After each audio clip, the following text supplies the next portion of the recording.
is to seek modifications to state law to allow for law enforcement to engage in vehicle chases of car theft suspects, which is really great.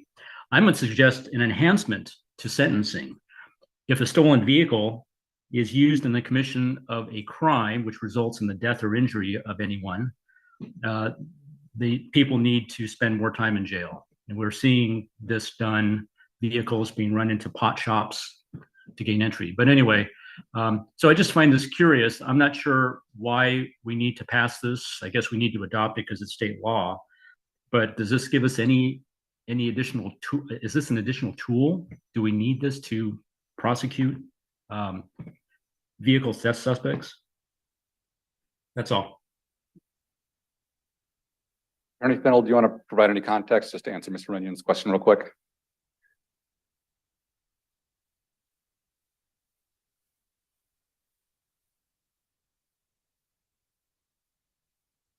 Hold on one sec while we swap microphones.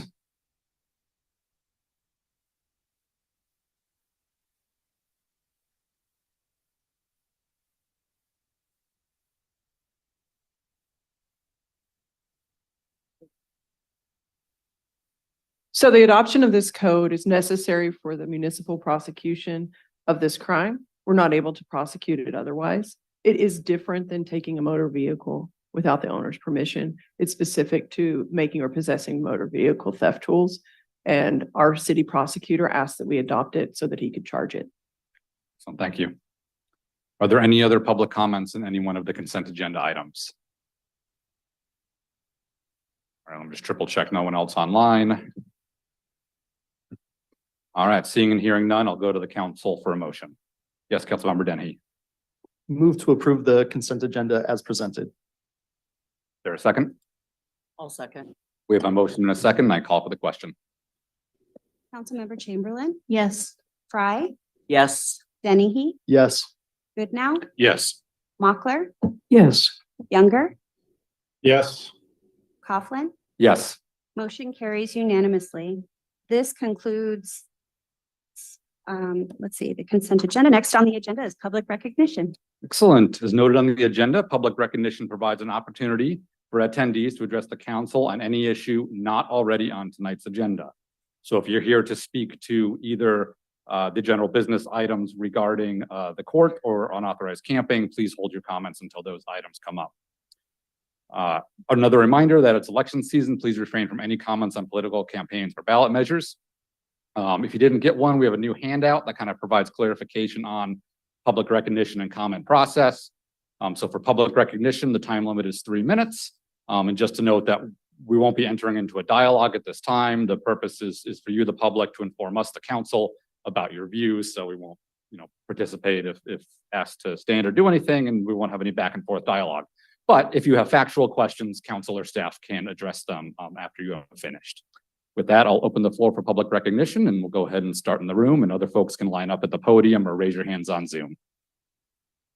Mary Lou Long, a longtime resident of Bremerton. I'm here once again to try to get the council and the mayor to reinstate reciting the Pledge of Allegiance as the formal opening of our city meetings. I'm a little bit, behind the schedule because public recognition comes now, not at the very beginning, but I still want to say the Pledge of Allegiance. And so with that, I'd like to invite the council to stand, the mayor to stand, and any of the staff and the audience to stand and recite the Pledge of Allegiance with me if they'd like to. I pledge allegiance to the flag of the United States of America and to the republic for which it stands, one nation, under God, indivisible, with liberty and justice for all. Thank you. Our Constitution says the Constitution says that we, the people, make up the government. We elect people to represent us, but we are the voice. We are the rulers of our own fate. And if we don't speak out and direct our elected officials in the right direction, we are going to suffer the consequences of poor decision-making, ignorant decision-making, and costly, expensive, foolish endeavors. So I'm really happy to see that there's more people coming to the city council. I'd like to see this on a regular basis.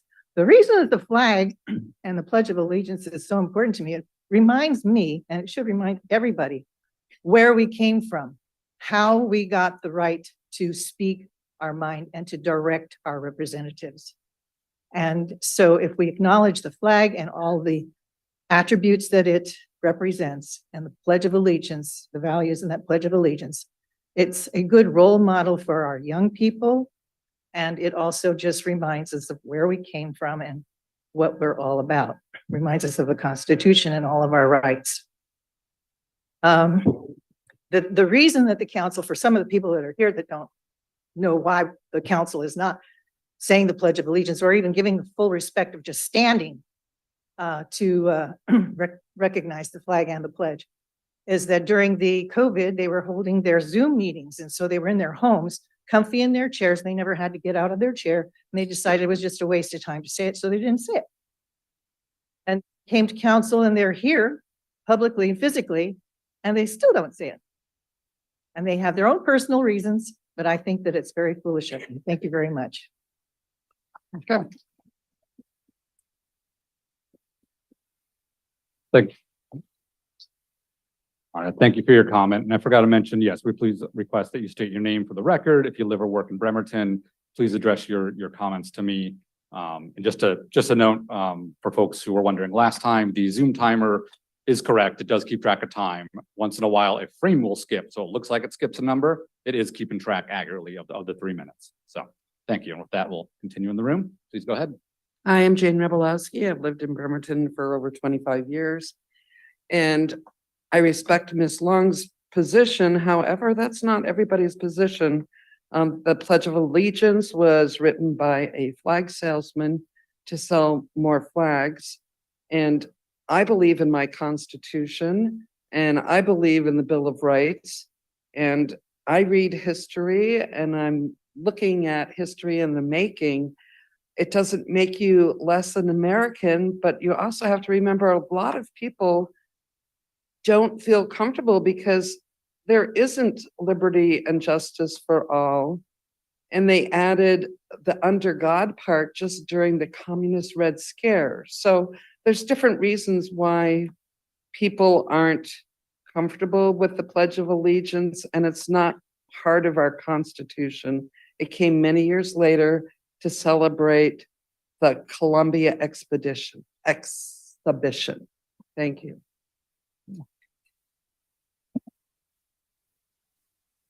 Thank you for your comment. And just a reminder for those in the room, if you needed to have a side conversation, please go outside. Thank you.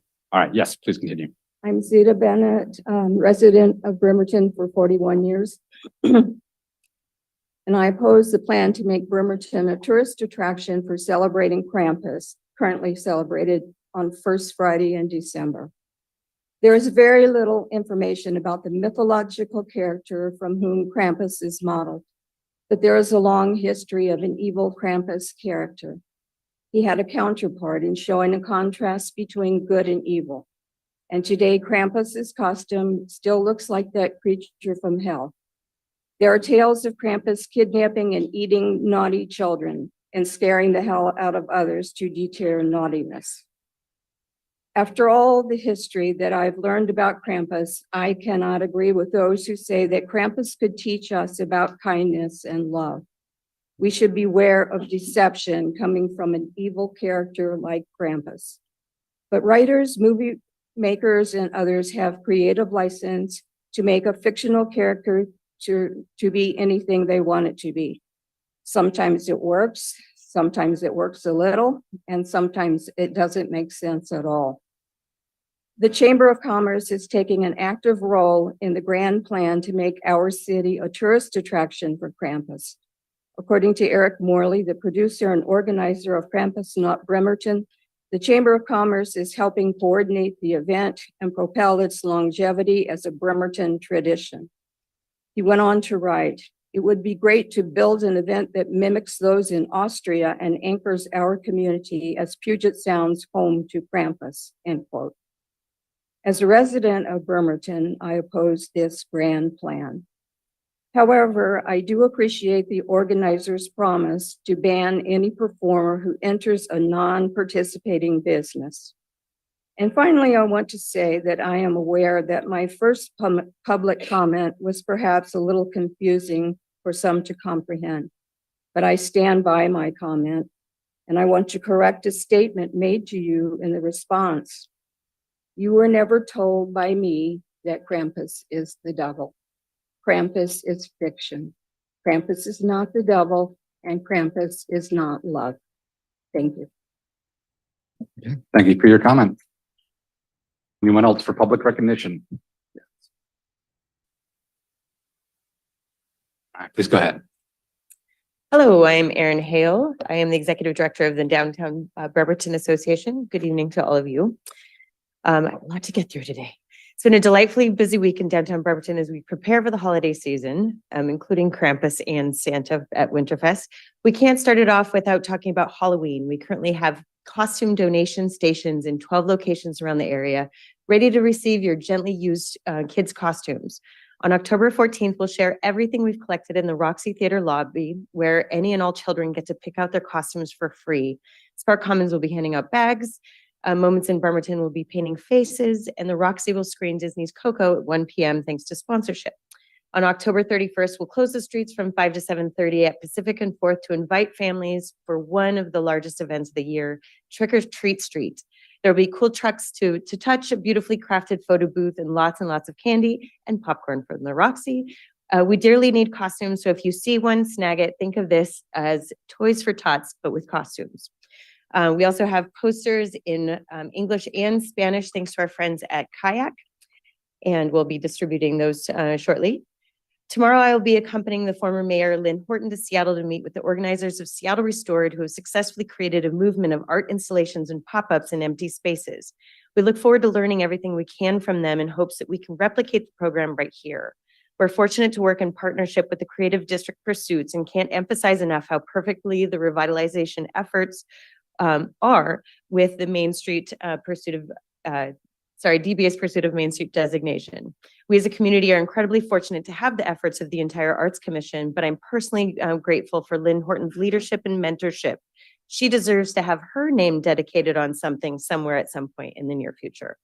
There's a hot tip on the street. Fox in the Morning is going to broadcast from Bremerton, September 29th. There are a couple known locations, but more details will be revealed shortly. This is a true indication of Bremerton's forward momentum, thanks to all of our collective efforts. We've submitted budget requests for 2024 to the mayor's office to all of you, and hope for your full stamp of approval as we gear up for yet another full event-rich year, celebrating the best and most unique details of our wonderful city. And I'm in full, for whomever doesn't know about Krampus, Krampus is an amazing event that brings a lot of economic vitality to our downtown space. What you experience right now in Bremerton is a result of these types of events. We do have an event that celebrates Santa. Everyone is welcome to these spaces. So I just wanted to share a little bit about that. Thank you so much. I appreciate you. Thank you for your comment. Please go ahead. Good afternoon. I'm Travis Merrigan from Bremerton, here to talk about level of service, which was a brand new concept to me. First time I learned it was at your study session last week. Did a little bit of study. This is what I learned. Level of service is like a report card for a street. But unlike a report card for a student, level of service doesn't study multiple subjects like science, English, and math. In Bremerton, level of service only studies how fast cars go at rush hour traffic. For instance, reading from the in-depth 6th Street study from 2020, where they studied the entire corridor and level of service. Level of service is a qualitative description of blah, blah, blah. Level of service A represents free flow conditions with minimal delays. Level of service F representing breakdown flow with little high closer to the delays. mic, please. With high delays. So in other words, level of service studies rush hour cars. Who does level of service exclude? Well, it excludes students walking to elementary school. It excludes people who don't have a car, who are waiting on busy streets for a bus. And it excludes homeless people who are disproportionately affected by traffic violence. Even if they live in a car, they still spend a lot of time out on the streets. Level of service is the wrong metric for assessing our streets and what kind of improvements need to be made to our streets. What's a better solution? Well, the Washington State Department of Transportation recommends level of traffic stress. There's two types of level of traffic stress, one for bicycles and one for pedestrians. Both types incorporate, in addition to how streets serve cars, they incorporate how they feel and how they work for people on bikes and people and pedestrians. The level of stress was noted in the recent work study presentation, where Parametrics was recommending that it be included in the 2024 comprehensive plan. And also, I believe it should be included in any study of 6th Street, which the community has been calling for a bike lane on 6th Street since 2007. So please take another look at level of service and level of transit, level of traffic stress incorporated into your plans. Thank you. Thank you for your comment.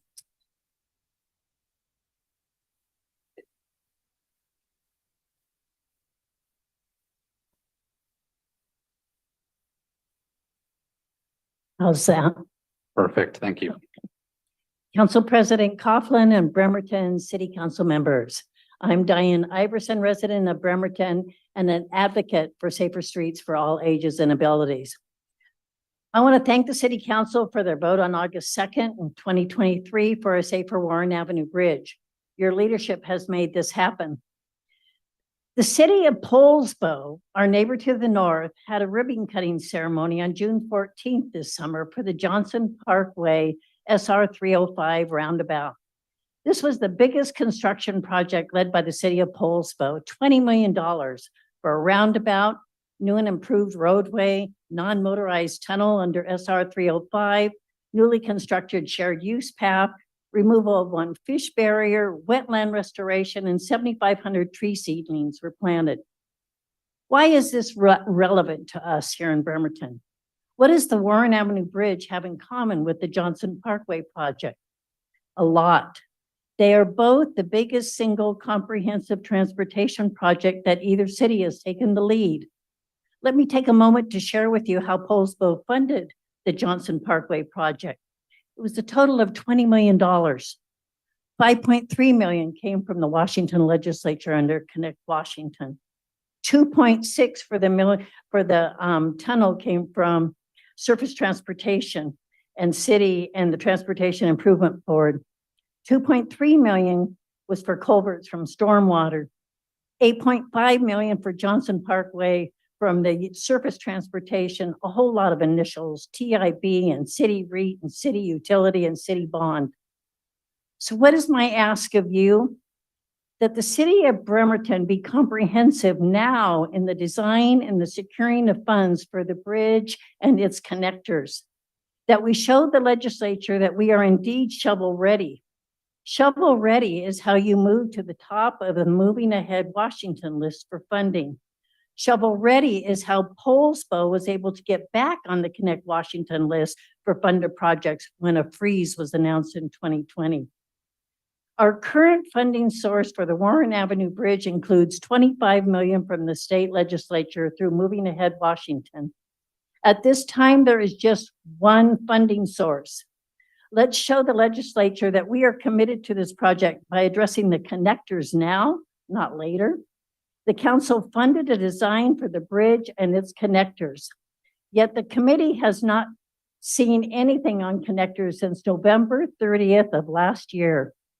Let's be comprehensive and timely so that we can make it to the top of the Moving Ahead Washington list. If Poulsbo can do it, I know we can too. Thank you for your comment.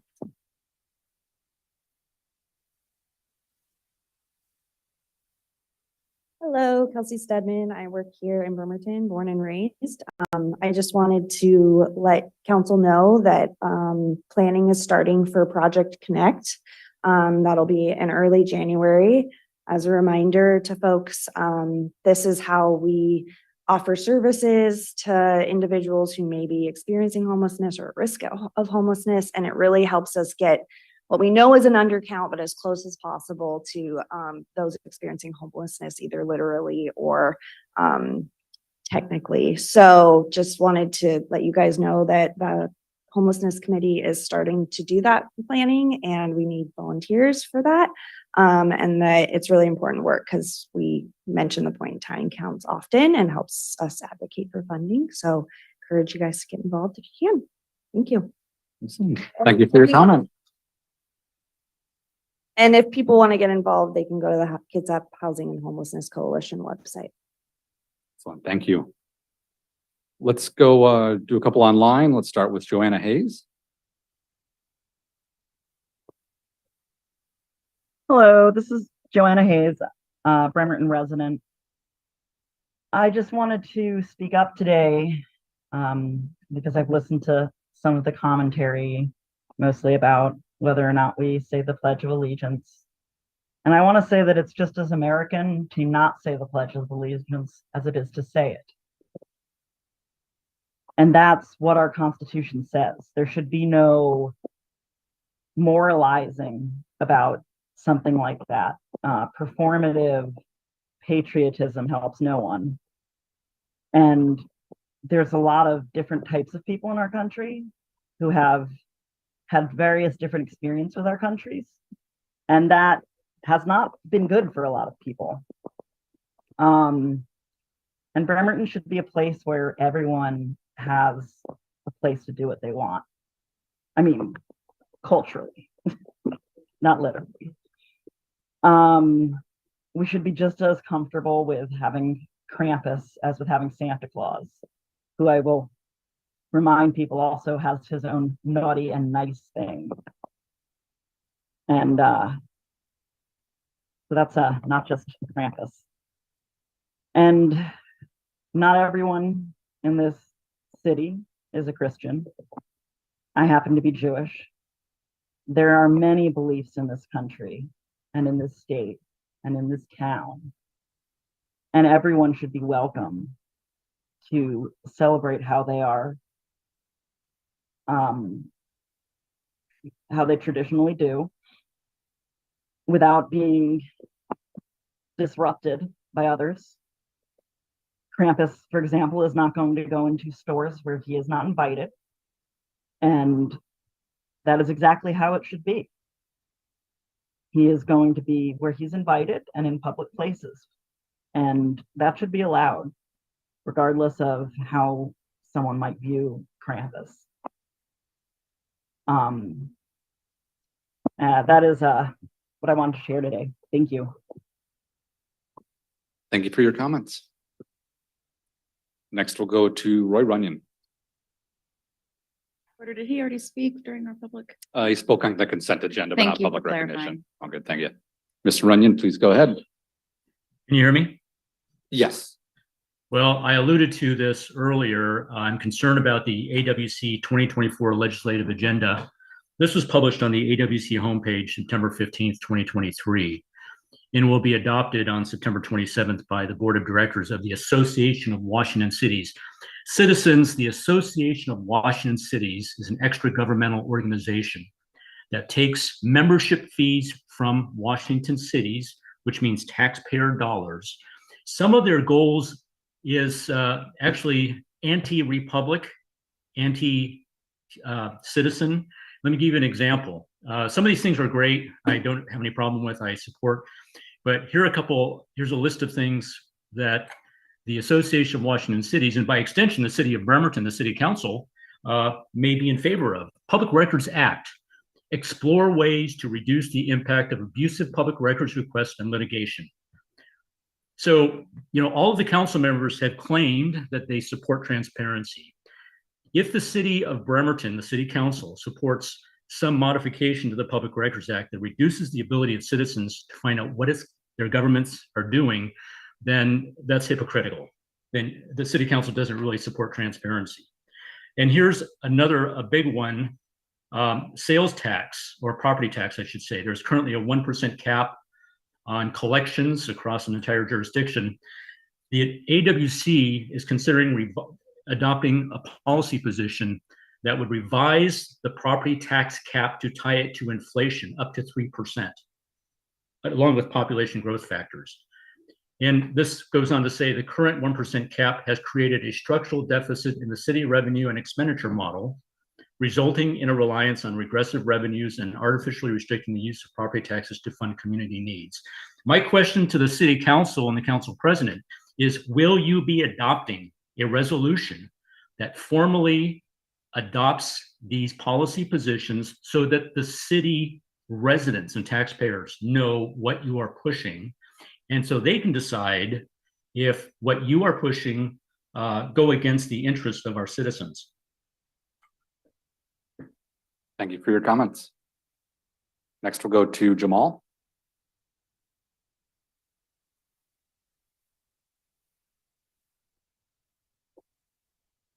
Jamal, if you can hear us, please go ahead.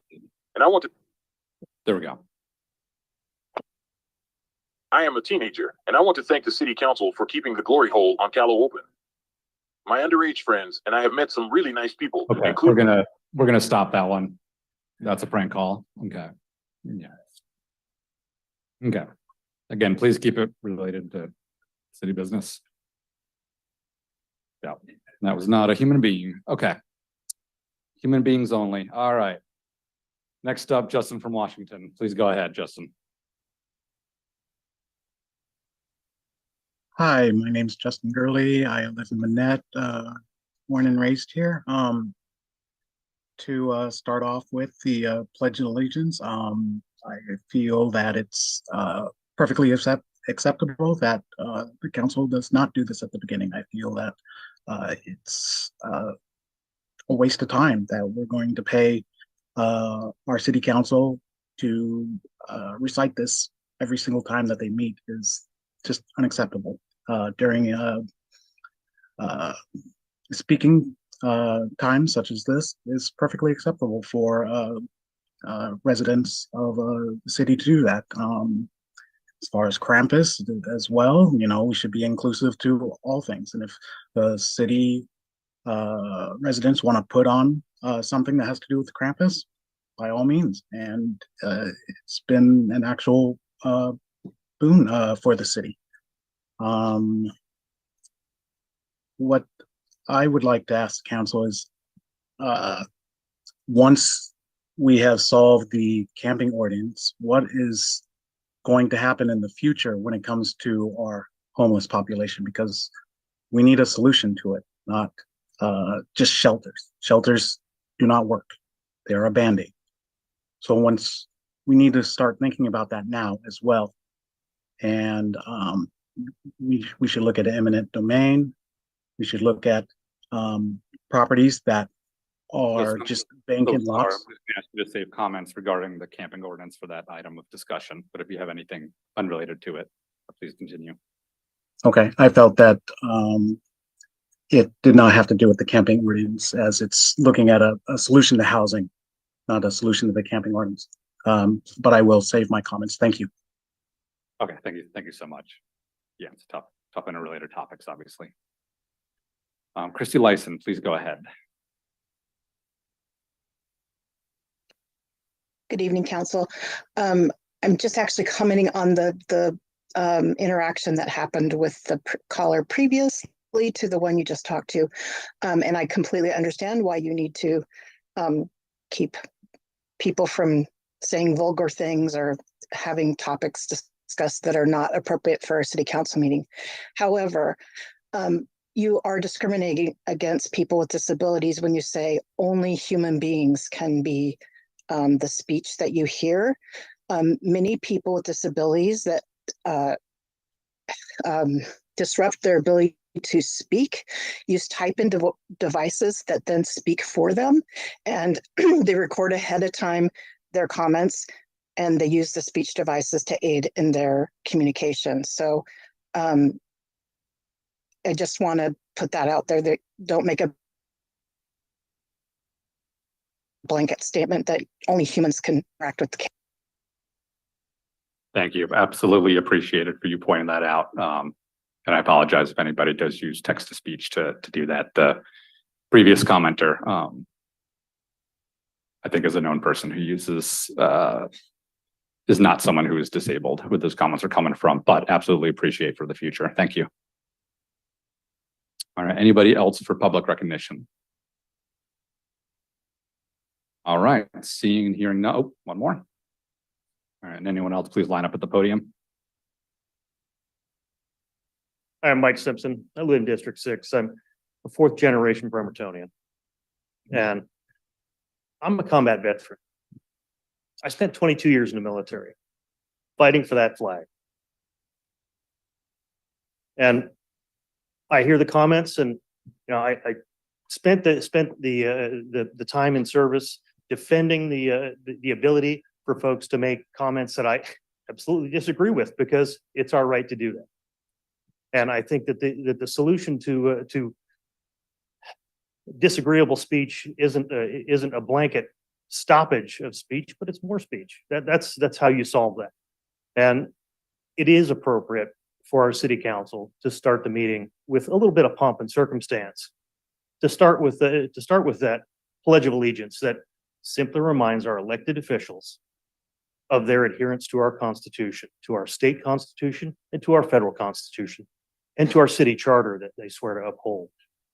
And it's important. It's a simple affirmation to a symbol of what we're here for, what our government represents.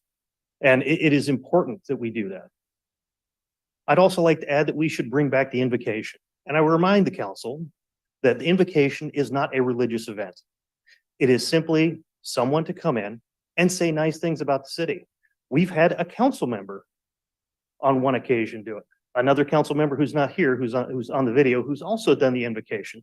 An invocation that says good things about the city and wishes the city well. I think that's an appropriate way to start our meetings. And it takes less than the 2 minutes that we give for public recognition, in some cases, or 3 minutes for public recognition. I think that that's an appropriate way to start our meetings. There are other entities in our county and our state that start with both. And I think it's appropriate, and we should go back to it. Thank you. Thank you for your comments.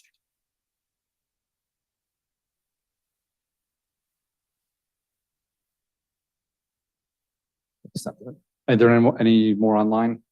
Okay, seeing and hearing none, I will close public recognition. For folks standing in the back, I see a couple chairs up front if anyone wants, and if folks can just raise your hand if you got an empty chair next to you that someone may need, much appreciated. All right, we now move on to general business. First, please go ahead and, Ms. Huber. 6, general business. Item 6A, request for budget adjustment to provide additional security services for Bremerton Municipal Court. Our presenter tonight is Judge Flood. Welcome, Judge Flood. Do we have her in person or online? There I we am are. online. Can you hear me? All right, we can. Please take it away, Judge. Thank you. Also with me this evening, I have is Kyle Landry from the Administrative Office of the Courts to assist in the presentation. As you are aware, the court came on the agenda last week to present a need and a request as instructed by our Director of Finance and with the assistance of Melinda from our city staff with contracts. And this is an issue of safety and security for our employees, for the public, as well as anyone who comes into the courthouse and is around the courthouse. I understand the concern as to a budget request at this time of the year. However, this court, anticipating the need to have additional security, did originally place it in our budget request of 2022 for the 2023 year, anticipating that with the restrictions from the pandemic being lifted, that we would have more foot traffic in the court, that there would be more trials being had. In the last year, we have had 10 jury trials. During my predecessor's time, his last 2 years were during COVID. There were no jury trials being had. The foot traffic his last 2 years was very different than the foot traffic that the court is experiencing at this time. Additionally, we're seeing a massive increase in chargings because of the new statute and the adoption of the code for public use. That was also anticipated as far as charging. The city prosecutor has asked the court to move in the direction of having more hearings in person versus online.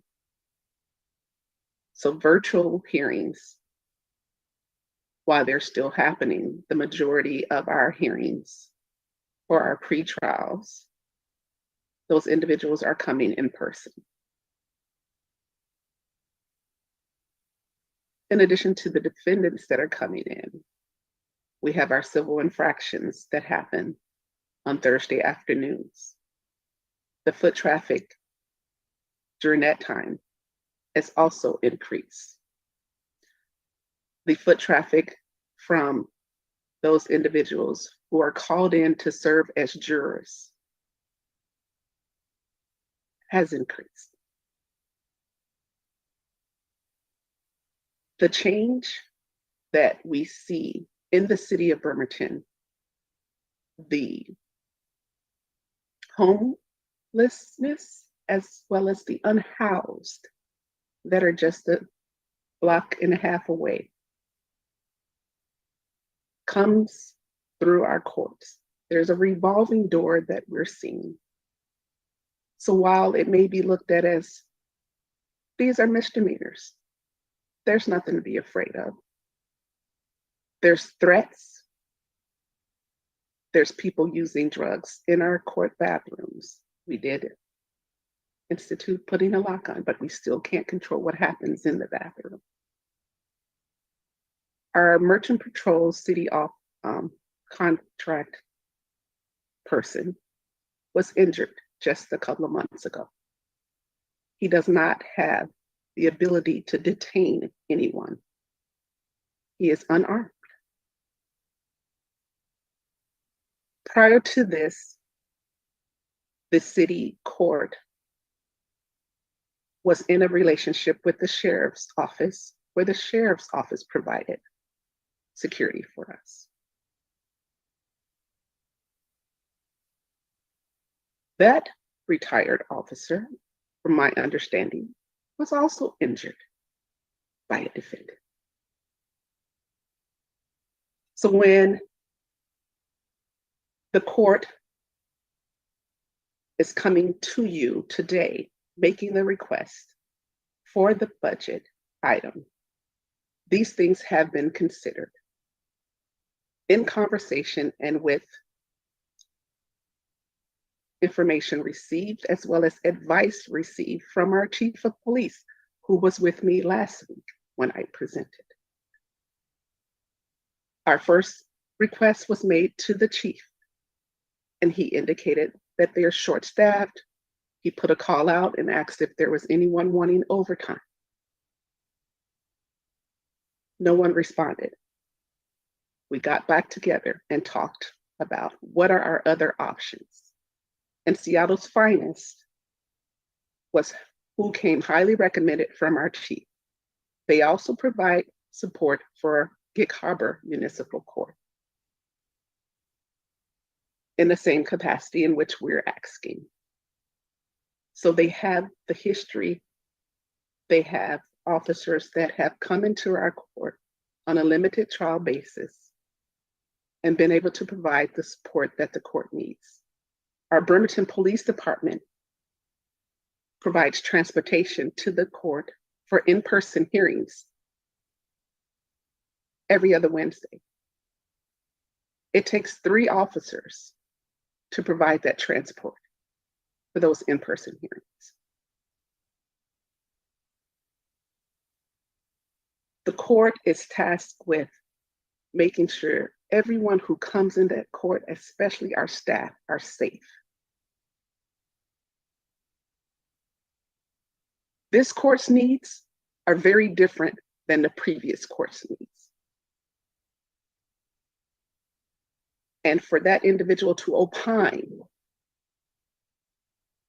on anything of this court is this court's opinion that it's inappropriate, as that person is not present and does not know what the current needs are.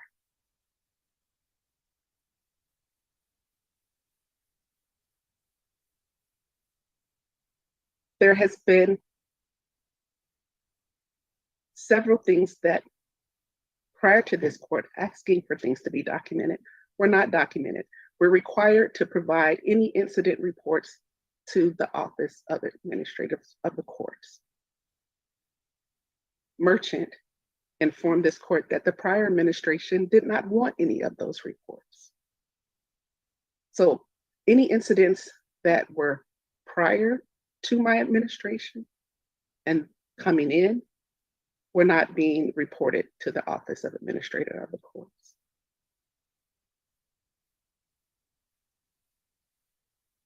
It's important to remember that the court is not a department, that there's a clear separation of powers, that ultimately any incidents that have happened and have led to this request, the court provided information at the Safety Committee. The court provided information earlier this year that the foot traffic would be increasing and the security needs were going to need to change. I'm going to now let Kyle provide some information in regards to the Office of the Courts and security with other courts and supplement. Hey, my name is Kyle Landry. I'm with the Administrative Office of the Courts. Pulled together some information to help support Judge Flood, as well as read through former Judge Doctor's letter. Just wanted to address some of the things that he said. I'm so sorry, Mr. Landry. We're having a hard time hearing the audio, just cutting in and out a little. However, that being said, part of the liability. I'm sorry, Mr. Landry, can you hear me? The audio is still cutting in and out. It's possible to try a different mic or. And in my opinion, I believe that having increased instances of violent events happening in this courthouse, or potentially violent events and drugs used in that courthouse, and those going unaddressed, is equal liability, or presents a vulnerability of liability. He also said that it's impossible for firearms to be present with metal detectors being there. I would say that just in July we had firearms make it past some metal detectors in another courthouse, as well as edged weapons making their way past metal detectors fairly regularly, especially with prevalence of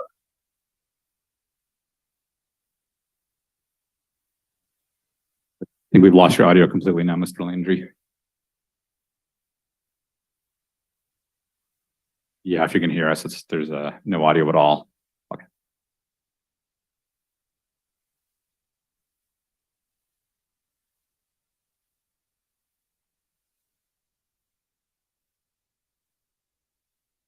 Can you hear me? Yes, there we go. Okay. I guess what I really want to say is that a safe courthouse is essential to the effective administration of justice. Former Judge Doctor, during his resignation, talked about becoming a little disenfranchised with the court system and its lack of administrative justice. And I think that the safety of not only staff, but also the jurors who are required to come to court, as well as the defendants who, whether they are found guilty or are defending themselves, have an equal right to appear at a courthouse and defend themselves in a safe environment, with the ability to use the bathroom without having to worry about coming into contact with active drug use.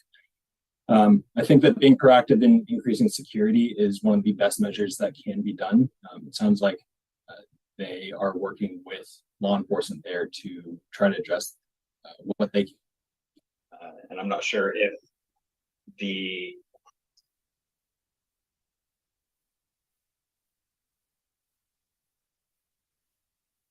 not sure if the lack of staffing is due to a lack of candidates in their pool or a lack of funding on their end as well. But I think that using proactive approaches and being creative with this in the meantime, as you guys seek to figure out a permanent way forward to increase safety in the courthouse is really important. And I think that Judge Flood is willing to be creative in addressing those. And, you know, if there is a no vote, working with law enforcement to really figure out a way forward so that you guys can take some half measures to take steps towards increasing security versus just saying no, come back to when you have a better plan available. I will say that as courts continue to open up and become more open to the public and see increased foot traffic, we see increased threats to judges as well as staff and jurors. We also see an increase in incidents statewide. I'll say nationwide as well. The U.S. Marshals data indicates that their threats increase year over year. The only years that we had decreases was when courts shut down essentially and weren't seeing anyone.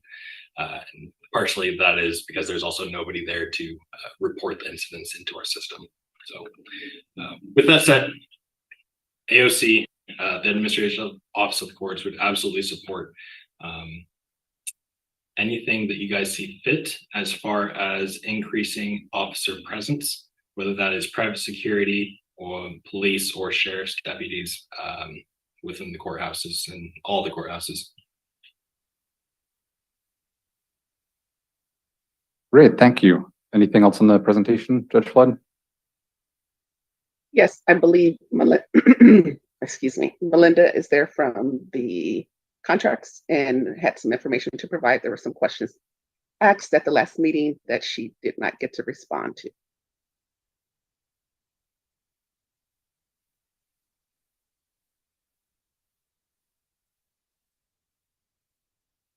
So this evening I do have a contract for you. Excuse me, if you can hear me.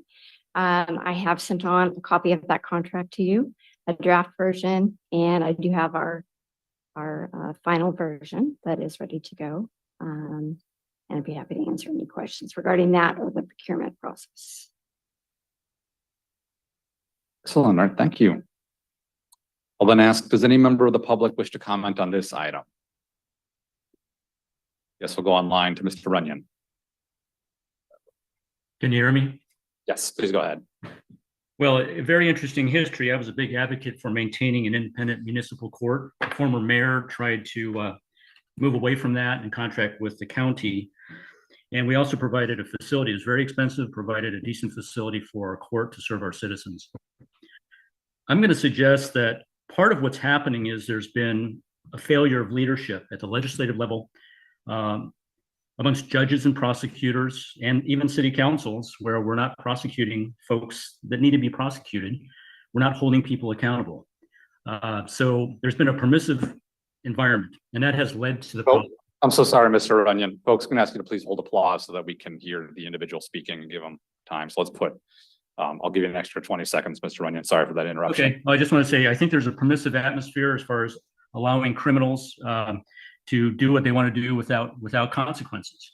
So I hope electeds think about that, all electeds, including all of you attending tonight. I have a question. This was raised by former Judge Doctor.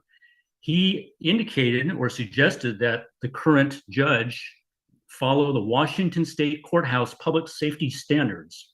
Now, this is published by the Washington courts, and I'd like the council to ask the judge if all of these measures have been put into effect to ensure safety and security of employees and citizens who attend the court. If not, I suggest the city council vote this budget adjustment down until the public safety standards have been fully implemented at our court and there is accountability. I would ask that the audit committee or some other body objectively determine whether or not these standards had been met at our municipal court. And until then, I'm not in support of spending one more dime at the court. We're already spending $2 million a year. That's the budgeted amount, just under $2 million a year. Some of the court's responsibilities have been contracted out to the county now. That's not a good situation for the taxpayers or the citizens of Bremerton. So vote this budget adjustment down until we can verify that the Washington State Courthouse public safety standards have been fully implemented by our municipal court. Thank you. Thank you for your comment. Yes, please go ahead in the room here. Yes, my name is Ken Buchanan. Lived here for 45 years. I would just like to endorse Seattle's finest. I work with them all the time. I have them on speed dial. Use them for traffic control in Seattle. And it's ex-police officers, sometimes current police officers in Seattle, and they come from all over. I've had state patrol officers come from east of the mountains. And all they need is a valid charge number.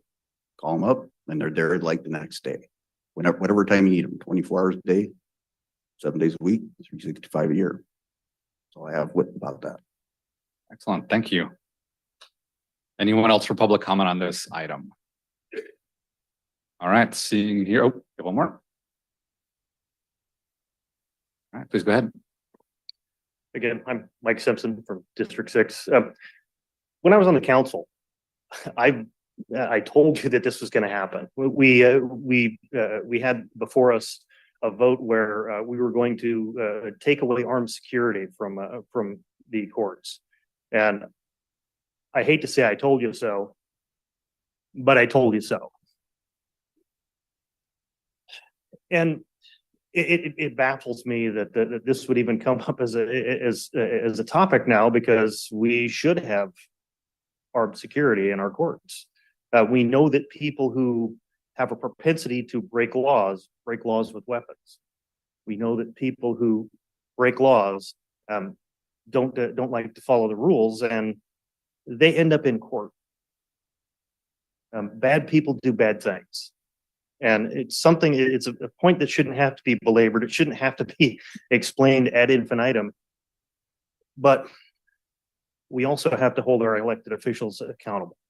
And if the standards that need to be implemented in our court system are not being implemented, then you, as our representatives who hold the power of the purse, need to make the prudent decision and determine what is necessary.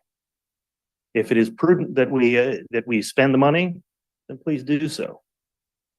But if it is not, because the standards are not being met, then hold those accountable and do so expeditiously. Thank you. All right, thank you for your comment. Yes, please go ahead. Hi, my name is Alex Hansen. I'm a Bremerton resident. Something that just came to mind here is anytime that we create a gun-free zone, we prohibit gun-abiding citizens from being able to legally conceal carry. And so we do this at courthouses, we do this at schools, and we do this at bars and liquor stores and things like that, right? So anytime we're going to create a gun-free zone that law-abiding citizens are not going to be able to conceal carry, we need to make sure that we have the infrastructure in place, metal detectors and armed officers that are going to be able to provide that security whenever you take that right away from a citizen. So. Thank you for your comment.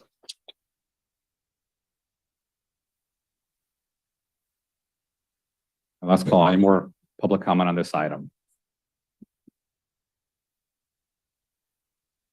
My name is Henry Wadsworth, Long Fellowship II. I was listening to what you said. I'm so sorry. Sir, you get the microphone a little closer. Thank you.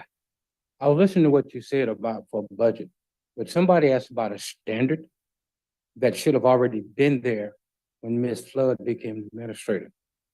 That's what you need to do first, and that shouldn't be charged to her account or her administration, because it should have already been there. You're asking somebody to do something, and you haven't given them the tools to be successful. What do you expect them to do? Thank you for your comment.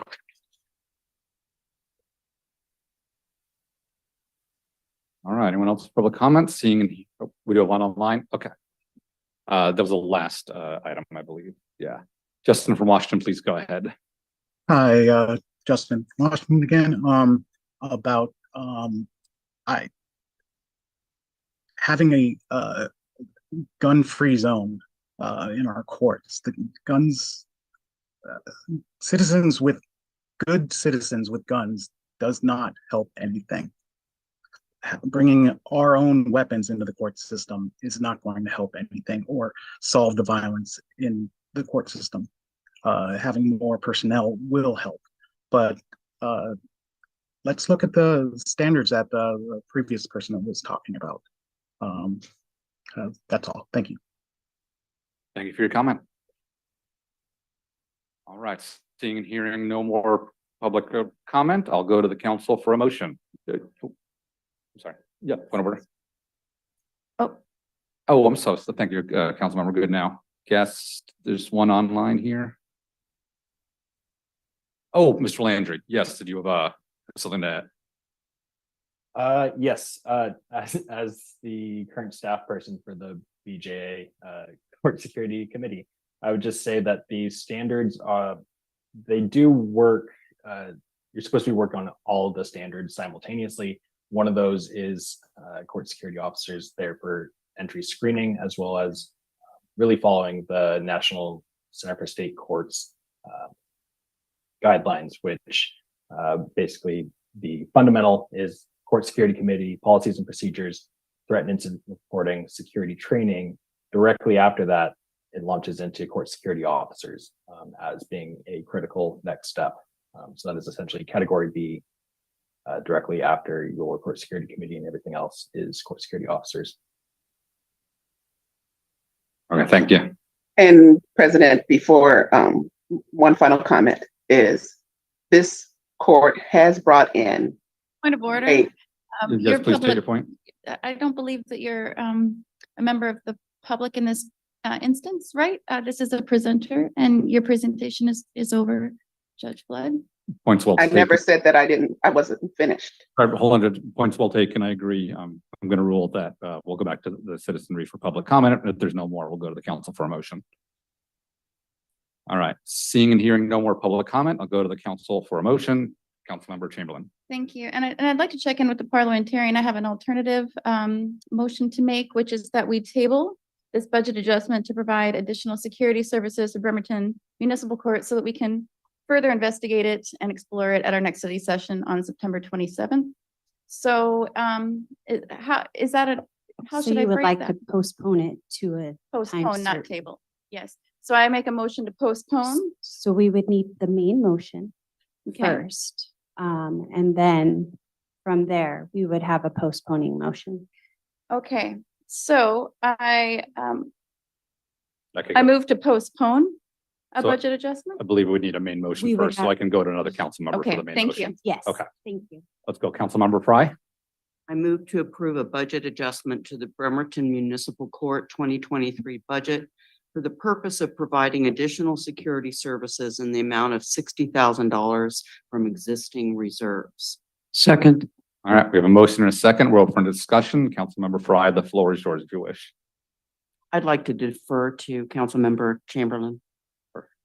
Just procedurally, as the second Councilmember Mockler, if you had anything else to defer as well. I concur. Okay, excellent. Councilmember Chamberlain, floor is yours. Thank you. I make a motion to postpone the budget adjustment to provide additional security services to Bremerton Municipal Court until September 27th study session. Do Excellent. we, parliamentarian, do is we there a still have second? discussion at this point about that if there's a second? We We need- would need a second. Yeah. Thank you. All right, council, is there a second?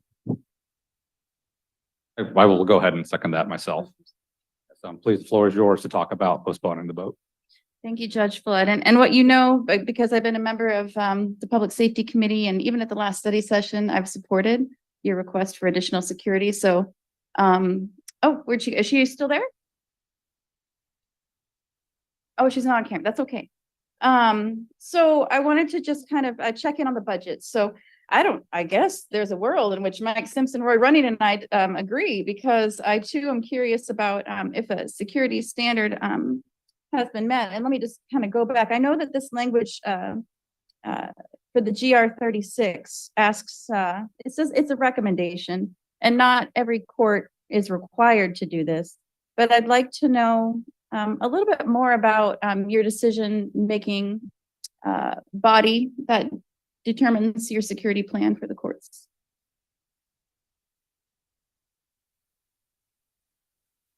I'll be happy to provide you information as to what the decision making is. And as you are aware, this is a single court bench. I am the presiding judge, and per GR 29, ultimately decisions as far as security and safety preside within my authority. Thank you so The much. concern, I'm not finished. If you want to let me finish, I'm going to let you know the steps that Judge Flood, and here's what's going on here. We have about 200 people here, and they're here for the next ordinance. So I apologize. I really mean you no disrespect. So I can tell you the things that we have done. If you're gonna cut me off, then why ask the question? You don't want the answer. If you've made up your mind as to what you're gonna do, why ask me a question if you're not gonna let me answer? You're right. Go right ahead. Now, I have not been disrespectful to this council. I have jumped through the hoops that you have required for this court to do as a department. Question asked by Councilmember Chamberlain. And I'm trying to do that respectfully. We have brought in separate security trainers to train our staff.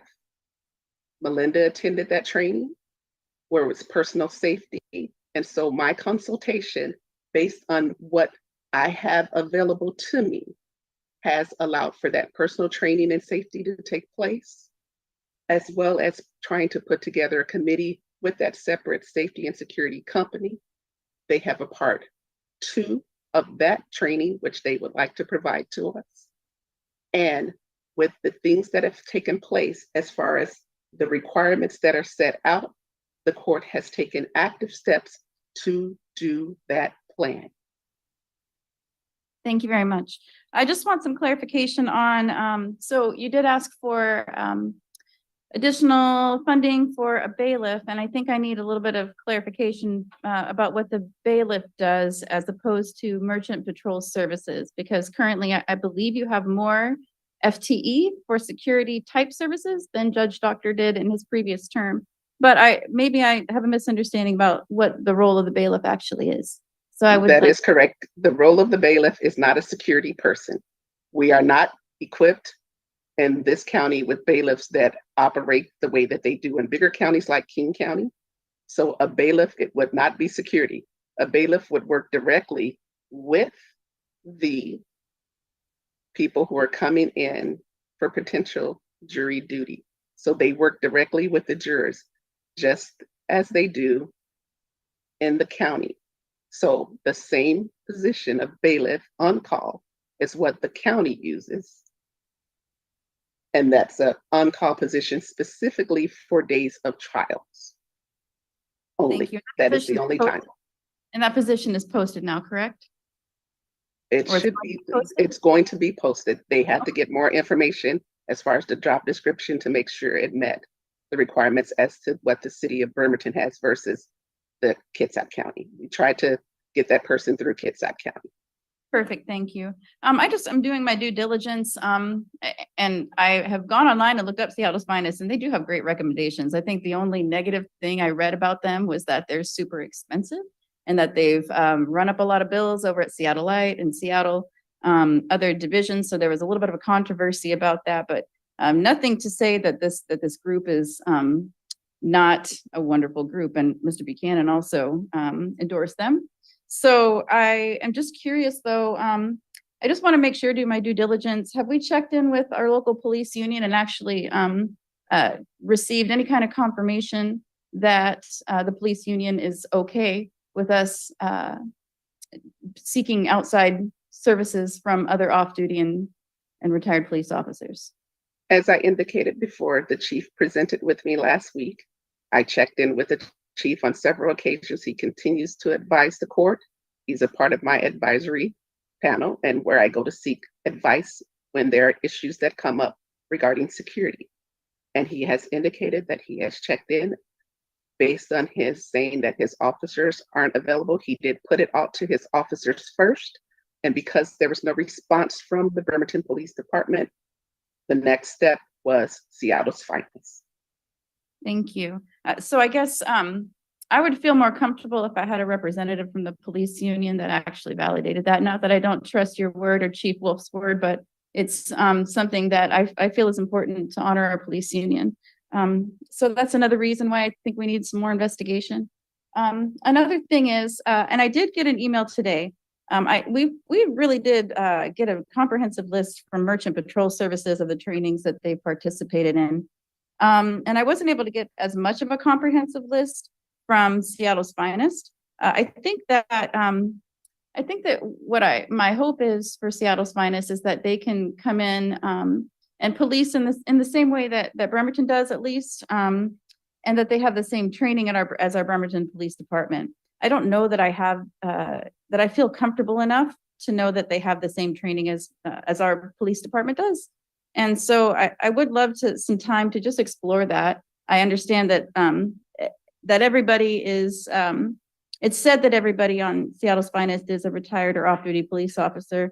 And I think that in our contract, it requires that it be a sworn law enforcement officer. I just know that there's a variation of trainings and from state to state and municipality to municipality.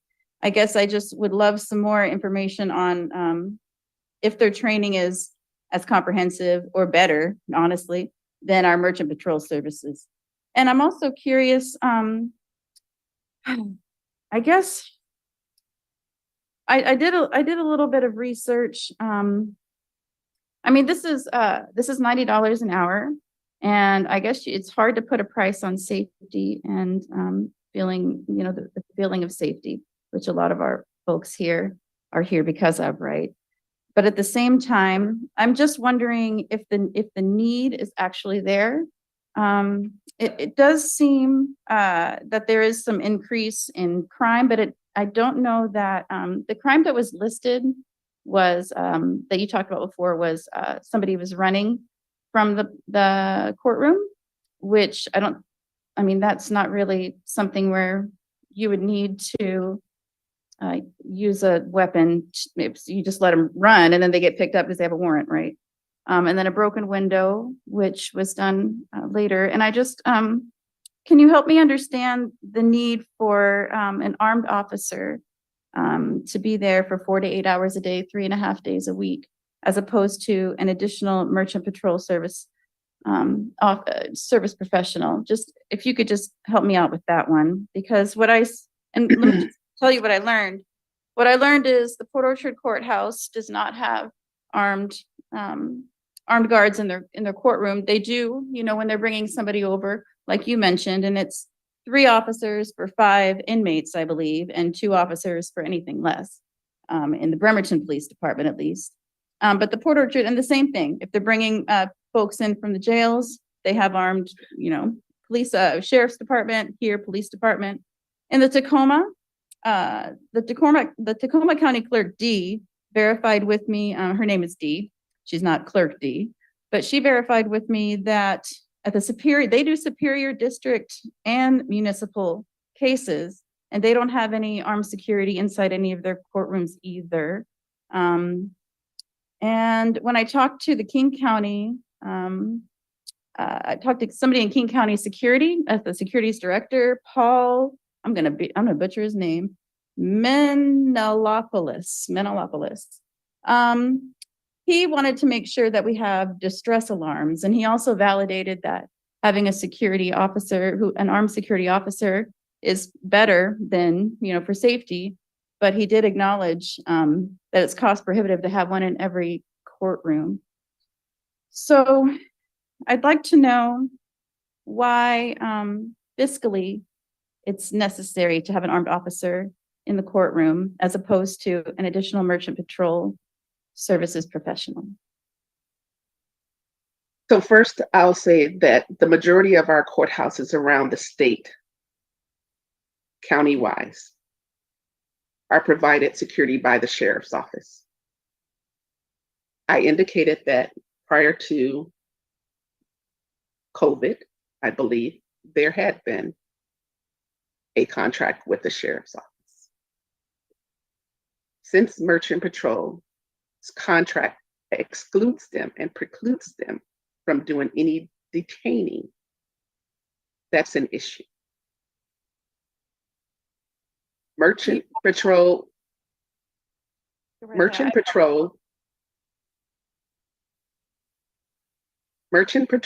is limited as to what they can do. One person at the door who has been hurt by defendants, who has been challenged by defendants, is only downstairs at the clerk's office. And he can only see so much of the activity that happens when the lobby is full. We have 2 courtrooms upstairs. There's no security whatsoever upstairs. When you say, what is the need? The need is to have someone who's trained and armed, because we have had to take people into custody. And when you say someone running from the courthouse, when you're running and you're knocking people down, that's a danger. That's an issue. When you're running past the security officer who's standing in the doorway, you're knocking them down. This has happened. And Are you saying they should be shot before they should be detained? I guess is my clarifying question. So Ms. Chambers, can I finish? I apologize. I guess I don't. So think that these are things that have happened that have led to my request. I did not take this request lightly. There has been staff that have been threatened by defendants. We get threatening phone calls all the time. The prosecutor's office has had threats from our defendants, and they've been prosecuted with felonies. The same threats have come to the court, but there's been no prosecutions. The person who ran from the courthouse was additionally charged with another crime. We also had the individual who came in, drove to the courthouse, got high, and was getting ready to drive away from the courthouse. That it took 2 officers to detain when we called 911, on top of, at that time, we did have someone from Seattle's finest who could prevent her from leaving the courtroom. So it's not necessarily that someone is wanting to be shot or we're advocating any violence, but it did deter her from fleeing the courtroom. Thank you. The presence of being able to detain versus not detain an individual is the difference as far as what Merchant can offer and what they cannot offer. They do not have the training or the staff or availability, is what I'm understanding from Melinda as well as them, that they can provide this service to us. The court did not take lightly and say, okay, I'm going to go with the highest bidder. What the court did was went out, investigated, got the information, talked to the chief. We talked to our security officers who have been giving us extra security and saying, okay, what are our options? We also tried to go back to the county and say, do you have any capacity? That was all no. So where we are now, and with your deferring and saying a week, after I presented to you at the safety committee meeting, 2 days later, we had another incident. So the longer we wait on this, the more likelihood of something bad happening. Thank you, Judge Flood. So what I hear you saying is that the necessity is that we need a security service that can detain folks rather than a security service who is precluded from detaining folks. And so it was a little shocking to folks that I asked that question, but I need to be prepared to answer because there's going to be constituents that are going to ask me those kinds of questions. And it may seem offensive to some, but I need to be able to answer that. And thank you for providing me that answer. So as far as our budget goes, you're coming to ask us for a budget adjustment. And the last thing that I just kind of want to check in about is I do see that there is a balance in your budget. And so I'm just wondering if any of that balance of the budget in your court budget can be used for this, or do we have to use more funds from the general fund? According to our director of finance, because we need to move funds around, it has to come this way first. It has to come to a request to the city council. Is That's why I'm here, is because that's what the Director of Finance said needed to happen. Oh, okay.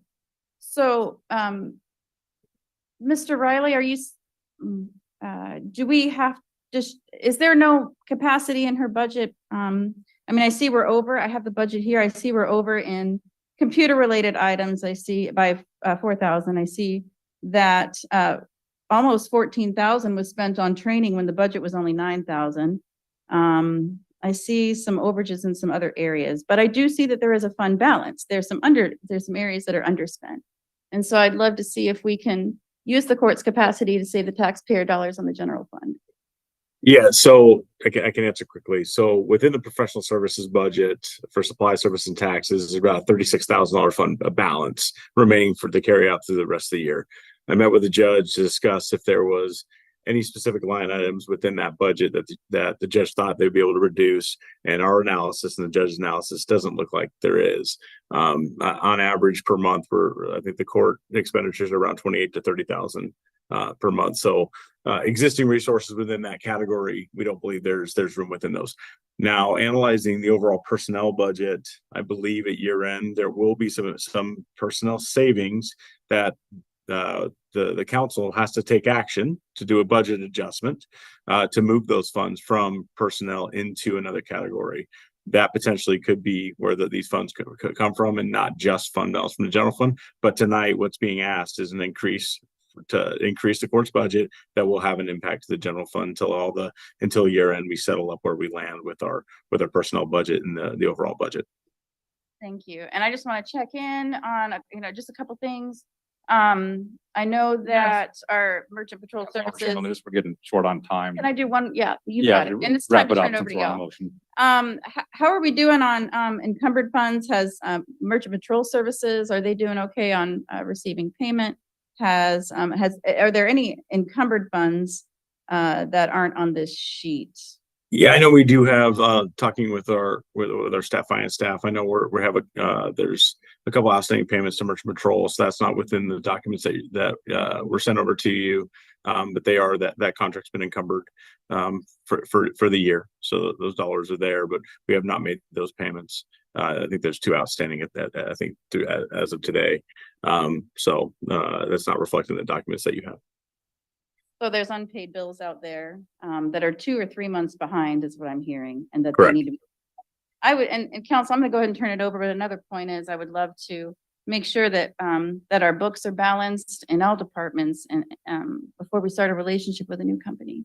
I don't want to start off on the wrong foot from a fiscal perspective and have them with bills outstanding. Thank you. That's all. I appreciate your extra time. Thank you. I give some extra leeway, but a reminder, we're on the motion to postpone. So is there any comments regarding needed information to make that decision on whether to postpone or not? Yes, Councilmember Denny. Thank you, Judge Flood, for presenting, and for Chief Wolf and Mr. Landry and Director Riley. Thank you, so that we get the full picture.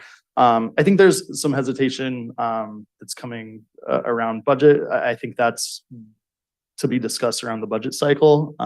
Therefore, I don't support this motion. I think prioritizing safety is important. So I encourage my other council members to vote no on the changed motion and yes on the original. Any further discussion on the motion to postpone? Yes, Councilmember Fry. As chair of the Public Safety Committee, safety has to be paramount. And when violence happens in a courtroom, it happens really fast. And we need a trained professional in there. I rely on the court and certainly the administration of the court to give us the parameters. And I don't want to err on the side of saving money right now and then have something happen. I worked in domestic violence for too long. Things go south really quick. And I don't want Judge Flood or anybody else in that courtroom to get hurt. And when there's in custody, emotions run really high at that moment. So I'd prefer to go ahead and take the vote and get this back on track. Okay, excellent. Any other comments on motion to postpone? All right, in that case, I call for the question on the motion to postpone. Councilmember Dennehy, No. good now. No. Mochler, No. Younger, Yes. Chamberlain, Yes. Fry, No. Coughlin. Yes. Motion carries 4 yeses, 3 nos. Is that correct? I Or- thought I heard 4 I'm no's, 3 sorry. yeses. Motion Right. fails. Correct. Correct. Motion fails, sorry. Okay. 4 yeses, 3 nos. Can I ask the audience, whoever just got that phone ringing, to please, just to keep comments and noise down so we can hear each other? Thank you. So, Are yeah, we 4 ready? no's, 3 yeses, correct? Correct. Motion fails. Motion Okay. fails. All right, motion fails, so we're back to the main motion. Any other council members want to make comments or questions on the main motion? So, yes, Councilmember, good now. I think what we can do here is look at moving forward with this and then continuing to collect data and look at options and see what the best way is for the 2024 budget. Thank you. Councilmember Younger. So I'm confused here. Are we or are we not, Council President, this question's for Judge Flood, and it's basically a yes or no question. I don't want to delay this. Are we or not, have we or have we not adopted and abided by the Washington State Courthouse Public Safety Standards, yes or no?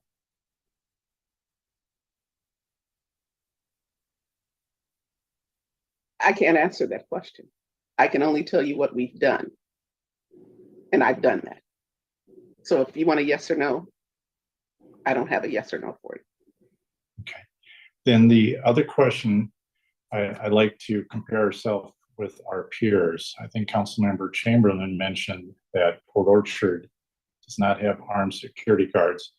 Do we know, Judge or Councilmember Chamberlain, since you also did some research? Council President, my question is, in our surrounding communities like Port Orchard, and I'm not talking about the county uses sheriff personnel, retired personnel is my understanding, and I also understood that Bremerton used to have a contract with the sheriff's office, so I get that. Now we use merchant security services. Port Orchard, it was stated, does not have armed security. Do they use merchant services, or do they use a different contract that allows them to detain people? Or do you have to be a current or former law enforcement officer to be able to detain people? The information that I have about Port Orchard is a part-time court. We are a full-time court. They used to have their officers that were at the courtroom that assisted them. If that has changed, because the police department is in the same building that they're in, so their situation is very different and unique from Bremerton's. Their police are in the same building. Gig Harbor, which is similar to us, uses Seattle's finest. And yes, on what you're required to be able to detain. Okay, and then how about Poulsbo? Poulsbo is a part-time court, is that correct? Yes, and the police department is there also. Okay, and then Bainbridge Island. It's also part-time. Okay. All right, thank you. Any other council members for comments or questions? I have a few, not. Yes, go ahead. Thank you. Just for clarification, is this an armed officer for the front door or for in the courtroom? I just I forgot to ask that earlier.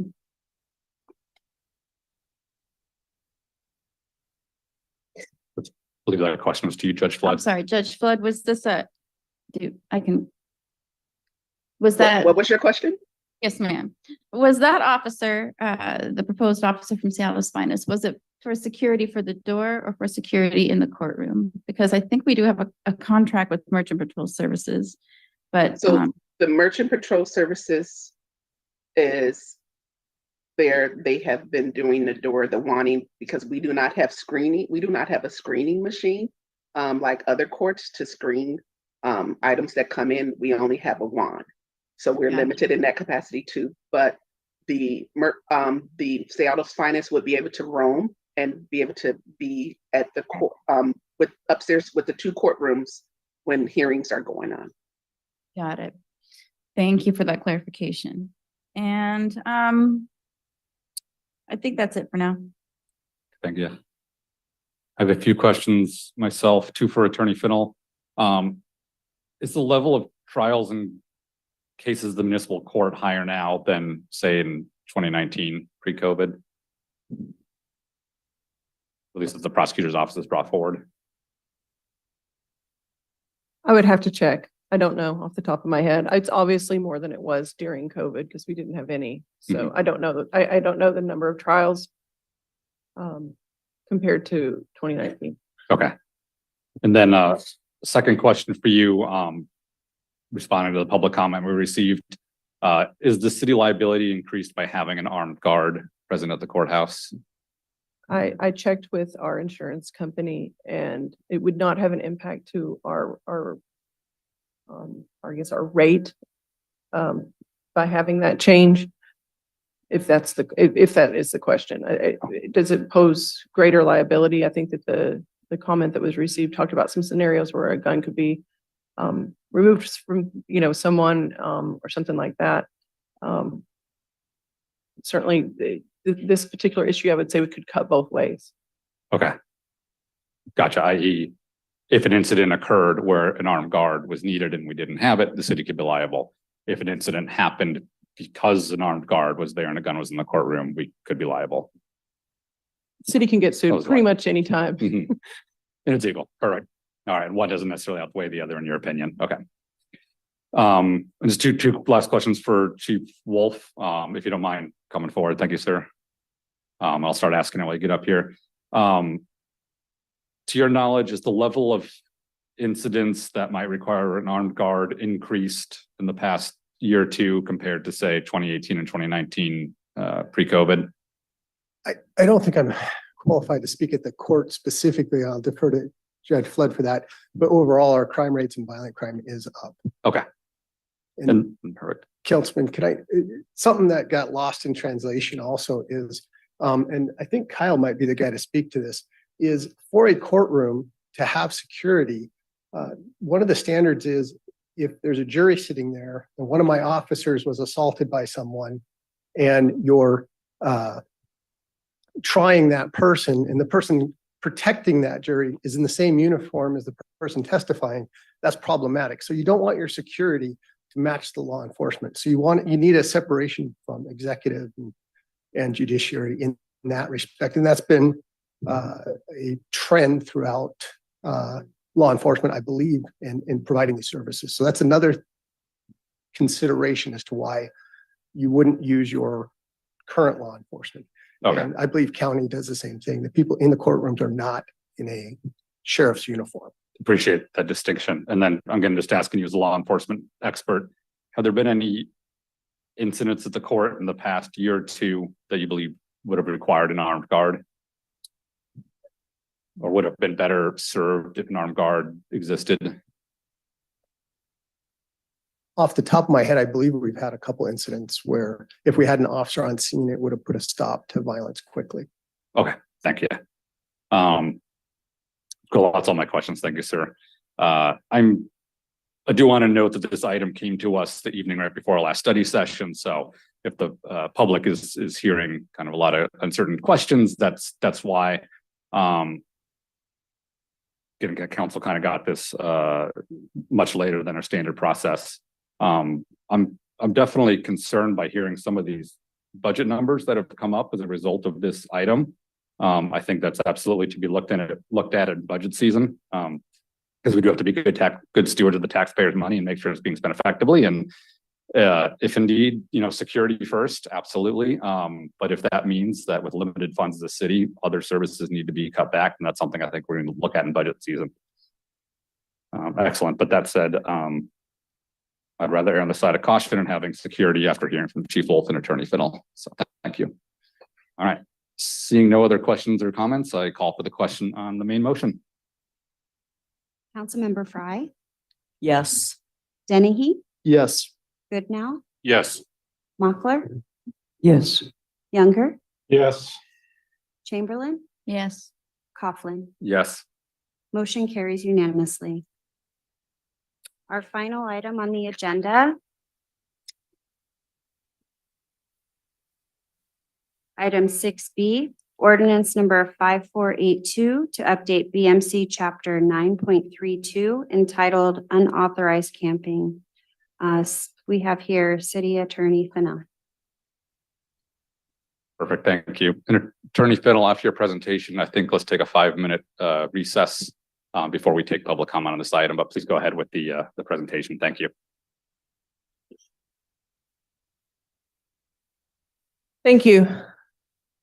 I want to start with where the council started with considering this update to our municipal code regarding unauthorized camping. The discussion started back in January when the council has a retreat where they talk about the goals of what they're going to be accomplishing in the coming year. And this was on the list related to some Ninth Circuit rulings that indicated that the code that we had on the books was not enforceable. And so the council set that as a goal for the 2023 year. And there were some preliminary discussions of that in the spring, and then the council really got to work on this particular task this summer. The first meeting was a study session. It was held on June 28th, and that's where I sort of set the framework of what the decisions in the Ninth Circuit held, what our code said, and what some neighboring jurisdictions were doing in response to those decisions. The council spent about the first month looking at what the options were. We looked at dozens and dozens and dozens of codes. This is one of these situations where the court didn't say, you need to have a code that says X, Y, Z. There are a lot of options that are in line with the court's decisions. And since the Ninth Circuit affects affects the Western United States, the most populated areas, there's a lot of cities tackling these issues. So we had a lot of examples to look through and see what other cities were doing and what was going to be the best fit for this community. And one of the things that we talked about in that discussion, though, was that amending this code isn't the end of a discussion regarding homelessness or the issues surrounding homelessness. It's the regulation of unauthorized camping. And it's the camping that takes place often by unsheltered individuals when there's no shelter space available. And so I know that there's been a lot of comments about shelter availability, but this code really is about what the law will say and regulate on private property when there's no shelter space available. So we're in one of those times right now. We hope to not be in that situation forever, but it's certainly in looking what's happened in other communities, it's very common for communities to go in and out of that status. As shelter space is made available, it fills up and additional shelter space is needed. And so I just want to make sure that that's clear on this framework, that this ordinance wasn't about creating city-sponsored encampments where there's services and a process for getting into those campsites or tiny homes and things like that. Not that those aren't important conversations and things that I think the council is going to tackle, but that this ordinance was about regulating public property and making a determination of how it's going to be regulated and what the consequences for people violating those regulations is going to be. And so in getting to what the council looked at with other cities, the Ninth Circuit said that unauthorized camping could be regulated by a time, a place, or manner restriction. So a time restriction is what it sounds like. It's where you say a city might say that camping is allowed between certain hours. It's usually with most municipalities an evening time, something like 8 o'clock to 7 a.m., something like that. And that is how they regulate. They say that you can camp in either a certain area or throughout the city generally, but only during that time. That means that the times that aren't covered are considered illegal.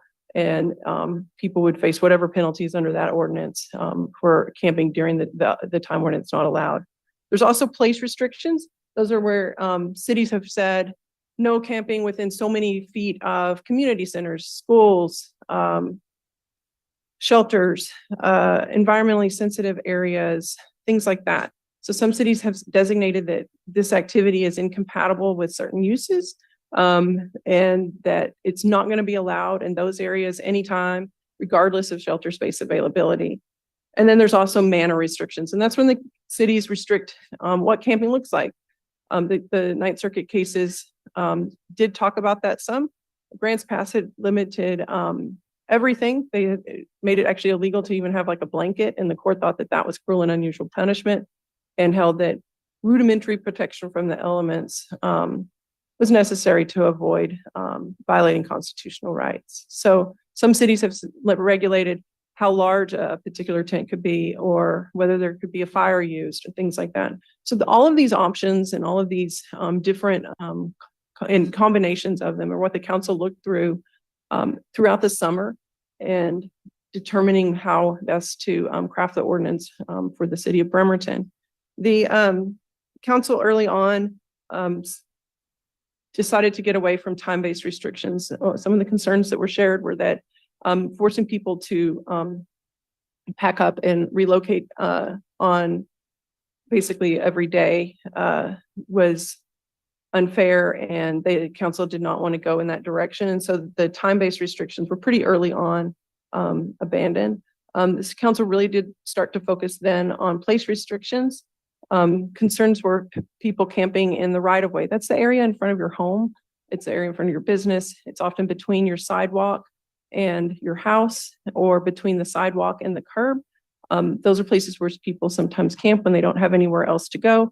And it's also a place where there's often a lot of conflict between the person camping and the person that lives in the property abutting that space. Some cities have prohibited camping in that space, and the council did explore that restriction as well.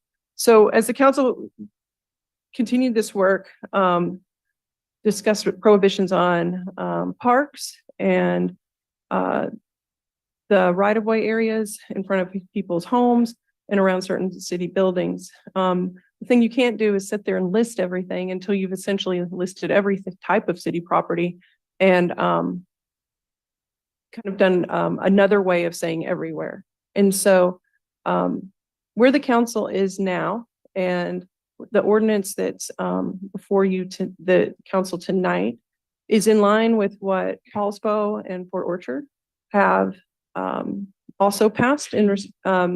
And so it would be consistent on the Kitsap Peninsula, is a camping ordinance that suspends enforcement when there's no shelter space available, and otherwise is enforced throughout the city. And so the definition of shelter space is an addition to the code. It makes it clear that that can be a lot of different things. It could be a place like the Salvation Army. It could be transitional housing. It could be a city-sponsored encampment. And so it allows options for growth in the available shelter that's here in Bremerton. And it was, as that increases, as available shelter spaces increases, whenever it's available, the ordinance is in effect everywhere throughout the city. You can't camp anywhere. And whenever shelter space isn't available, then the enforcement of that ordinance is suspended everywhere. And so that's the current ordinance that's in front of the council. And like I said, it is in line with what Port Orchard and Paulsbo have in place. It's a misdemeanor. That is an increase from the previous version of the code that was adopted in 2004. And it was changed to a misdemeanor at the request of the mayor, on advice, I think, of the police chief, as being the best enforcement mechanism for the city. And those are the changes that are in the ordinance that the council's considering tonight. There's no designation of areas that are prohibited, where camping is prohibited all the time. And every area is treated the same. And so that's where we're at tonight. Cool. Thank you, Attorney Fennell. And can I ask something? Can I ask you to just also read the agenda bill summary. I think it's going to reiterate a lot of the information you just made, but since there has been confusion on this topic, I think reading the agenda bill summary out loud will help to just make sure that what is in our packet tonight is clear.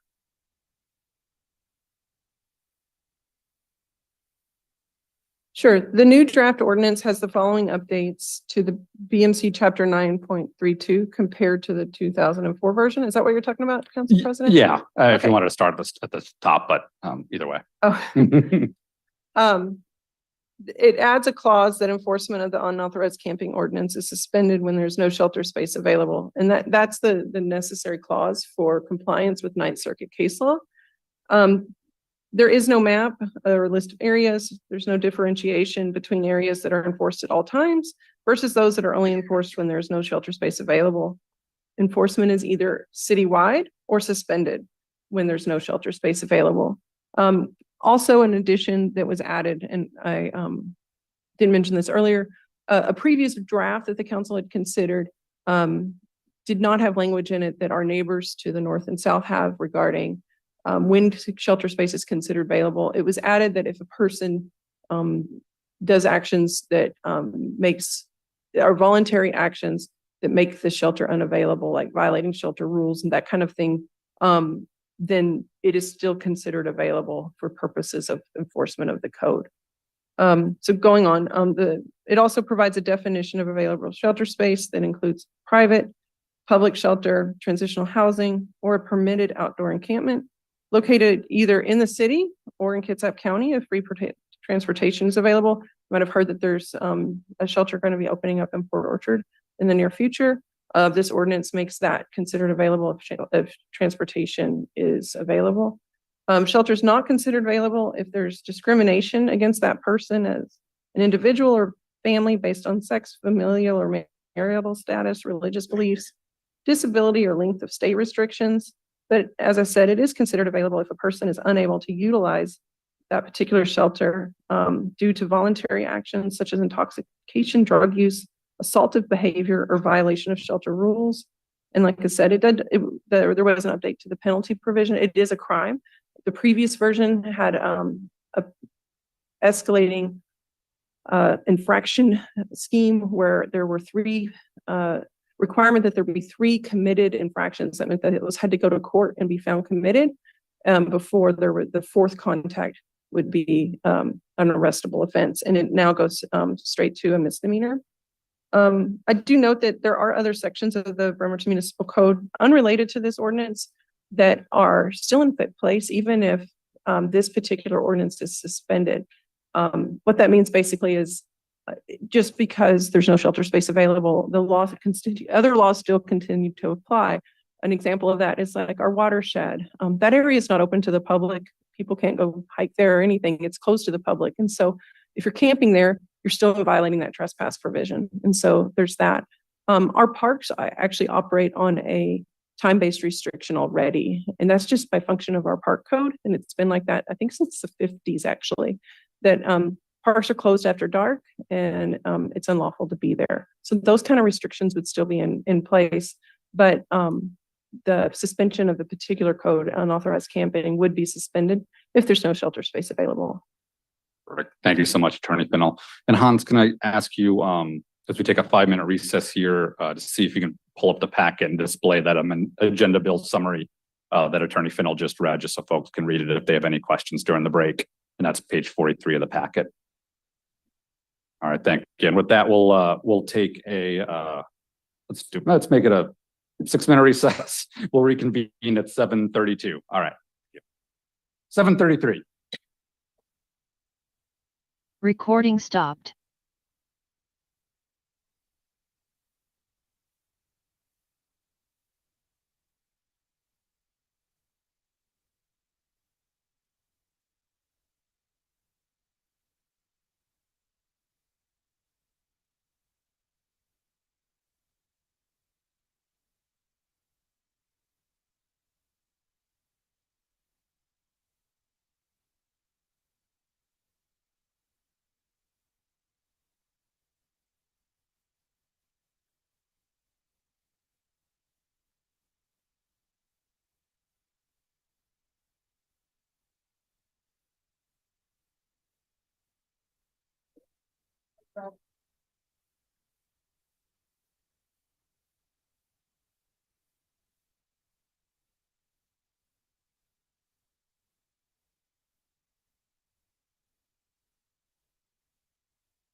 I'm going to extend the recess until 7:40. 7:40. Thank you.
All right, less than 1 minute, folks. We can take your seat. Thank you.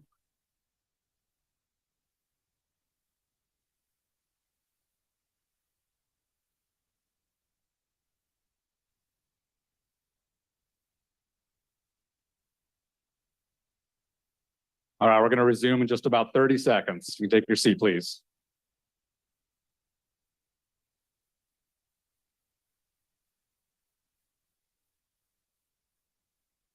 Recording in progress. All right. 7:40, I call the meeting back to order.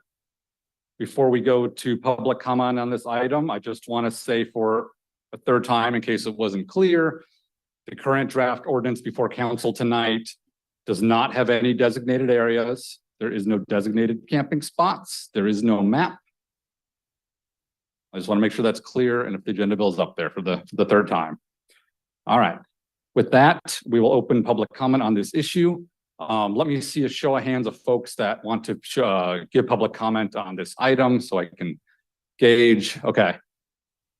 Perfect. I think, and similar to 2 weeks ago, and I know there's some folks online in the interest that we already have a late meeting, in the interest of being able to hear from everybody before folks might have to leave, we'll set public comment time at 2 minutes and cap it there.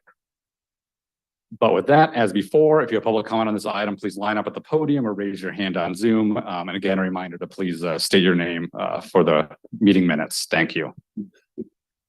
Kelsey Stedman again, work in Bremerton, born and raised in Bremerton. I'm gonna try to do this in 2 minutes.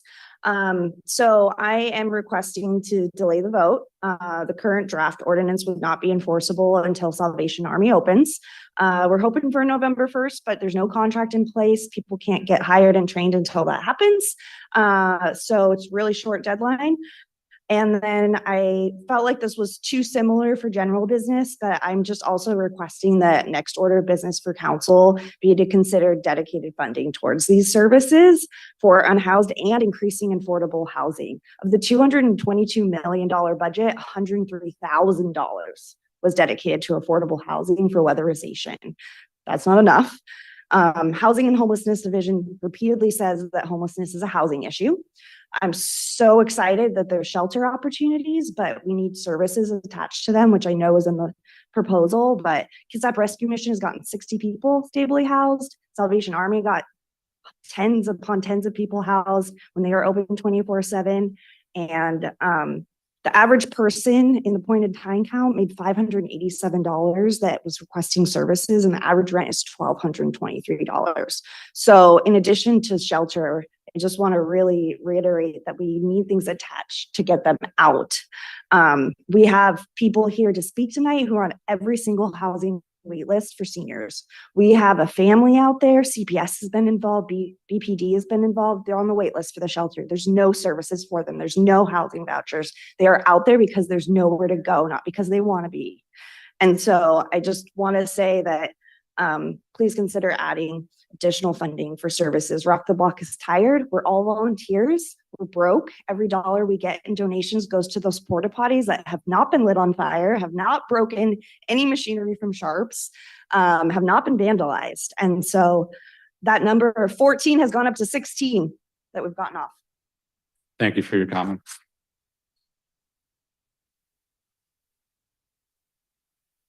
I realize that when you pass a ordinance that there's a waiting period before it is enacted. So I have no problem if you sign it today, because you do have the caveat that until there's shelter space available, it's unenforceable.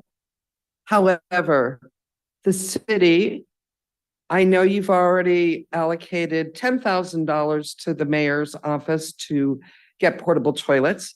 It's horrible when everybody down there who is a volunteer, and the other day I counted 17 different volunteer groups that were helping people, and we're giving $5, $10, $20 so that portable toilets can be cleaned out.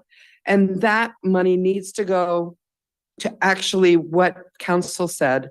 And in addition, the folks that have homes on 8th, Broadway, MLK should be provided some security. A lot of the people down there have severe mental illness, or they're, I mean, terrible, terrible conditions that their mind is in, and they can't follow rules. We have security for less than $42 an hour available, somebody who could help keep the peace down there and maybe guide some of the folks to service. It's unconscionable that we are relying on volunteers to do 99% of the work down there. Thank you for your comments.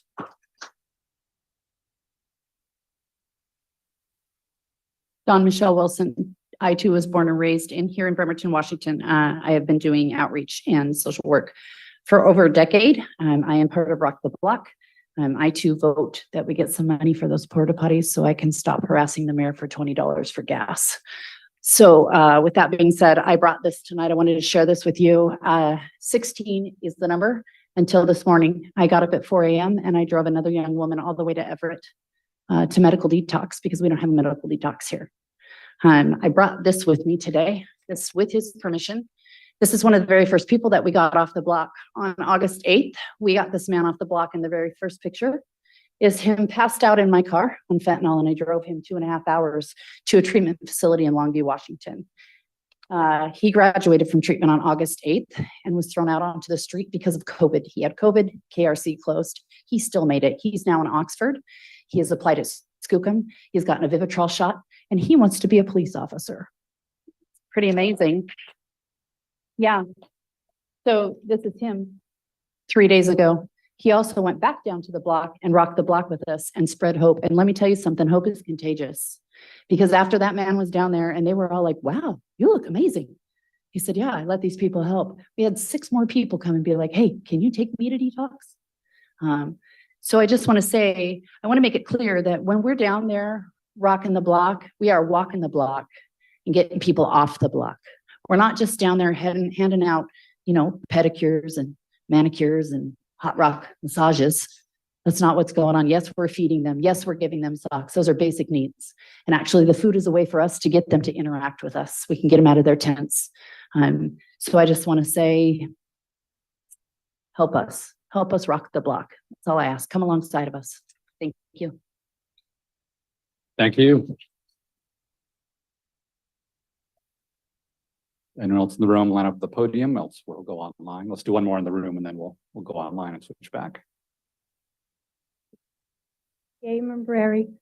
We have owned a house on Broadway for 35 years.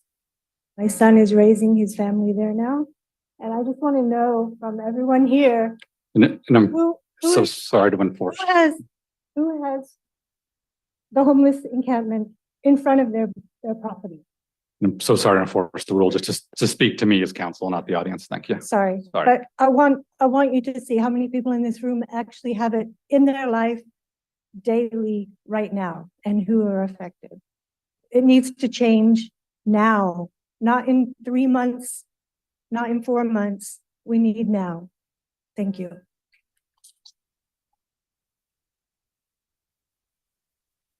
Thank you for your comment. Yes, please go ahead. Mary Trask. I was raised in Bremerton, graduated from East High School. We own quite a bit of property around here in Bremerton. We pay a lot of taxes. Our rights are being stomped on. And the city council and the mayor, you think you're doing enough? I don't think so. My house is worthless. We just moved to Manette to a condo because we could no longer handle the workload of living in a home. My plan, financially necessary, was to sell my house on Broadway. It is not marketable. I probably won't be able to rent it to pay the bills. And I'm watching you guys postponing everything time after time. I've sent emails. I called the mayor, sent him an email. He forwarded it to you. No response, no acknowledgement. Then I sent 2 more emails to you. I had a lot of questions. I really would have preferred to have an answer to my questions. Nothing.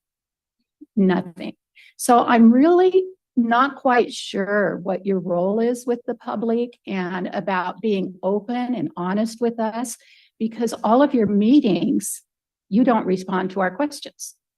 So I'm having a real problem with this. The other thing is that how many homes and shelters do we have versus homeless? My street is full of them. There are kids in there. They shouldn't be. Those people should have a house. I don't care what you have to pay for it. Get them an apartment, a hotel, whatever. Children do not belong on the streets. So as far as I know, you haven't done anything to fix those.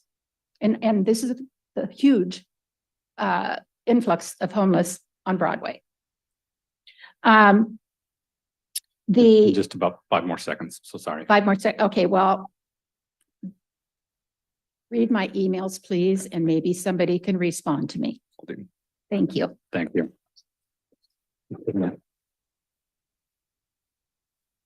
Thank you. And I meant to clarify up front, we have received obviously an unprecedented amount of email traffic on this issue.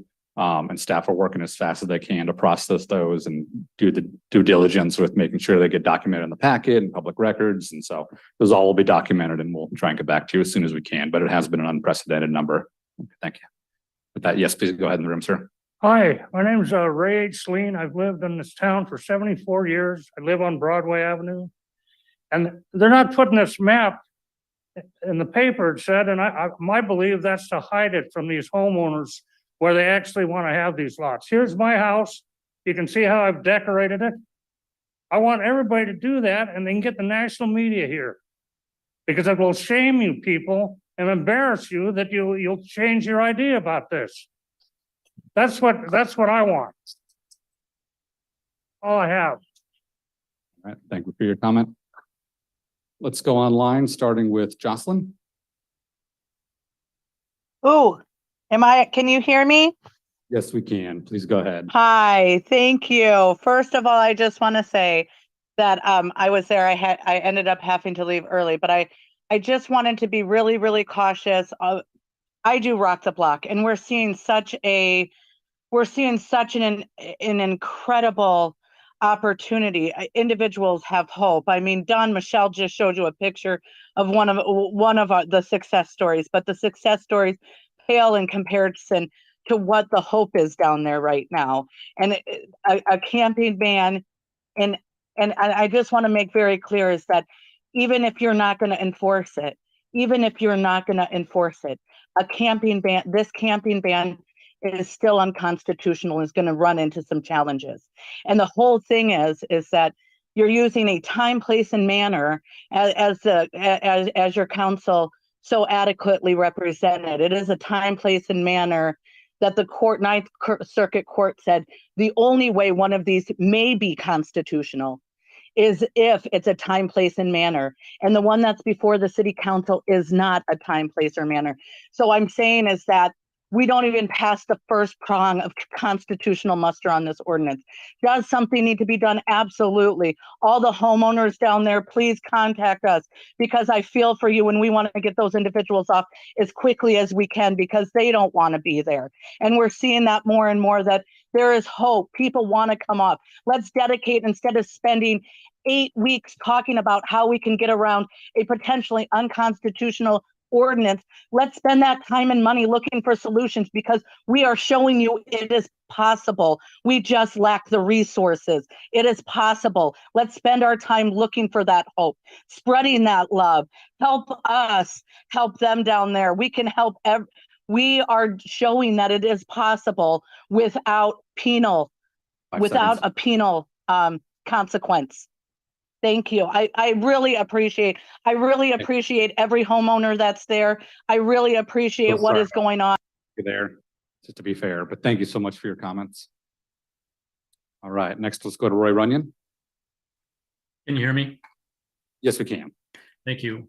Well, looking at the ordinance specifically, let's see, it's the second paragraph that was added. I'm glad that's in there, but you fail to mention the mentally ill. Specifically under definitions, under A paragraph, the second paragraph, if an individual or family unit cannot use an available accommodation because of the individual or family member's sex, familial or marital status, religious beliefs, disability, or length of stay restrictions, the accommodation is not considered available. and this is the key sentence, if the person is unable to utilize an available overnight shelter due to voluntary actions. So are the mentally ill capable of voluntary action? Yes, maybe, maybe not. Such as intoxication, drug use, assaultive behavior, or violation of shelter rules. The overnight shelter space shall still be considered available for the purposes of the section. I'm glad that that paragraph is there and that sentence is in there, but you miss out, you don't mention mentally ill. And that gets to my next point. Has anyone done an inventory or evaluated each of these individuals living in these camps? How many of them are mentally ill? How many of them are addicted to a substance or a combination of them? How many of them have criminal records? How many of them have outstanding warrants? And I take my hat off to the volunteers. You guys have done, great job. But more needs to be done. Someone else spoke, I think it was Ms. Robolowski, talked about the need for government intervention. If you folks don't know, a lot of you are taxpayers, you're citizens of Kitsap. Your county is failing. There is a housing solutions or a housing and homelessness division within human services at the county level. We pay taxes. Talk to your county commissioner, find out why they have not provided resources to us. And these people who live down there in those camps, they live within Kitsap County. The taxpayers, the property owners actually pay taxes to Kitsap County as well as the city of Bremerton. So, and I think the city attorney mentioned a homeless camp at the county level. Sure. Sorry, I got to be fair to everybody, but thank you for your comments. All right, next we'll go to Drake Evans.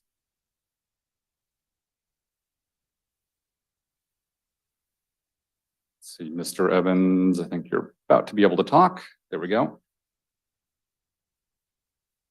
Oh. And Mr. Evans, if you get a button to unmute. I got it. How about now? Are we good? Perfect, go for it. Okay, great. I'm in Manette, District 3, and Jeff Coughlin, you're my District 3 representative. I've been here since 1979, and it appears that the city safety concerns are being done away with. Please do not permit our city officials to take a back seat on enforcing safety issues for our residents. Here are some strong concerns that may have some adverse effects on our Bremerton citizens. Please do not ignore the negative consequences of suspending and/or ignoring illegal camping ordinances in Bremerton. Especially consider what is happening in other cities that choose not to enforce illegal camping regulations. The increase in thefts, robberies, cars being stolen, and the spreading of illegal drug waste on our public properties, including public restrooms, parks, and sidewalk areas. Specifically, be concerned about the propagation and illegal use of opioids and extras, especially about the use of Chinese and Mexican cartels' distribution of fentanyl that is killing thousands and thousands of men, women, and children in the United States. A big consideration should be the consequences of allowing illegal camping without adequate sanitary facilities like running water, sewage disposal, garbage collection, and health inspections by the Department of Health. Please do not vote for suspending or eliminating laws that are intended to protect our citizens. Homeless and drug encampments have not provided any benefits to our citizens and cost the taxpayers their safety and security and should not be allowed. I want to thank you for listening to me, but I do want you to watch the news, especially New York City, where all the hotels are full and the homeless and the drug encampment people have destroyed the rooms. And I don't have a clock here. I don't know if I'm running out of time or not. Yeah, but right at the end of time there, Mr. Evans. There's been no positive. Well, thank you very much for your comments. All right, next up, let's go to the room at the podium. Please go ahead. Hi, my name is, hi, Council, Mayor. My name is Angela. I was here last week or a couple of weeks ago. I truly just want to say that while there's people behind me, I've also rented a house and had homelessness. And as a prior homelessness person, my family has watched me go through a whole lot of stuff. With the ordinance going in effect, it sounds good, but there's still some hiccups in my opinion that that needs to be kind of washed went and I missed a study session. I apologize. I'm not up here doing a speech on paper because I'm just thinking out of the box. I just, to let the county know and the city know, we only have like 4 to 5 shelters. And when these shelters only carry so many people, and the rescue mission is the biggest one, unfortunately, right now because they're in a motel. But you got George's House and some of these other shelters out here that only have 17 to 25 people. So when you're moving these individuals from one place to another, we got to really look at this because, like I've said before, you're going to come out and I'm homeless, and I'm going to say this from my point of view: is I'm homeless, and somebody like Jennifer is coming out to me saying, I can get you services, I can get you this. I'm gonna hold Jennifer reliable and say, yeah, I want these services. You're not helping me. What can we do to work together? So when you're going from one place to another, let's more have some empathy, because empathy is the biggest thing, and safety. Safety is another biggest thing, because I know I'm out there. I'm scared. I've been assaulted out here on the streets. I've been assaulted and hit by a vehicle when it comes to public safety, and nobody got held accountable when they hit me. But the thing is I've got so much, but when it comes down to it, the empathy and the shelter beds have got to be more extended. And I'm just going to end it right there. And I hope this ordinance doesn't pass tonight. So thank you. Thank you. Let's go back online to Molly.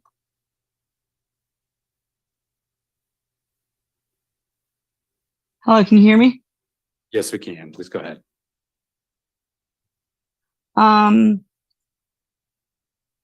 I wanted to talk about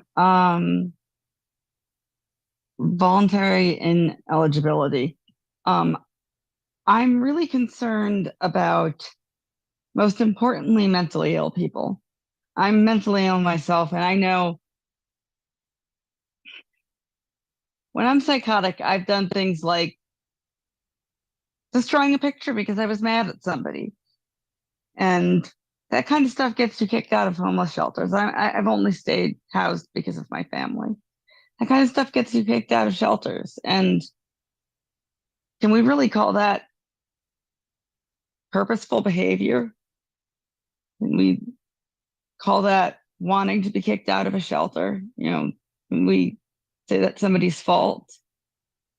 I don't think anybody chooses to be psychotic or behave that way. And the fact that we're not counting mentally ill people as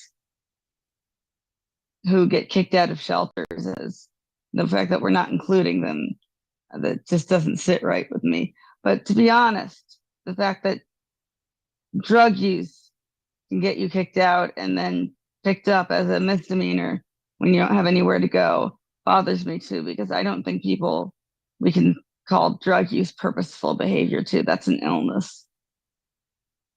And before we start making moral accusations at people who are mentally ill and people who are using drugs, we have to be considerate. There's not good services in this county.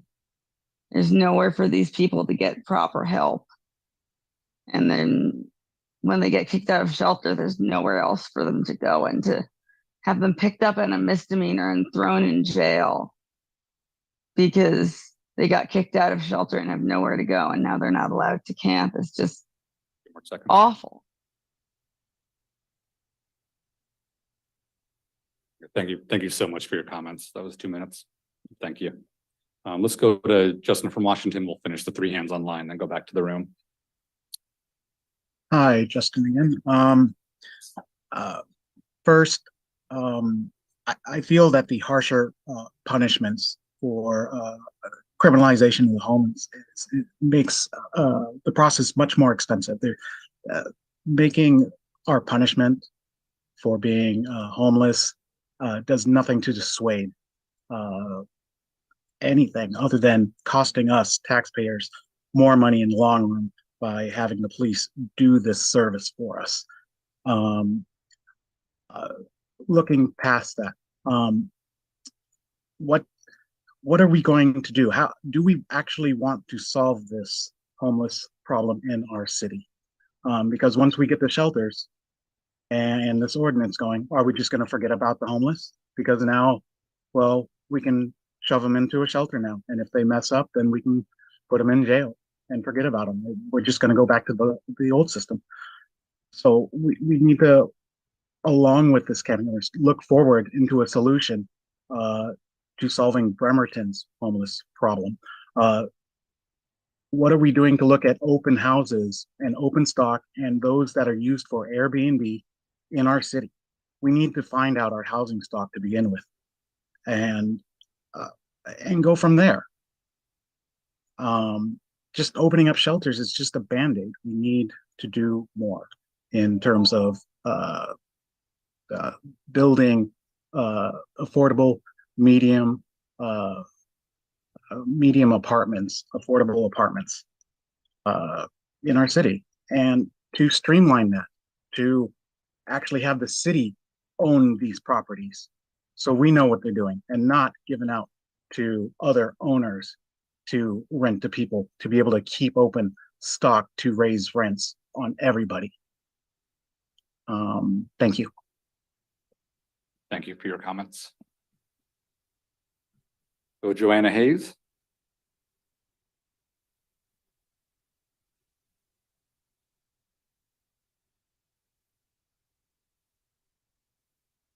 Joanna, if you can unmute. Sorry, I didn't unmute.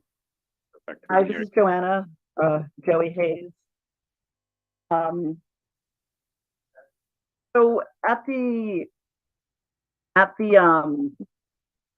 study session, I think it was 2 study sessions ago, this voluntary ineligibility came up. And I thought that, like, the time limits that had been considered inhumane. Because what you're doing, if you make someone is voluntarily ineligible from every shelter in the county, you're making it a crime to exist. If there's nowhere else they can go, it's not. It doesn't really even matter what the behavior is if they now have nowhere to go in the county other than being arrested. We have to do something better than that. And we have to do something about this. It can't be November 1st. This is a humanitarian crisis, both for the people who live in the encampments and for the people who live on the streets with the encampment, the people who use the Martin Williams Center. It's just not an acceptable situation. Something has to be done. And I don't think you can say that this legislation, this ordinance exists outside of what's going to be done. It exists completely next to it, with it, because what are we don't know what we're enforcing even if we don't know what facilities are going to be available. It can't exist without that. It doesn't make any sense. It won't be any more enforceable than what we have right now, and it won't be any more humane, because we don't know what it's going to look like if we haven't looked at all of the whole situation, which includes how we're going to house people, both short-term and long-term, how we're going to get people into treatment. Thank you. Thank you very much for your comments. Let's go back in the room because I'm seeing a second speaker. So we'll go back to any comments in the room here. Yes. Okay. Mary Lou Long, longtime resident of Bremerton. We have an ordinance on the books, and only one Ninth Circuit Court judge has said it's unconstitutional. It has not been proven unconstitutional because it has not gone all the way to the Supreme Court. Everybody's acting on this like this is the end of the trail and we have to do something. Problem is, everything that's being brought forward is not going to do a thing.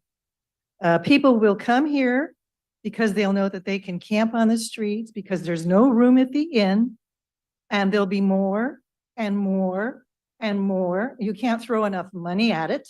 You can't build enough houses for it.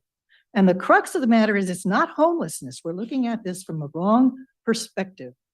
The real reason that these people are homeless is because they're drug-addled, alcohol-addled, and mentally ill, as was said by several people. I commend the people that do the rock the block to try to reach these people and give them some sort of comfort and aid. But The fact remains, housing them or giving some changes of wording and timing and position and permission to camp because there's no room at the inn is not going to be the answer. We have to go, if you put them in jail, at least they'll have a roof over their head, they'll have 3 hots in a cot, and they will not be out in the open. Now, maybe like in Marysville, they have a clinic attached to their new jail system where they bring people in and they help to clean them up. And they have a firm system, and I think you should look at that. Thank you. Thank you for your comments.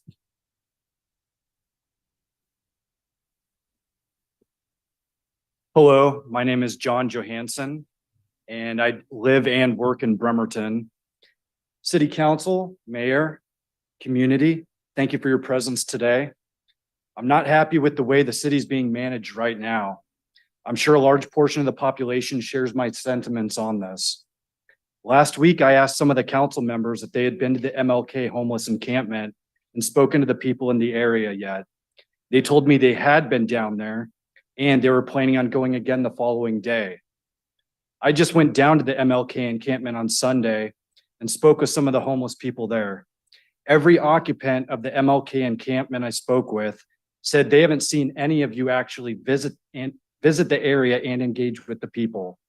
So it seems like some of you lied to my face. They said they've seen Mayor Wheeler and President Coughlin stand at the end of the street taking pictures. But when they waved at them and asked them to come visit, they just quickly walked away.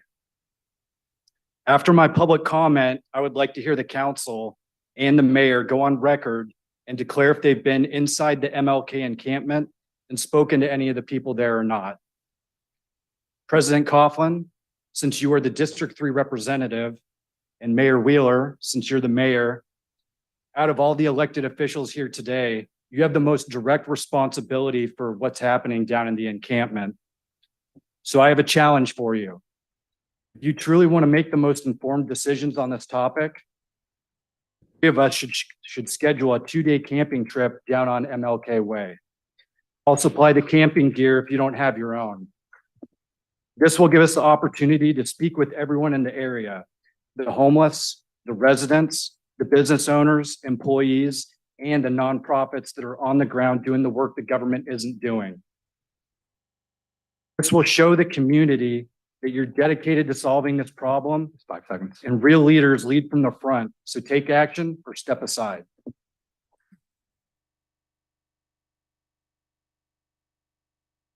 Thank you for your comments. Please go ahead. All right. Amanda Scott Thomas. I'm a member of Emmanuel Apostolic Church, the Marvin Williams Center. I'm here to support and honor the legacy of Bishop Lawrence Robertson, who built the Marvin Williams Center with the help of the community and served this community again for over 40 years. Penal consequences is not my focus or interest. My priority is the safety of our kids and community, and the current location of the encampment is not an option. I will say it again, that it feels like racism, and racism is not just white hoods and redlining, it's also disrespect. The tone of the Rock the Block volunteers at the Pinewood and Ridgetop community meeting, which I watched online, was very different than the tone I experienced a couple of weeks ago. When they talked about the safety of their children, nobody yelled out, "What about the homeless kids?" to that group. There's only one savior that I recognize. His name is Jesus the Christ. And you all need to recognize the impact of your goodwill and your goodwill on other marginalized communities. You can be benevolent and perpetuate racism. We are paying attention, and no one here is above critique or reproach. Thank you for your comments.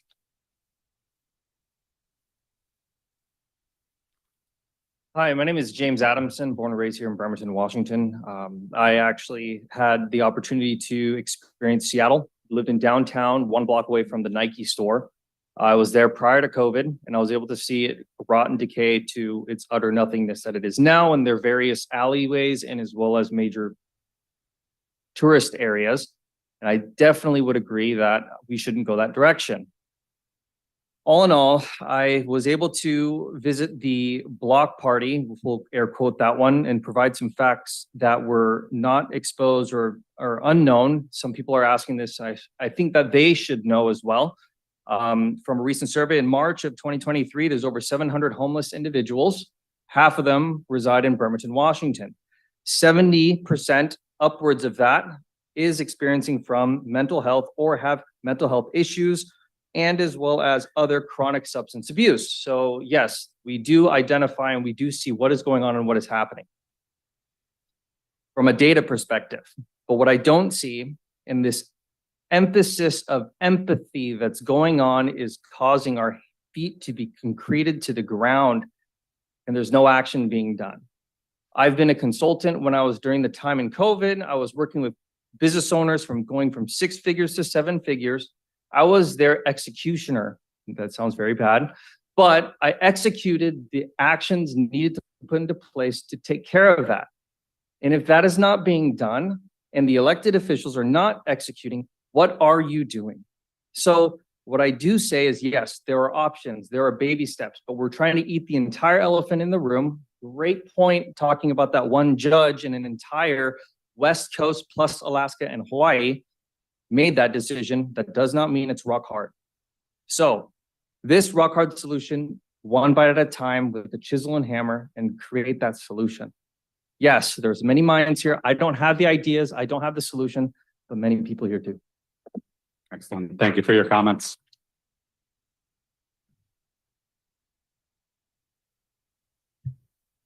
City Council, Adrian Wright from District 2.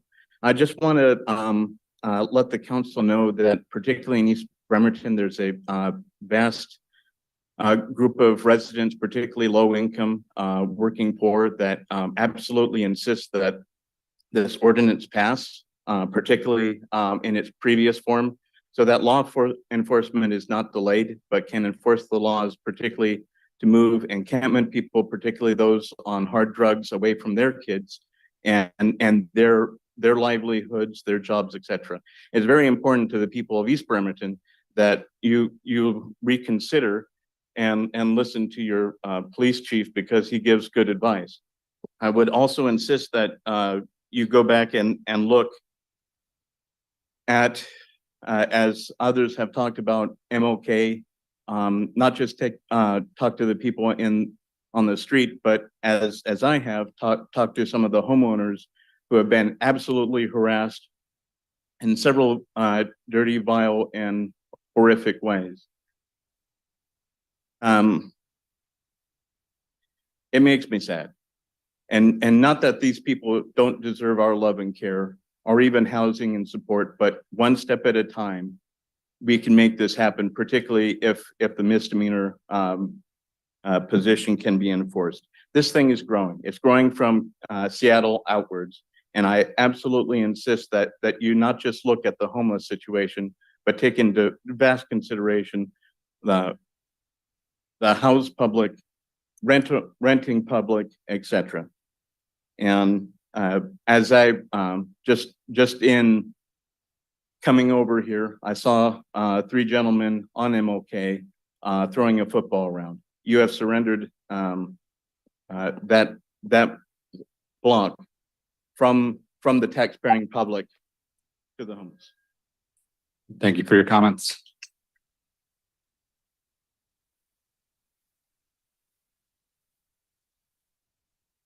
Hi, my name is Debbie Smith.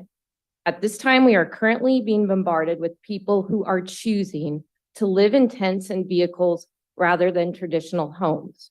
In the areas that this has been allowed to happen, the home values decrease, as well as the citizens' overall safety. Drug paraphernalia, human excrement, animals not being cared for, garbage piling up. This is what you experience in these neighborhoods. Most of the people made this choice based on a series of bad decisions, which should have consequences. Many started with drug use, and that has led them to not being able to function in normal society. That being said, it is still a choice. I disagree with the person on the phone. I think if you take drugs, it's a choice. You make the choice, you did it. You pay the price for that, not the taxpayers. A majority of the people live on the streets because they do so because they don't want to abide by the rules and regulations imposed at the facilities or functioning in normal society. So waiting for beds to become available is really irrelevant because those people aren't going to want to stay there anyways. In that case, the police need to be able to enforce law and order and protect us who pay the taxes, buy the houses, pay for our groceries. I actually pay for my groceries, our cars, our car tabs, our insurance, etc. It's disheartening to walk into a store and watch these people walk in, take whatever they want, and walk out. What does that teach the people that work at the store, the kid with their first job? They're working for 15 bucks an hour and somebody's walking out with $200 of product or groceries or whatever. And they know where they're walking to. They're walking back to their tent, their camp, their RV, whatever. While we hopelessly watch this, we are told the police and employees can't do anything about it. So no more. We, the people who vote you into the office, can also vote you out. Thank you. Thank you.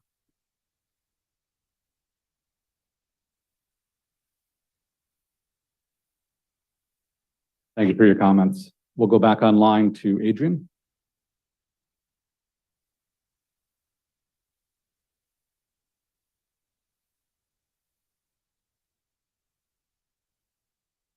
Adrian, if you're able to unmute, go ahead. Thank you. Can you hear me? Yes, we can.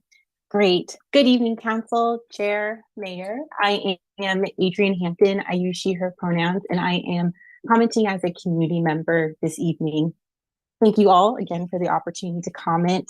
As policymakers, I know that you all understand that policy development is best done with implementation in mind. And tonight I have some data to share with you all as this ordinance names the point in time count. So in that count, of the 604 people surveyed, 245 individuals who participated in Kitsap were 58% were located in the city of Bremerton. And in addition, according to the Washington State Department of Commerce, in 2022, 2,358 individuals entered supportive services while experiencing homelessness in Kitsap County, such as emergency shelters, transitional housing, or rapid rehousing, and more.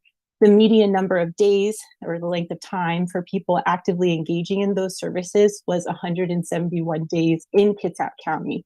So this data helps to explain the gap in estimates and potentially affirms the point in time undercount. This data also demonstrates that intensive services are critical and are definitely necessary, requiring sustainable funding, and many more resources are needed, especially in Bremerton. So I urge you all to keep this a top priority, or if the ordinance is passed tonight. And furthermore, it would be wonderful to see council, the mayor, alongside community groups come together to co-create and develop a plan and budget to promote human-centered care, such as intensive outreach services, access to resources for things like clean drinking water, sanitation, as well as things mirrored in code described in BMC 2046-090 temporary encampment permit, in times when there is no available shelter space to mitigate undue burden and ultimately connect people with the resources they need. So in closing, I appreciate the leadership of community groups, advocates, and city officials regarding the development of this ordinance. Thank you so much for your comments. Next, we'll go to Chrissy Lightson. I hope this isn't taken from my time, but the people online, the timer is not visible. So we have no idea when we're approaching the 2 minutes. I don't know if that can be fixed. Yeah, I can give a 10-second, 15-second warning, whatever helps, but Okay. It should be visible on Zoom. Let me check with IT real quick. Visible on the room Zoom that we can see. Yeah, it's not. Okay, thanks for that update. I wasn't aware. Okay. Okay, so I'll do my best. Perfect. We'll start your 2-minute timer now, and I'll give a 15-second warning. Okay, so myself, like other commenters, I'm concerned about the constitutionality of this ordinance. It did not pass muster before, but definitely does not pass muster now with the additional language that was added during the study session on the 13th, which was proposed by the mayor. And specifically the added language, if the person is unable to utilize an available overnight shelter due to voluntary actions such as intoxication, drug use, assaultive behavior, or violation of shelter rules, the overnight shelter space shall still be considered available for the purposes of this section. I would argue, just on the basis of like actual meaning, if something is not available, if you cannot access it, if you've been kicked out of the shelters, you cannot access that shelter. It is not available to you. And it is inhumane and negligent and morally bankrupt to criminalize someone's mere existence because they are unable to access the shelters that are available when there aren't enough. I also want to point out that people with substance use disorder, which is those in active addiction, and those who have been diagnosed with another mental health condition are covered under the Americans with Disabilities Act. So they are the ones that engage in these voluntary actions that have been described in that added language. That's problematic. You're discriminating them, and they have their rights are protected under that law. And who is determining that? Uneducated shelter workers who have no clue about mental health conditions or substance use disorder and the associated behaviors. That's just wrong. Did you cut me off? Okay, thank you. Next, we'll go to Patricia Morris.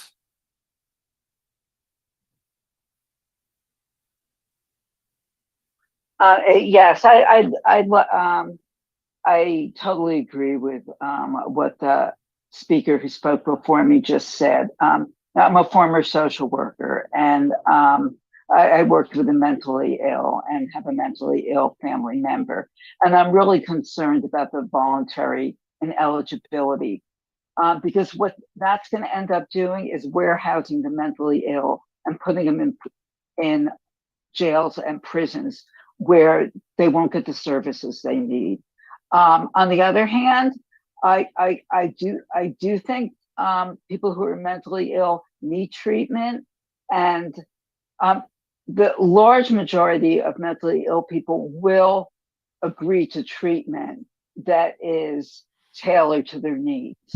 And if the right facilities were provided, then most people would agree to be to get services. So I'm really concerned about that, and it's a problem and that costs prisons cost the taxpayer more money than everything else, and this has been a huge problem in our society. So I'd like you to think about that.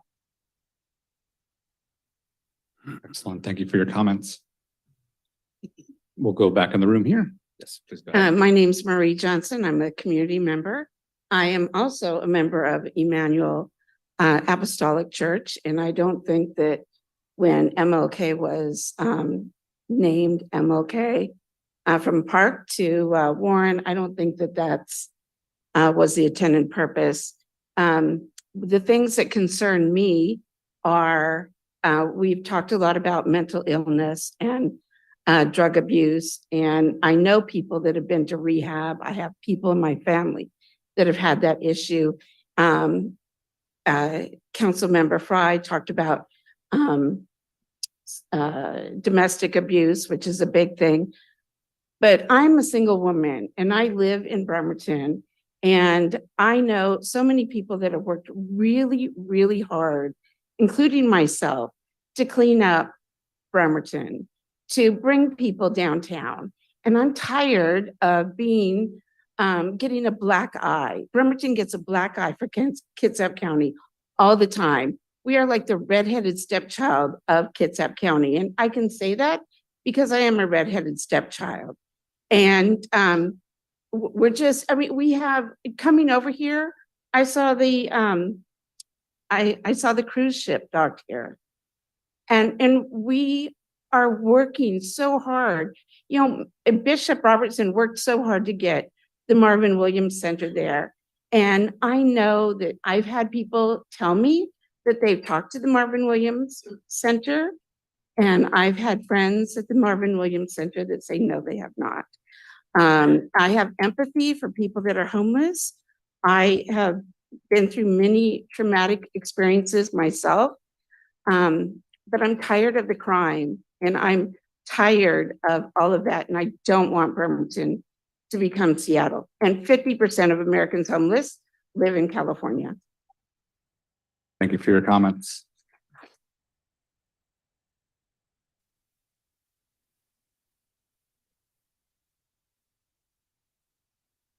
My name is Cindy Large. And I think the question before us is, how do you balance law and order and deal with such a huge social issue? It's beyond legislation. And it really starts at a young age.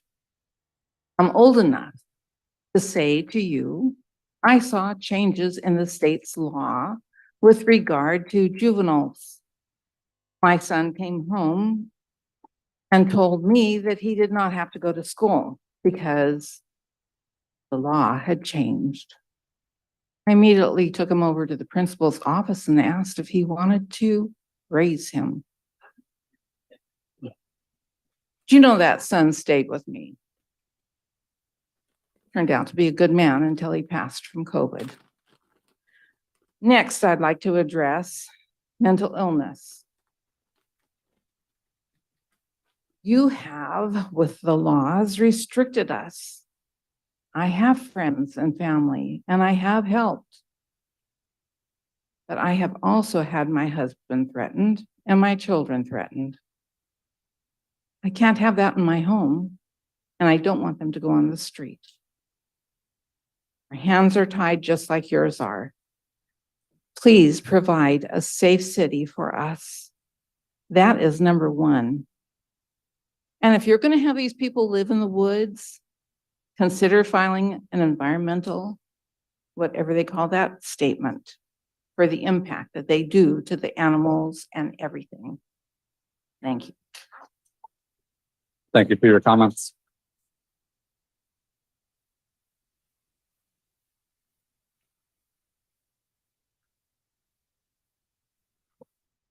My name is Yukari. I live in Sulphur Springs, facing the Dice Inlet. I am opposing the proposal due to the drug addict. My role is to protect my children of 3, youngest is 6 years old. I'm a former long-term resident of Seattle, King County for over 2 decades. My heritage is from Japan. I have already seen the encampment many years in Seattle. No law enforcement on the camp is ridiculous. That being said, the majority of the Seattle residents back in the time kept being so secret.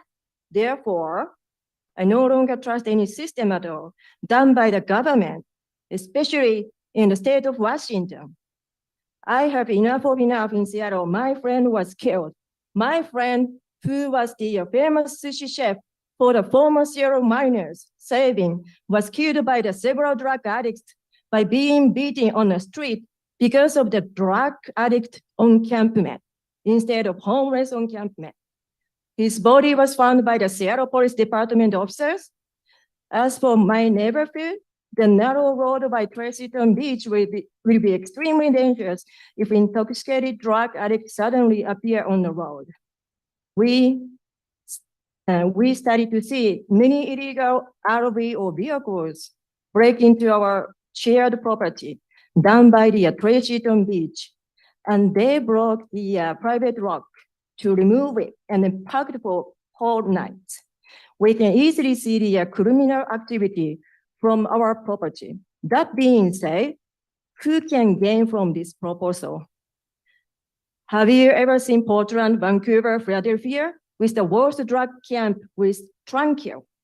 And those people look like zombies because they chose to be on drug. You are about to force the taxpayers and the Navy and the military veterans right here along with the whole community in Bremerton in the same way of Seattle. Don't do that. It is unconstitutional. Thank you. Thank you for your comments.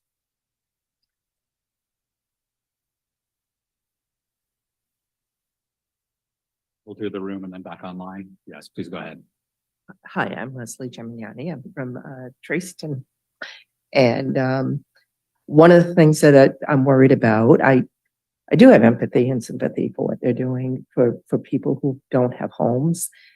But I'll tell you, my husband and I worked very hard, moved from the East Coast out here, found the perfect home, found the perfect place to live. And then our children grew and we were able to have grandchildren. And this past summer was out with my grandchild, my grandson who is autistic, walking around on the beach, and there were 3 needles on the beach. 2 days later, my granddaughters were with me, and we walked down on the beach, and on the property on my beach, there were all kinds of little nip bottles, bunch of them that weren't there 2 days before. Now, yeah, they could have come over on the water, they could have come up from the tides. I don't know. I do know that when you go from one section of Tracyton going towards Bremerton, there have been RVs, and trucks, and cars that are parked in places, and you know they don't belong there. You know, we don't deserve that. And I'm sorry, just very quickly, I just want to say one more thing. We need to be protected. We need our protection. Our grandchildren, our children, our families deserve to be protected. We pay a lot to live in Washington.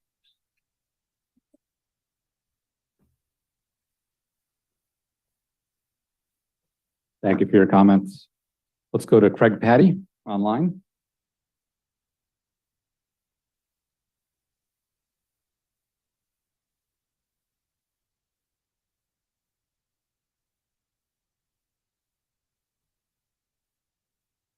Mr. Patty, if you can hear us, please go ahead. I need to be unmuted one more time.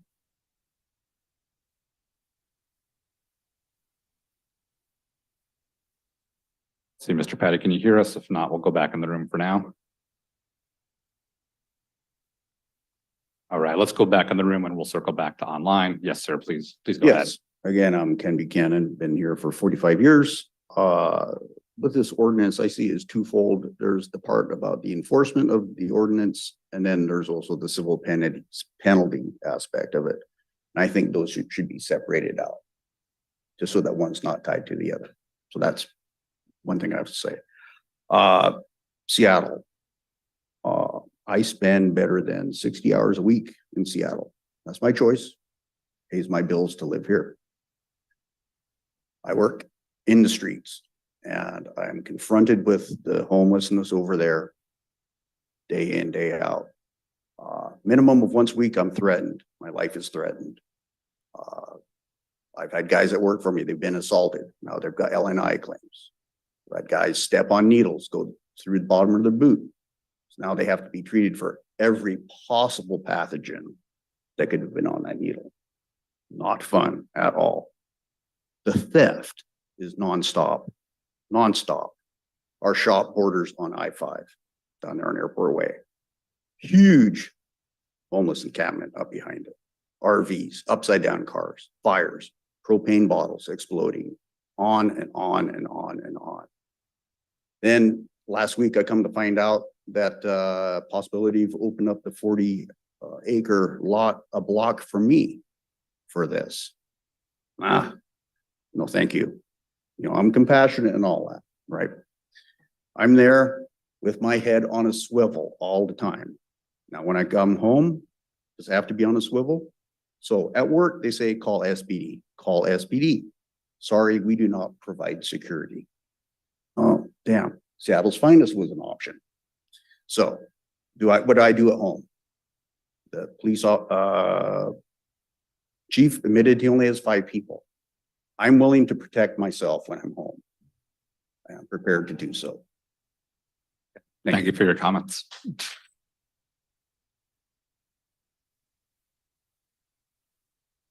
Let's try going back online to Craig Patty.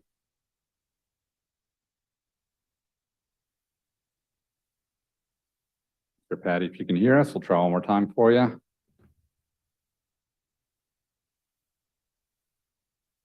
Those of you who can hear us, we can't hear you. Looks like you're muted. I just want to give enough time. Darn, we do not hear anything. Okay, let me ask if there's any comments in the room from anyone who hasn't spoken yet. Yes, sir, please go ahead. I'm Mike Simpson. I live in District 6.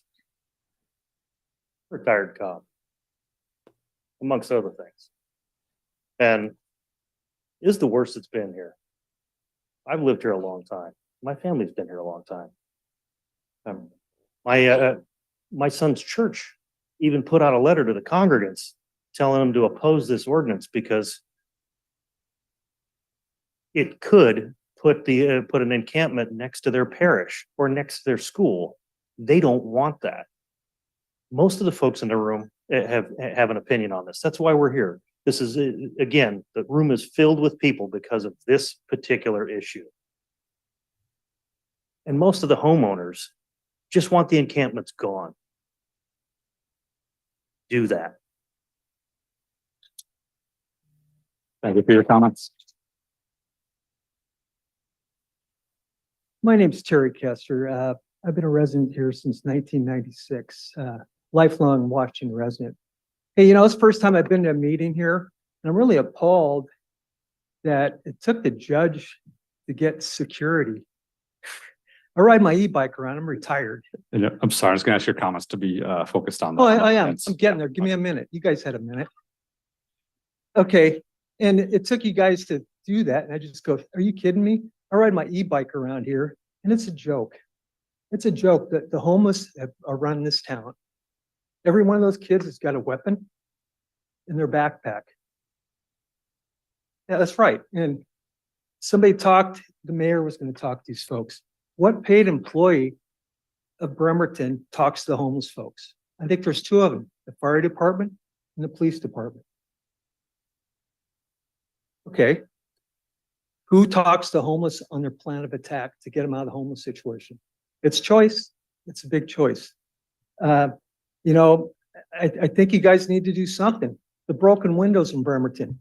Okay, about a month ago, Discount Tire, the T-Mobile, all those. Didn't even make the Bremerton sun. How many thousands of dollars damage that do? That's right. So you guys can sit there and come up with a plan, but you better put some teeth in the plan. And another thing is too, are these guys vetted? I mean, where are they coming from? Do you guys know? Does anybody talk to them? I mean, heck, to get anything around here from the government, I have to show an ID card to get something. So, I mean, you guys really need to think about it, especially look at all the building coming up. Who wants to be in this city if the homeless is going to take over? One more thing, you guys might consider passing a no panhandling ban. Just, hey, you can't panhandle. Quit being the enabler. If you have a puppy that poops on the carpet, you going to keep them or are you going to train them? You guys just put up with it. Thanks. Thank you for your comment.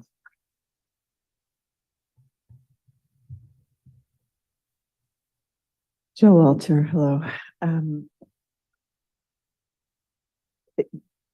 I want to stand up for you all. I'm mad at you for a lot of things. But I don't hear people coming up here with answers, with saying they've figured out what you ought to do, something that's feasible for you to do, and that you ought to go ahead and do it. I'm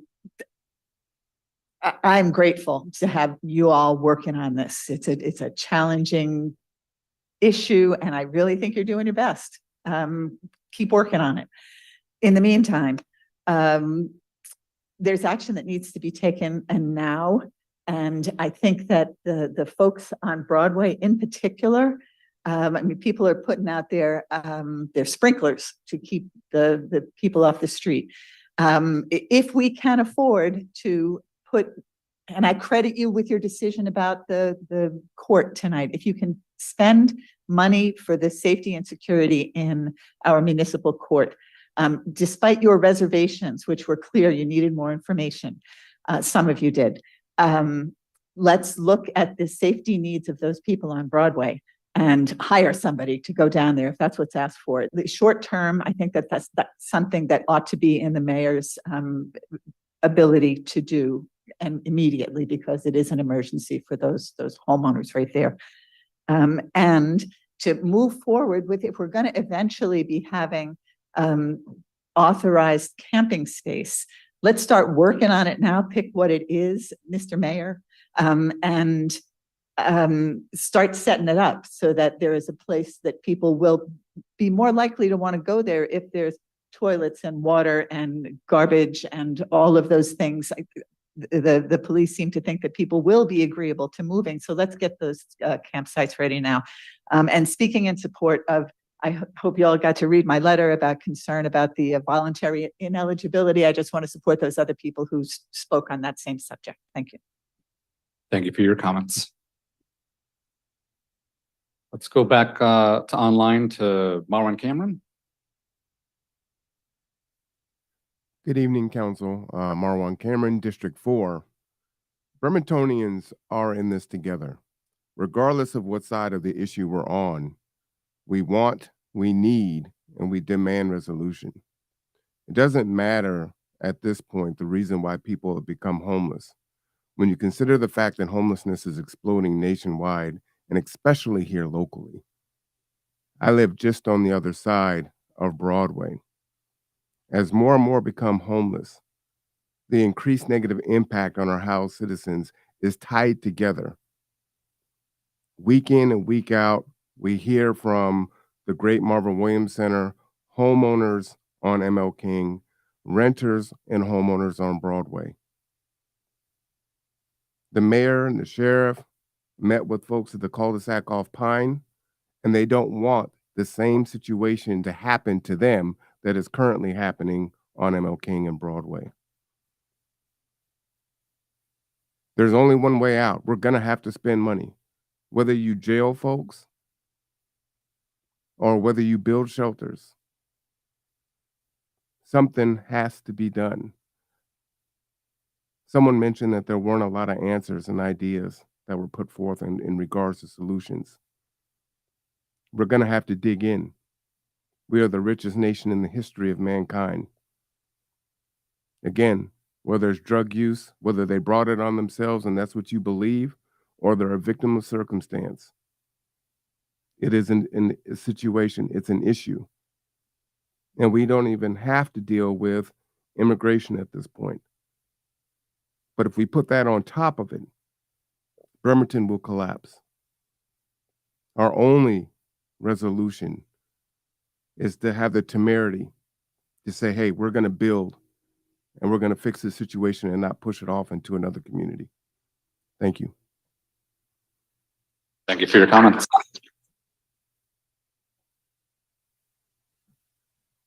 Anyone else for public comment on this item? Yes, please go ahead. Good evening. I'm Greg Bush. I live in the city of Bremerton, pretty much have my whole life. We're hearing that there's no solutions. Actually, a lot of cities have found solutions, and even in the state. And here's what they've done. A lot of people don't want it in the neighborhoods where there's high density population. I understand that, makes sense. Somebody mentioned needles, all kinds of things. What a lot of cities have done to help make this palpable is they found one area, whether it's access for fire, police, and services, that's close to a bus line, that's close to a store, and they fenced that area off. They put dumpsters and they put sanitation there. And yes, it's going to cost the city a little bit of money, but probably less than what they're paying now, having a hodgepodge and having to run all over the city to deal with these problems. And that's where everybody should go. And I would hope that somebody would actually consider this instead of trying to shove them off into the woods or on somebody's beach or behind somebody's home. So I think everybody has empathy, but I think they need to be in one area. And I know of 2 or 3 sites that come to mind right off the top of my head that would work very well, that are away from a lot of homes, that are very near stores, medical, and other services. So thank you. Thank you for your comments.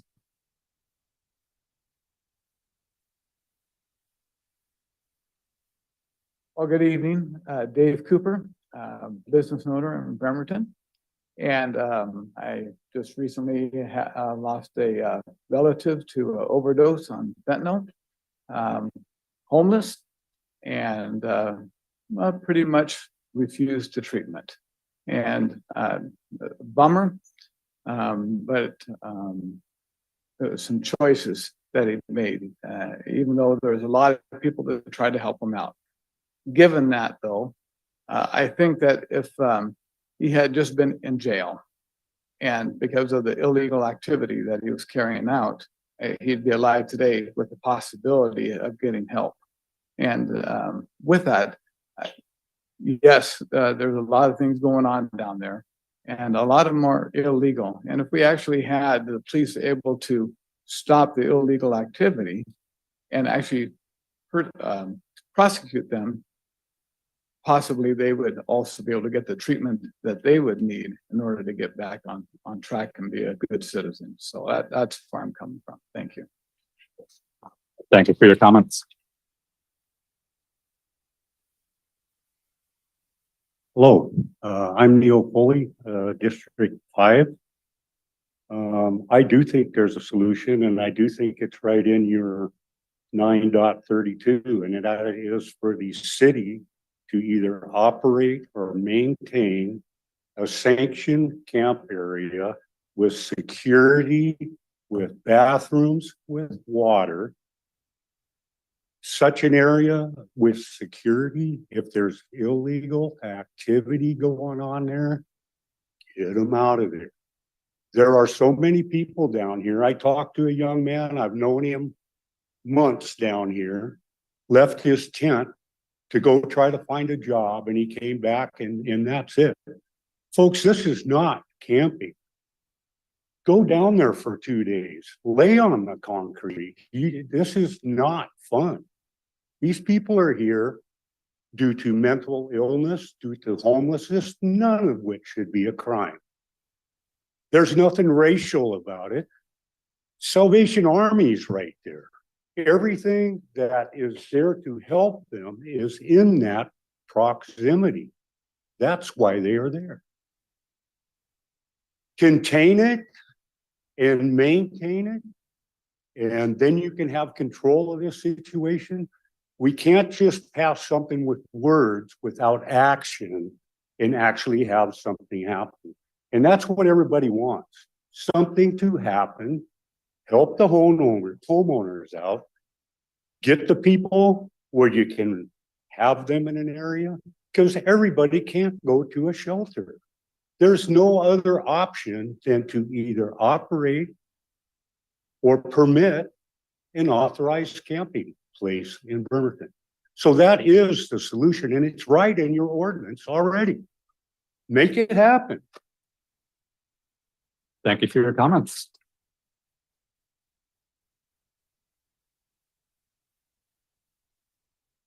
Yes, Deborah Moore Jackson with Surviving Change and Hope 360. I am a Bremertonian, raised here.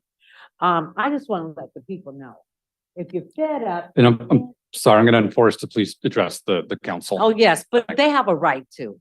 If the council is not acting as fast enough and effective for us, you can, under the city charter, sue the city.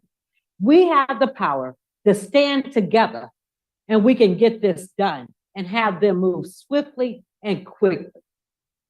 So file a lawsuit. I talked to Bruce Ma'am, again, Harrell. please address Okay, me, I not the talked to audience. Bruce Harrell, what they did and what he did when they sued Seattle, the businesses did. So we can go ahead and do the same thing. I gave the information to Claude Jones, what they always like to stop him from speaking and everything. And I'm sure next week he will bring back brochures and information and get up here and speak about it. Ma'am, we're up here. Okay, Thank no, you. that's, oh, I see you. We wish we could see you out there. Thank you. Thank you.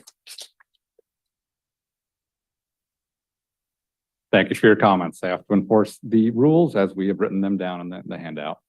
All right, anyone else? Well, let's go online to Kimmy Stevens.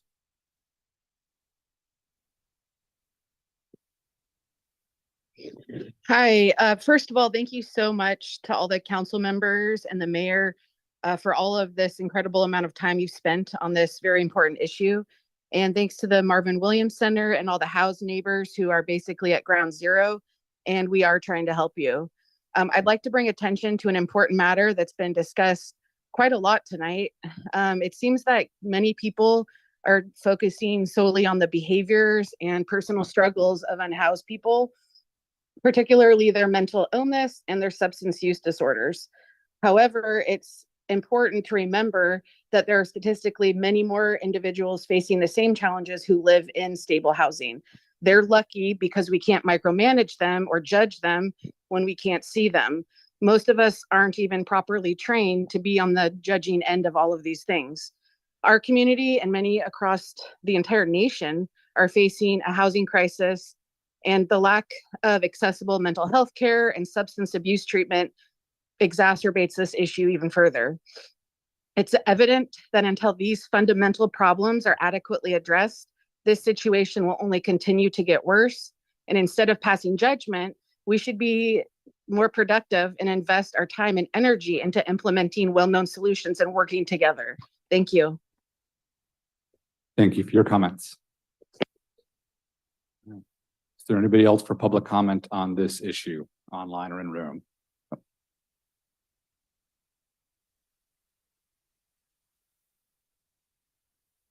Good evening, Council. Robert Parker.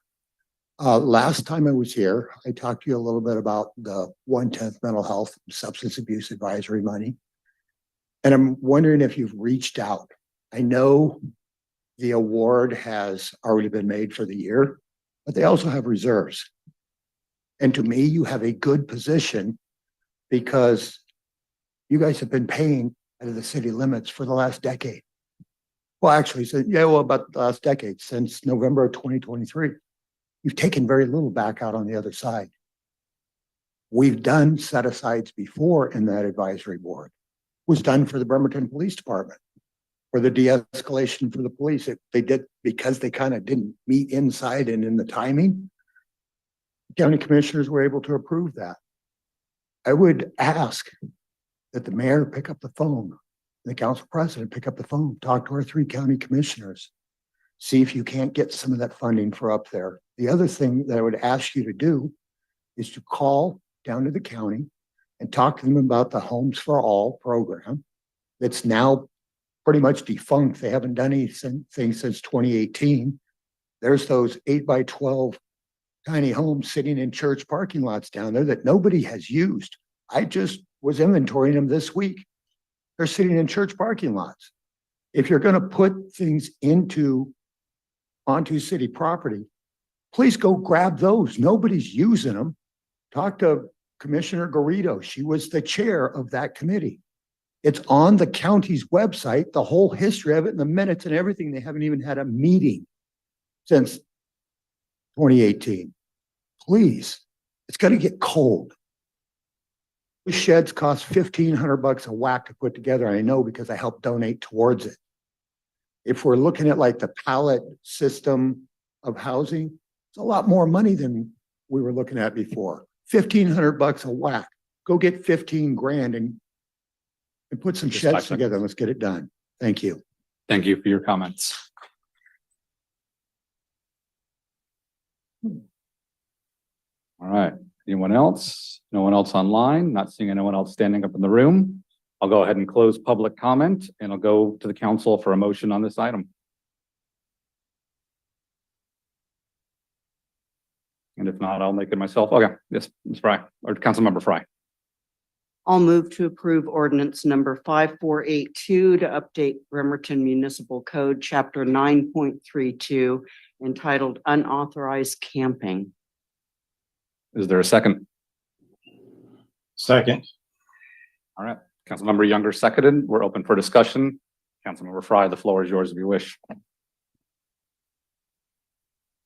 This has been a long process and I don't think it's over. I don't think anything that we do tonight is going to make it over or is going to solve anything. I personally feel like we need to take action. I have heard a lot from homeowners and renters, family members down there, as well as advocates for the homeless. And I think we all have, and I think we're trying to balance the needs of everyone. The reality is a council can't make shelters happen. you know? The city really doesn't provide direct services except through our police and fire. The county does a lot more of that than we do. And I know that we are talking with the county. We're working closely with the county through the mayor's office. I'm sorry it's taken this long. I'm sorry if it takes even longer. This is really tough work, really tough work. If we pass an ordinance tonight, it really can't adequately be enforced until we have adequate shelter. And that falls to the administration to help advance. We'll certainly talk about it out there and do whatever we can to advance it, but we can't make that happen. What we can make happen is an ordinance. And then when budget time comes around, we can look at things like 1/10, the 1%, which scares the Jesus out of the administration, let me tell you. It's a lot of money. But we can talk about that. We can look at that. Budget's coming right up, right up. I look forward to hearing more about what the mayor and the nonprofit social service providers have been working on. We heard a little taste of it tonight in your report, Mayor, and that's exciting. I'd feel a lot better about this if we had that already, but we've been kind of waiting for that, and it takes some time, and it's just not happening all at the same time. So with that all said, I'm ready to vote on this tonight and move it forward.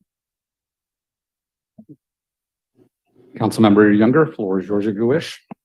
Yes, I'd like to build upon Councilmember Fry's comments during the pre-council session before the 5:30 meeting. There was talk about, well, quite frankly, the mayor sent the council a letter asking us to delay our vote on this ordinance, and I please implore the rest of the council, let's take a vote on this tonight.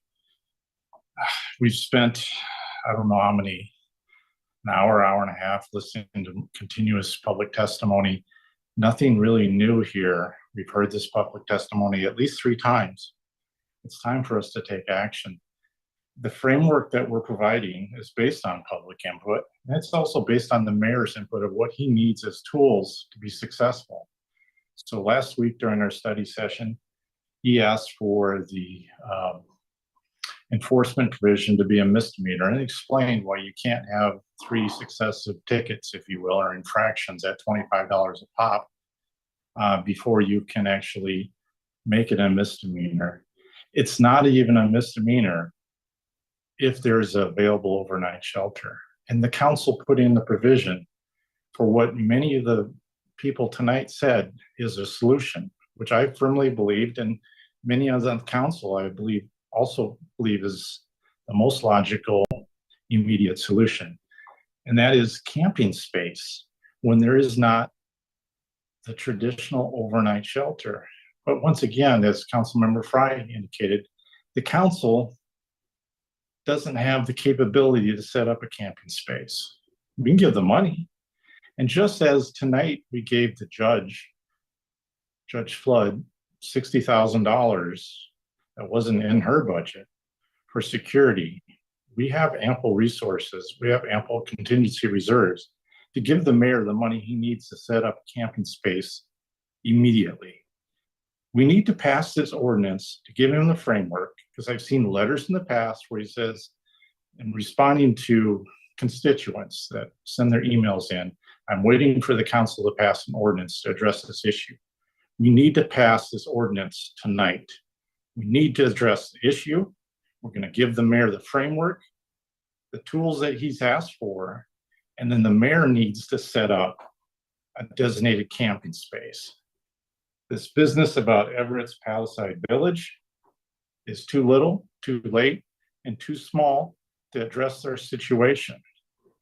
I'm also upset to hear about it in the mayor's report in the Kitsap Sun, which I had to read to get the full details, when he really should be having more communication with the council from the onset.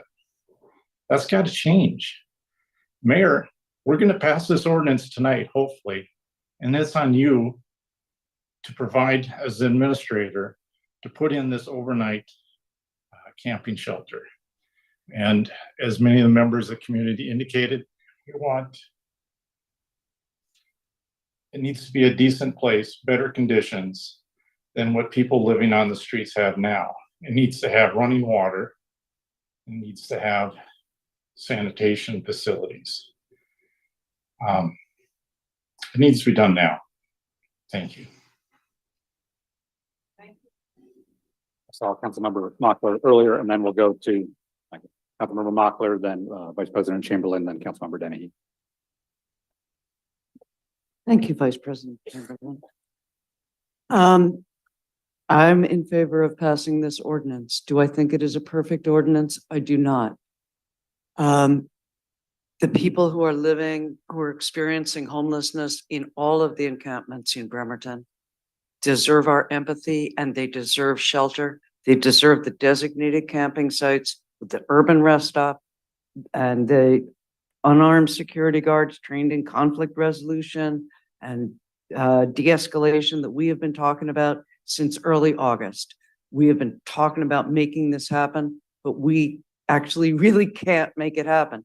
The mayor is the executive branch. He executes the decisions. All we can do is make this ordinance. So sorry about that. People who are experiencing homelessness deserve our empathy. But Marvin Williams was not created by like some wealthy donor just dropping millions into the ground. That was a ton of hard work. And those kids have not been able to go outside all summer long. There's vandalism even on their electrical outlets, their exterior electrical outlets. The event space that they try to rent out, almost coming back to Germanity, is to pay for all of the community services they give, basically. People don't want to come use those event spaces. Property owners along MLK Way, their wives and daughters are being threatened with rape and murder. There's theft, there's trespass. We have photographs of people who have just accomplished a defecation on a porch and are just standing there. I think that the member of the public who suggested something we've been suggesting was great, which is the unarmed security guards, merchant patrol that we already have. They should be offering security to the people in and around these encampments. Again, this is not a perfect ordinance, but the mayor has sent many, many emails to constituents saying that his hands are tied. I'm paraphrasing, obviously, until council passes an ordinance. So let's do it. And then we can start talking about creating a more perfect system that serves everyone.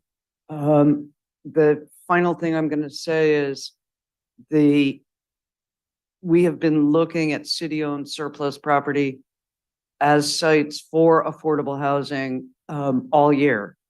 And for building it, well, my thing is we would build it and maintain it, but certainly we would use the properties. And truly affordable housing for the 40% of Bremerton households that make less than 40,000. I really urge the council to pass this ordinance so that the mayor can move forward and help people. Thank you. All right. Councilmember Chamberlain. President Coughlin, these folks are like breaking my heart. They may not know that I'm a crybaby, but I am.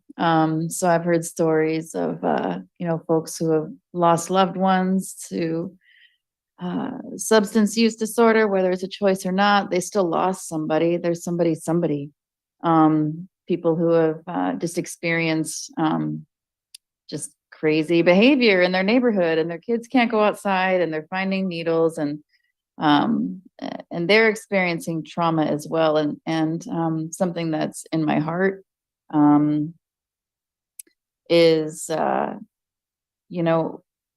entire community. I'm going to cry, you guys. Our entire community and communities across this country are in trauma. whether it's from folks who are houseless, experiencing trauma, or folks who are experiencing trauma from the fallout of houselessness crisis. We are not the only community dealing with this. And I just, and it just also, you know, it kind of hurts my feelings that we don't, and I'm just one person, you know, that we don't have a good, you know, working, like, cohesive, like, synergetic relationship between all three branches of government. And I would like to see that change. And would it be okay to ask the mayor to clarify why he wants us to delay the ordinance? Would that be okay? You have the right to ask any mayor or staff question. Mayor Wheeler, you sent us a letter, and I just want to know if your position has changed on asking us to delay after hearing public comment, or if there's a particular reason that you think that we should delay. I would love clarification.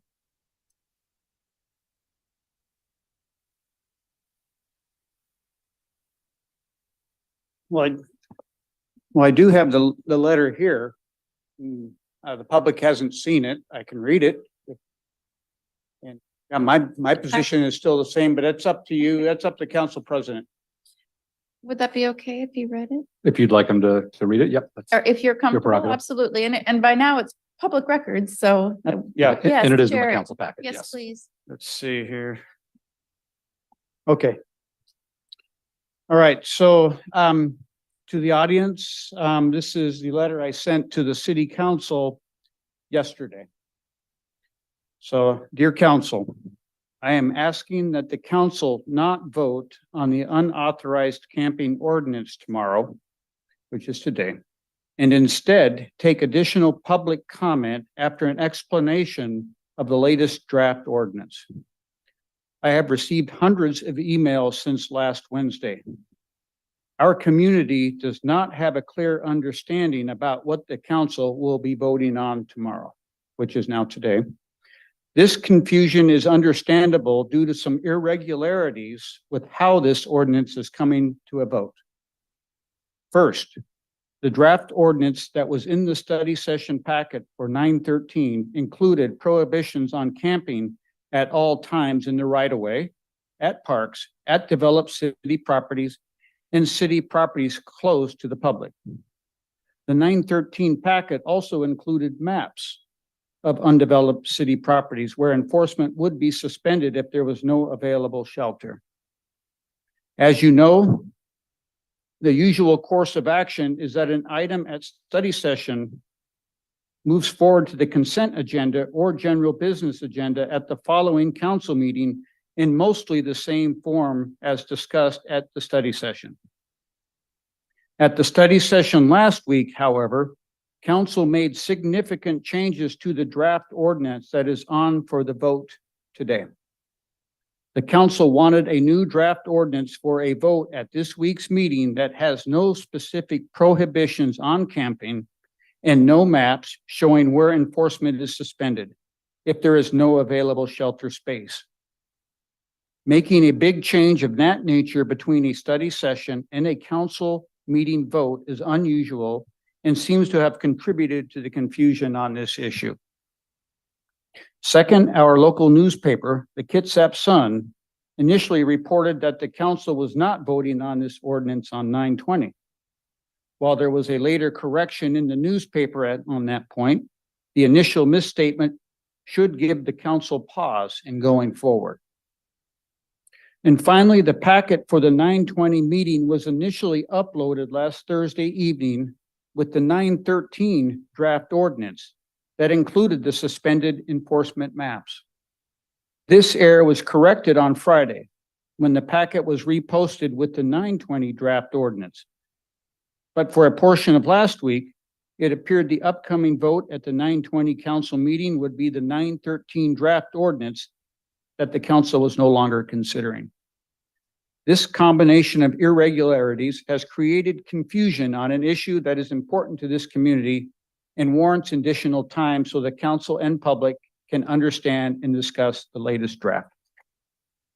Right, so that was my letter. Thank you, Mayor Wheeler. I appreciate you reading that to us, to the public. I think I hear it definitely coming directly from your voice.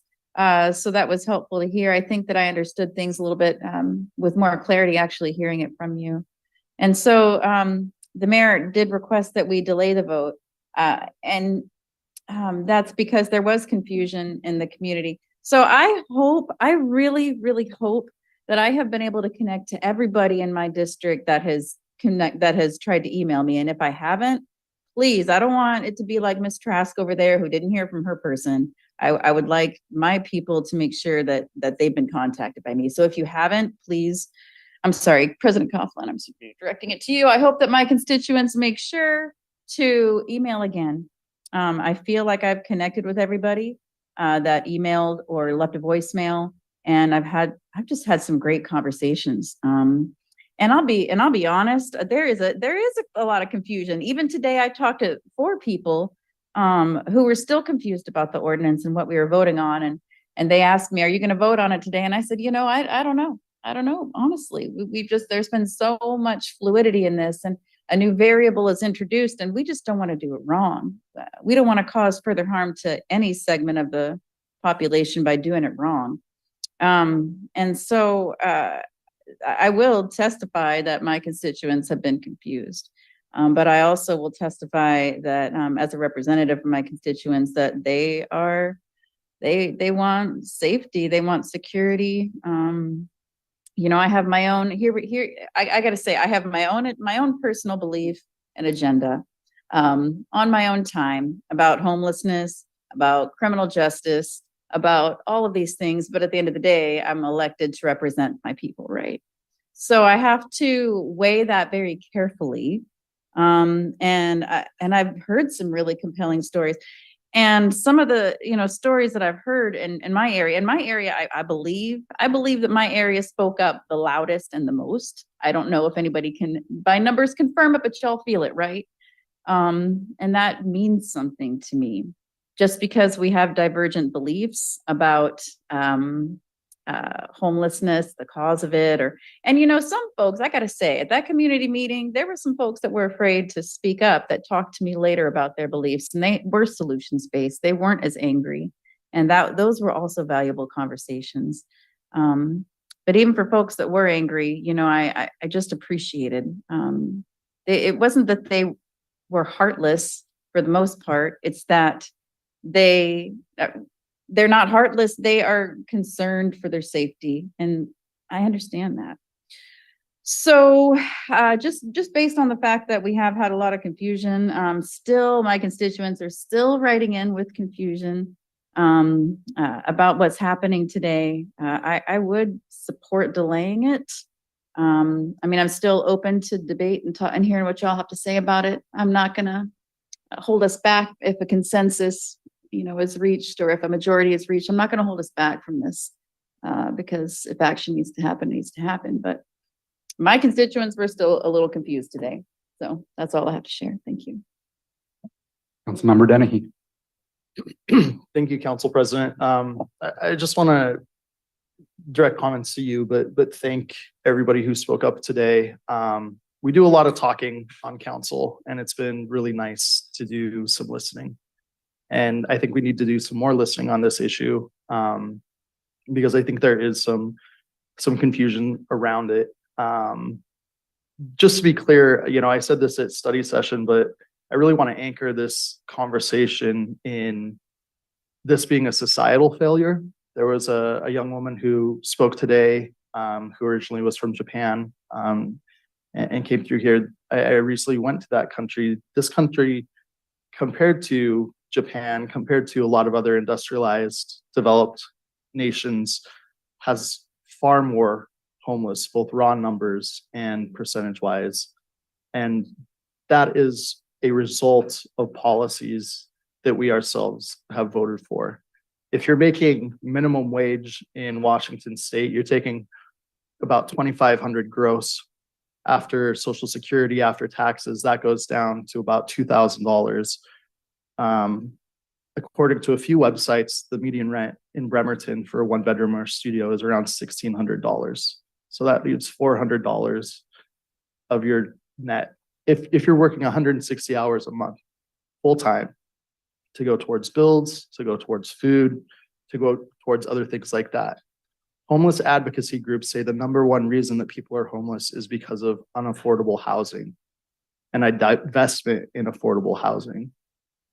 And a lot of people turn to drugs because of the hopelessness that they feel. They don't have family members or generational wealth to draw upon. They don't have a social safety net because we've taken that away in this country. And now we're dealing with the consequences. It's not just here in Washington. I'm from Montana. I lived in Louisiana. I have family in Minnesota. I lived in New England. It's everywhere. So I understand the anger that is coming, but bring that anger to the ballot box in federal, in state elections. And that's not a violation. It's fine.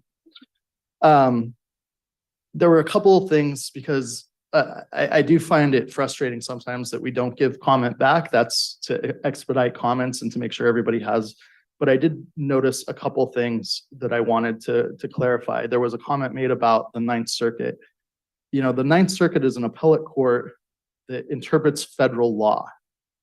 We are in the Ninth Circuit, and they determined that arresting people because they have nowhere to go is violative of the Eighth Amendment of the Constitution, cruel and unusual punishment.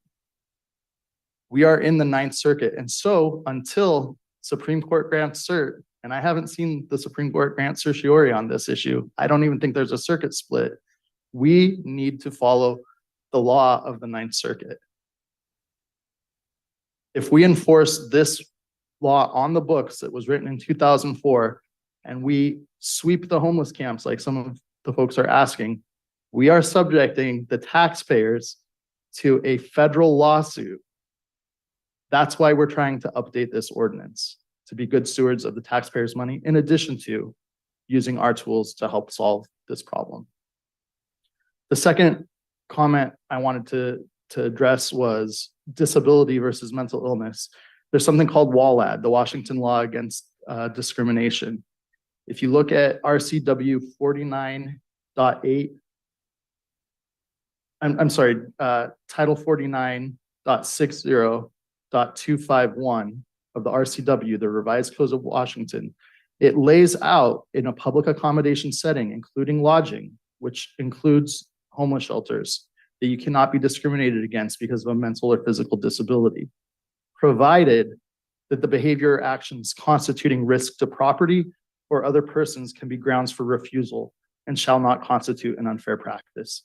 So yes, Washington law protects people that need accommodations based on mental illness until it goes into a place where it becomes unsafe. Those were a couple comments that I wanted to make clear for people.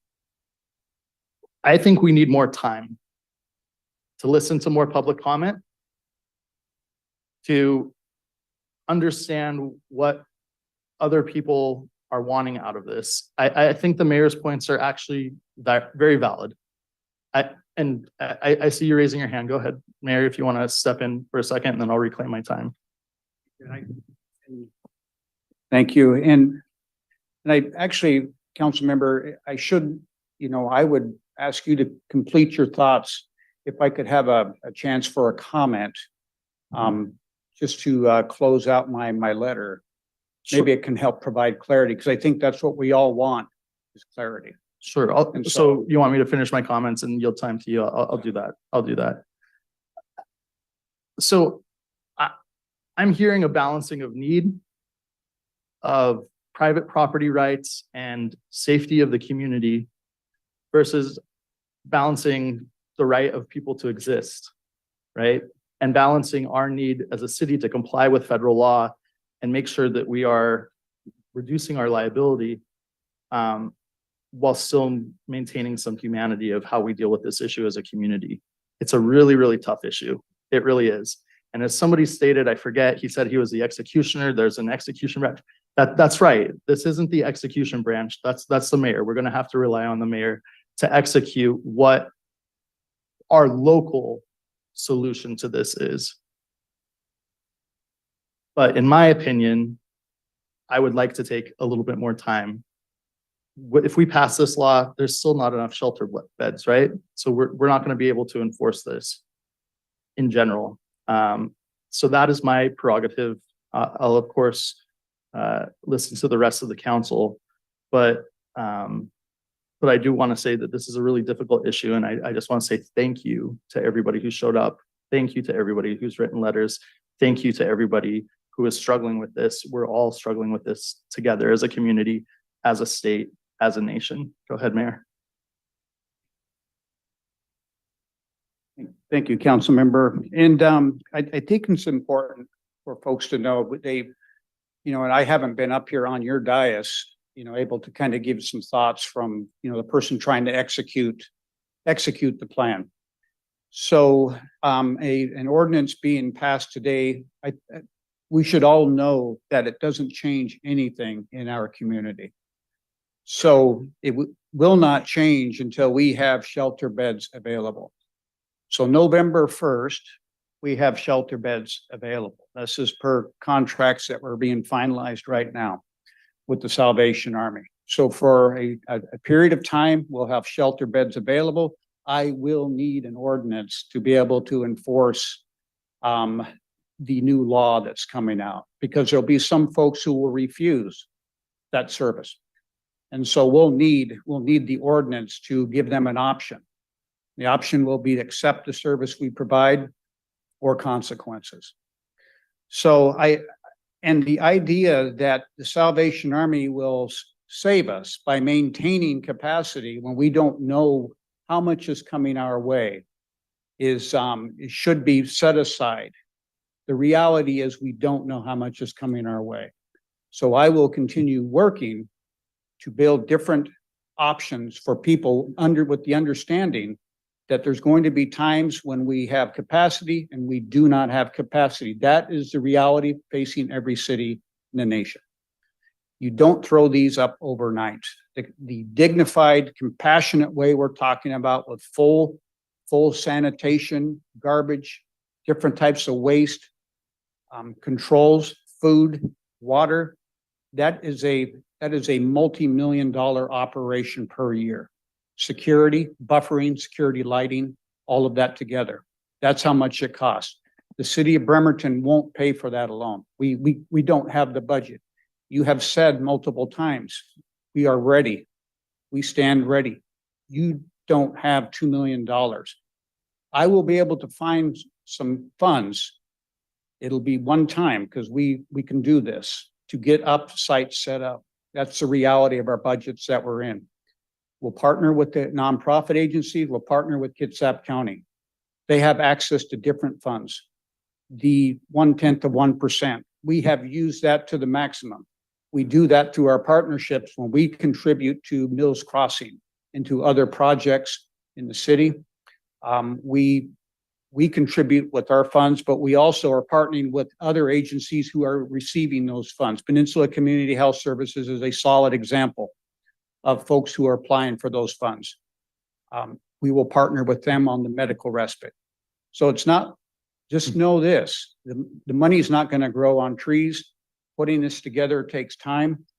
So the ordinance is a part of this. It's not the full part, but the ordinance, the reason I'm asking for a delay is I wanted you to readjust the lens to consider the folks that are in our room today and on September 6th.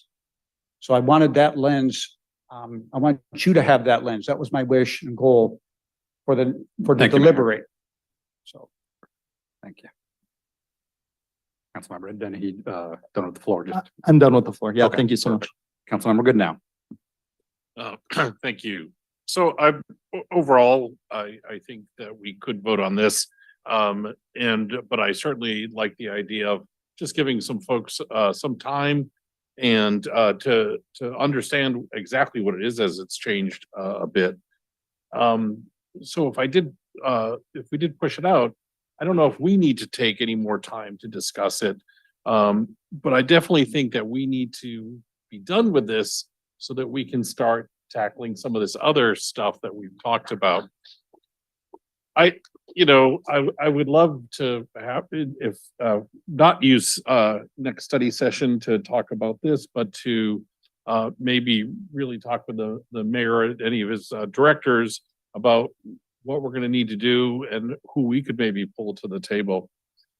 I experienced a really interesting thing, earlier this week. Vibe Coworks had a little relaunch of their space in Bremerton, but they're trying to start up something called an Impactathon, which is kind of, it takes a social issue and kind of works it through. And we did a little bit of it. And we talked about this. Somebody asked me what's an issue with the city, and this is what I brought up. But this is such a horrible way to solve this problem. And we have to kind of go on record, and then you guys have to let us know, and then we have to. It's so I would love to find some ways, and they're trying to put this Impactathon together, and it wouldn't be dedicated to this, but it could be a topic that happens at it.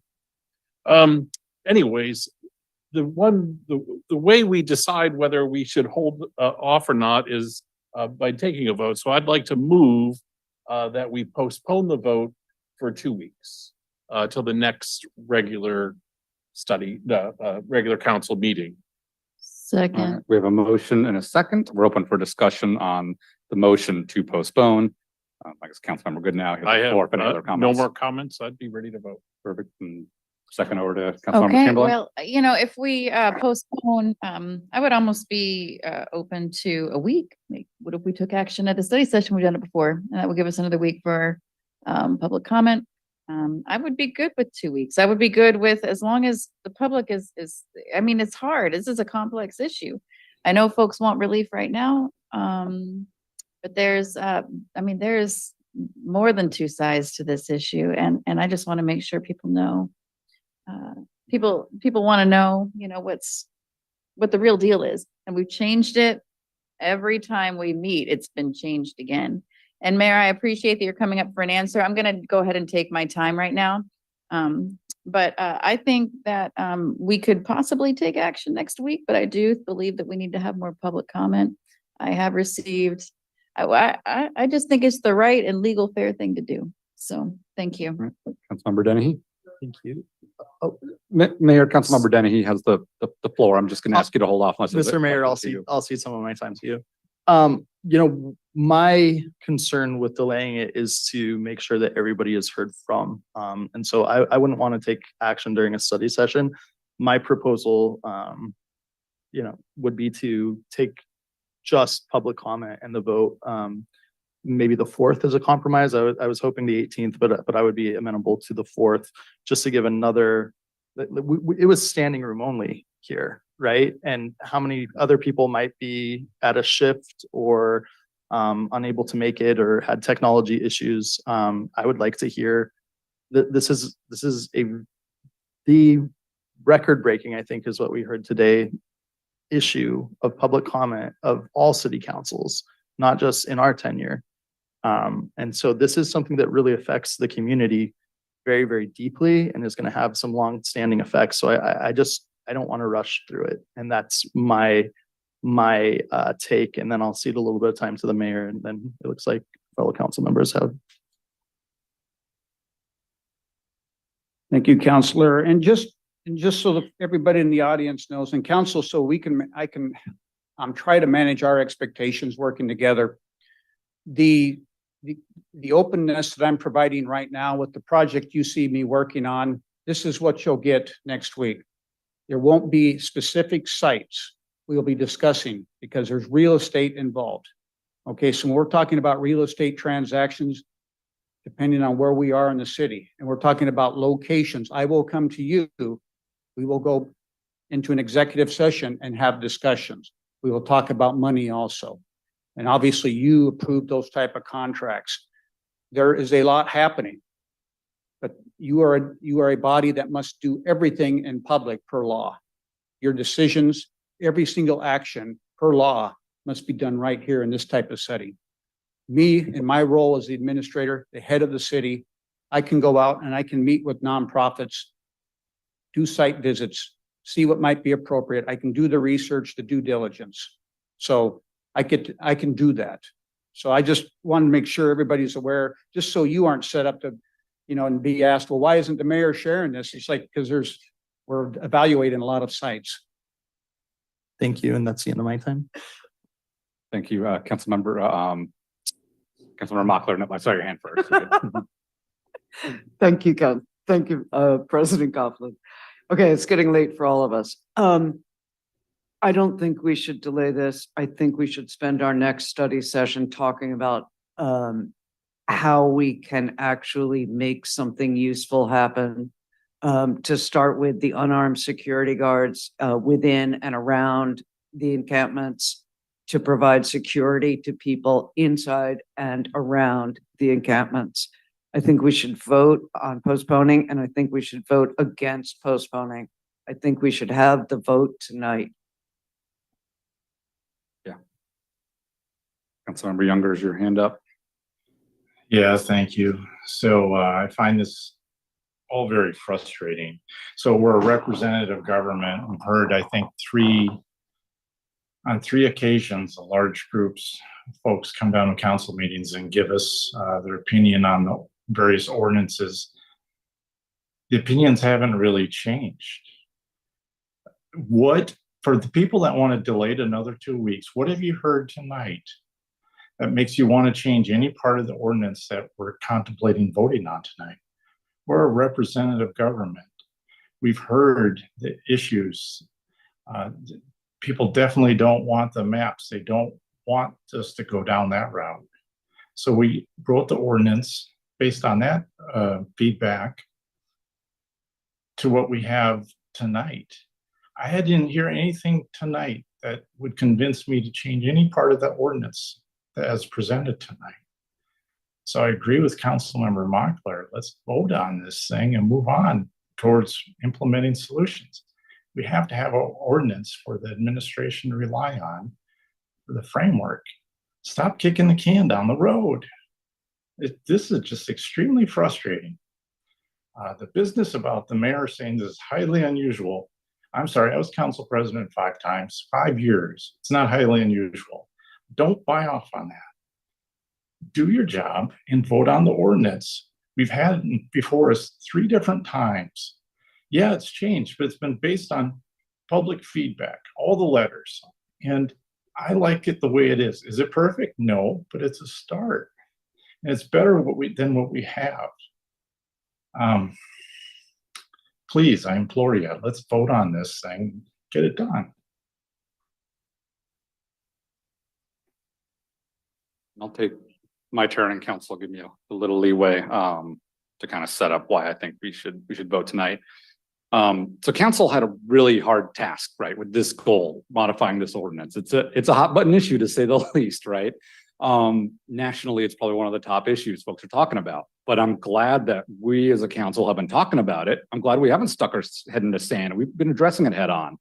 I agree. We've gotten record-breaking input on this already. Our poor staff trying to make sure every comment is captured. It's been bigger than any discussion, I think, in the past of the city, from what I've heard. And you know what I get is 80-90% of the city has the same view.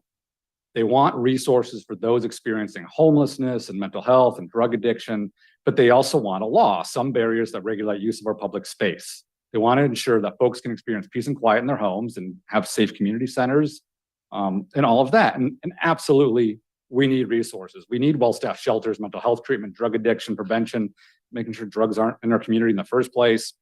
We need to address poverty and houselessness and generational wealth. We need it. I mean, there's been a state and national failure to provide these resources going back decades, as other council members have said. And now cities are having to deal with these large regional issues one by one. And I hope Bremerton is our city. We can do our fair share, but I do acknowledge we are the poorest per capita city in the county. So we can take the lead, but we can't do it alone. So the mayor's come to us, for requests in the past, like for affordable housing. And we've allocated hundreds of thousands, close to $1 million just this past year. Some of the federal funds were in charge of for affordable housing. But for a shelter or a designated camping space or anything like that, we are waiting on the mayor. And I'm not to say it's easy.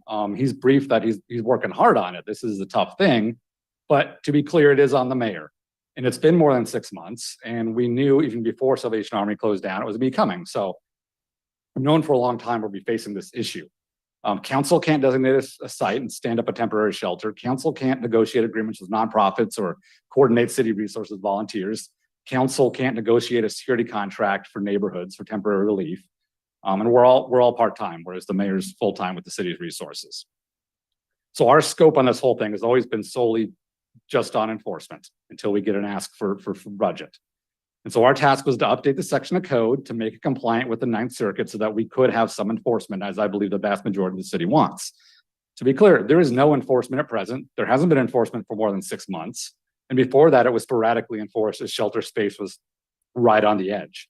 And again, we've heard clearly city wants enforcement. So I'm proud of this council for showing leadership by really spending a lot of time exploring all the options and getting unprecedented feedback. Normally on something this complex, the usual procedure is something that would be brought forth by the mayor for our consideration. Because there's a large intricate interplay between ordinance and laws, existing city policies, staff expertise, partnerships between the city and other organizations. But the mayor didn't bring forth any comprehensive plan or proposal. So it was up to council to explore all the options within our lane of updating this law.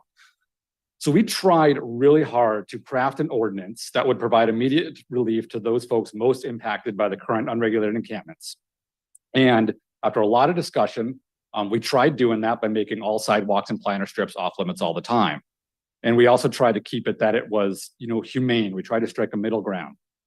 And gosh, MLK is in my district. I have overwhelmingly heard folks who live on MLK from Marvin Williams Center.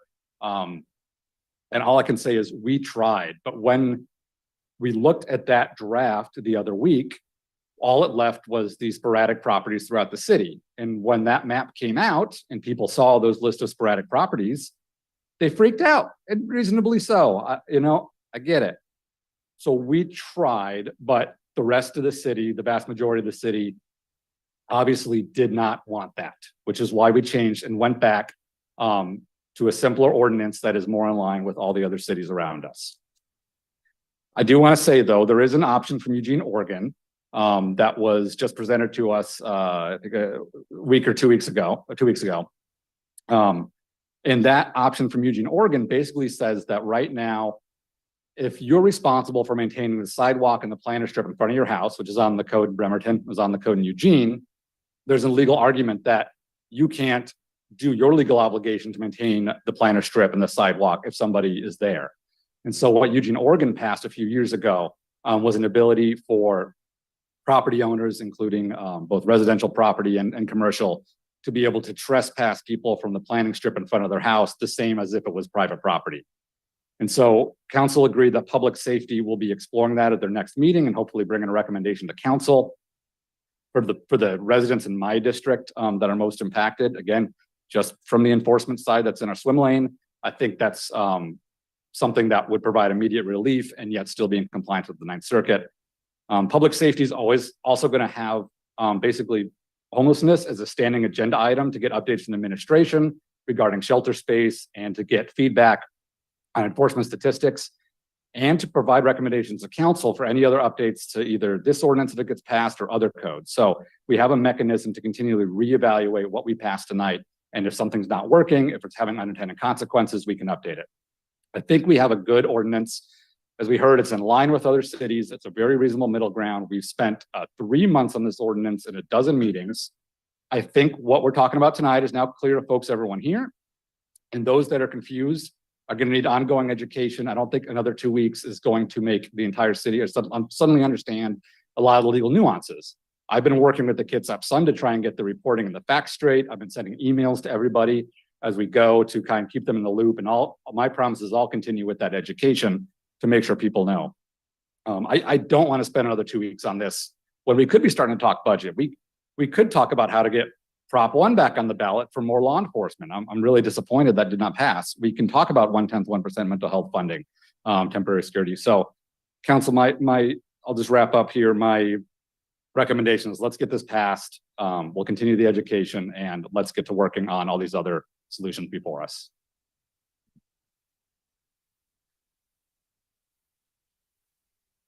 And unless there's a quick second round on this motion to postpone, we can.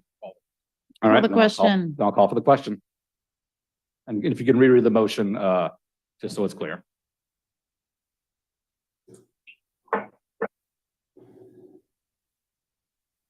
This is for the motion to postpone consideration of this motion to October 4th, 2023. Councilmember Mochler, No. Younger, No. Chamberlain, Yes. Fry, No. Dennehy, Yes. Goodnow, Yes. Coughlin. No. Motion fails. 3 yeses, 4 nos. All right, so we're back to the main motion to pass the ordinance, and we can do a second round of comments. Oh, thank you, Councilmember Goodnow. You still have the floor on the main motion, so back to All right. Councilmember Goodnow on the main. So I'm very happy with that. It was sort of procedural, and just so you know, we also, you're really not supposed to vote against a motion you make. But now we know where we stand and we're moving forward and we're gonna do this.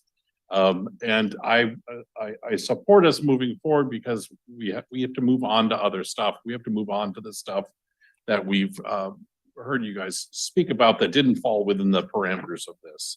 So, I'm ready. So, thank you. And, let's get this done. Yes, Councilmember Chamberlain. Yeah, okay. So I've just got some last thoughts. People are tired of hearing thoughts, but and I get it. We're exhausted by this and it's been a long night. This is not the longest night we've ever had. Y'all know where I come from. That I have been houseless and struggled with lots of things. And I did have privilege and I was able to meet those obstacles, but it was because I have privilege that I was able to have the strength to, I don't know, overcome them and so I guess I just want to honor that perspective that has been missing from some of our public comments, that people are kind of afraid to share, that there are people who they struggle and the system is broken in a lot of ways and there's not enough resources, there's not enough housing. I would like to have a solutions-based approach. Let's see, we have Mr. Johansson that asked if any of us had ever gone down to the encampments and interacted with folks. And I can say that I have. I did a meal, an outdoor meal every day during the inclement weather season. I'm not out there. And then when I go out into public, I'm not going out there saying, hey, I'm Jennifer Chamberlain, I'm on City Council. I just go, I'm a person, I'm your neighbor. I'm just gonna do, just gonna be and live my life. And so I have interacted with those folks and those folks have some, there's a lot of folks with mental wellness issues. There's a lot of folks that struggle and most of them have issues that could be addressed by social services. Then I'm just disappointed and I would love to see, is it too much to say we should have a class action lawsuit against other places that are not providing funding for our city? I would like to see that. So with that, I guess, thank you for this robust discussion. Thank you to all the folks who privately talked to me, who were afraid to speak up in public. I really appreciated your conversations as well. Thank you. Any final quick comments or questions? All right, seeing and hearing none, I will call up the question. Councilmember Goodnow, Yes. Mochler, Yes. Younger, Yes. Chamberlain, Yes. Fry, Yes. Dennehy, No. Coughlin. Yes. Motion carries 6 yeses, 1 no. Thank you. With that, the last item on our agenda is council reports. Council reports are an opportunity for council members to provide an update on any issues or events taking place in their district, announce events they've recently attended or plan to attend, or speak on any other city-related topic. With the last council meeting of the month, we'll start with District 7 Council Member Eric Younger, and Oh, don't leave yet, y'all. we can limit it 2 minutes, just a couple of minutes. Yeah, we can limit Councilmember, it 2 minutes and I thank you. And I can't see the people leaving, but I'm sure they are. I see a couple people in the front there that are still there. Greetings from Los Angeles. That's where I'm at tonight. And I was there last week as well. I apologize for not being there in person. I'm grateful that the council has moved forward with this ordinance. I think it is a compromise. It's not perfect, but it's a start. Sorry, folks, just a little quieter in the room there. Thank you. Yeah, I can't hear the noise in the background either. I guess that's an advantage of Zoom. So, yeah, I'm relieved that we've got this under our belt and we can move forward. Can't rest on our laurels. I'm looking forward to hearing from the mayor some of his solutions on next Wednesday's study session. I believe that's what was inferred was going to happen. So full to the public for all their comments and the emails that came in. It was like packets like 600 pages. I'm sure we've read all that. I read all the emails as they came in. So it's kind of exhausting, but I'm glad we had the robust public comments from all different viewpoints to make our collective decision. So thank you. Next up, District 6, Councilmember Lana Mockler. Thank you. Slide, please, and brief dance of joy.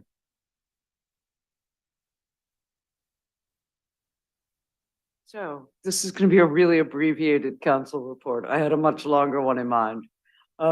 Every month since the emergency declaration was lifted, I have these monthly town halls.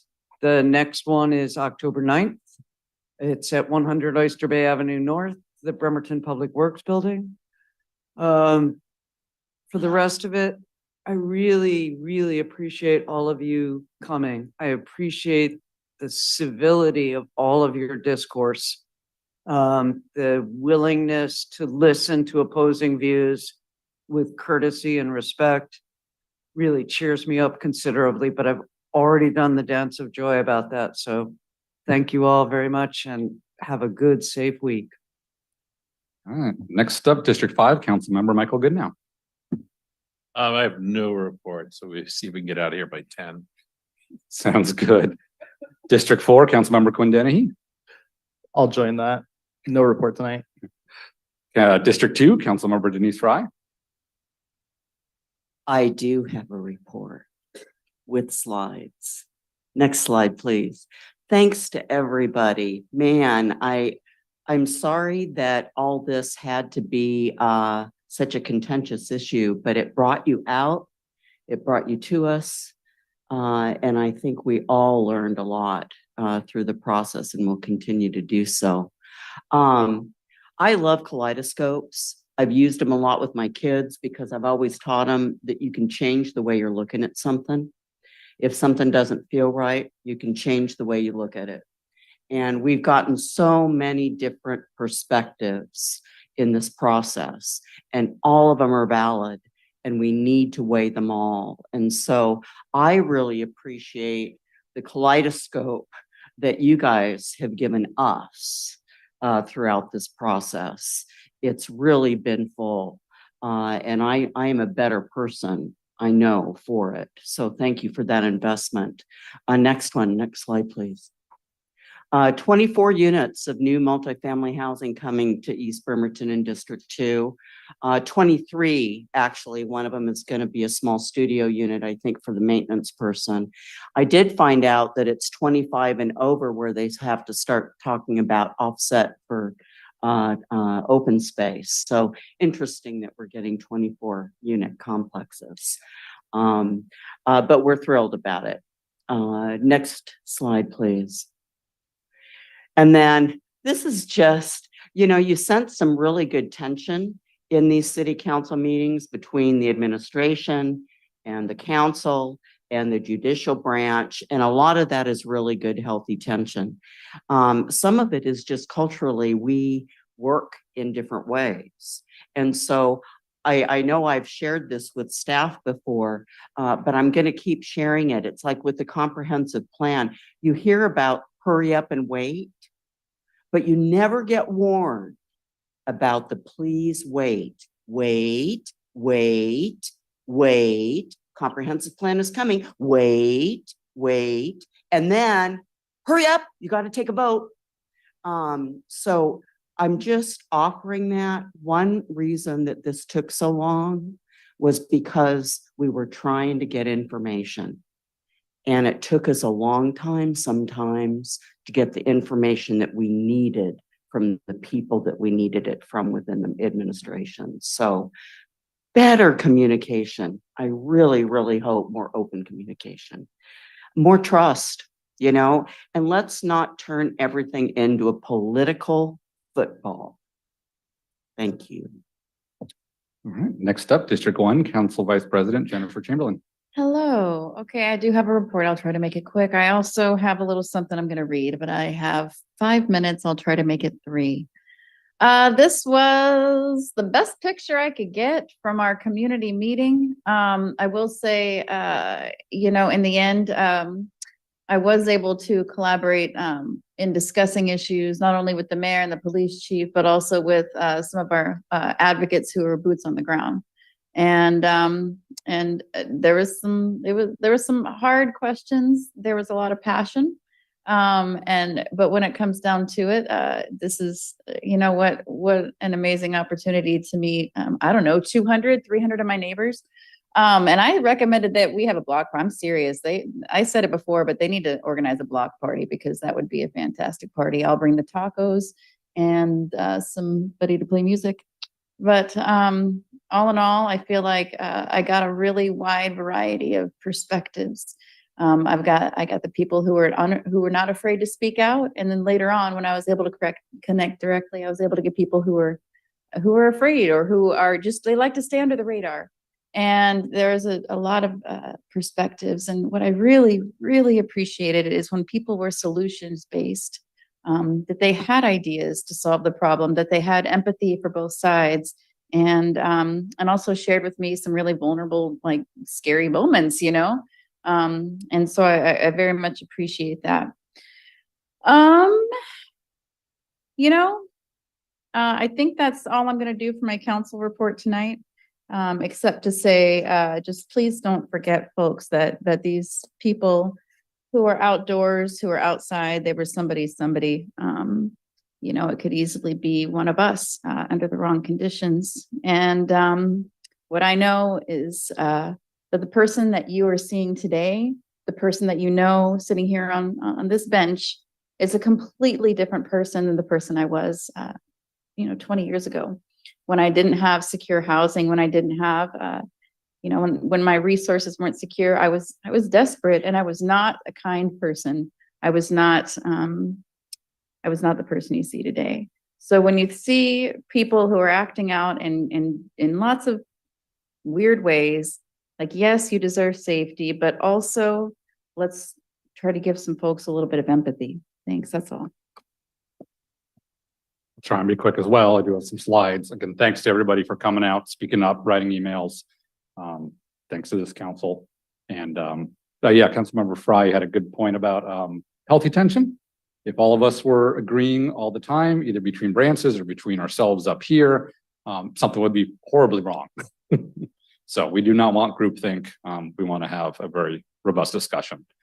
Real quick, really glad in the mayor's report to hear about the pallet housing option. I think I had that in my report 2 weeks ago as well, when the Housing and Homelessness Coalition presented it.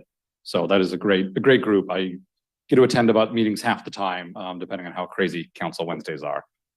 But fantastic. And as far as my slides go, I just want to highlight a really giant thanks to Eric Morley, who's become just spearheader of this Bremerton Ferry Coalition as a citizen-led group to really advocate for Bremerton and its ferries. And so he, in addition to hosting monthly meetings for over a year, hosted this gathering. And you can see who is the Bremerton Ferry Coalition. Started out citizen groups. They educated themselves. They have formed incredible connections, not only with other citizens, but elected officials and staff and governor's office. And so they hosted this fantastic meeting on the ferries about 2 weeks ago. Mayor was at, I was at. We had county commissioners and port commissioners, representatives from Washington State Ferries, a lot of concerned citizens.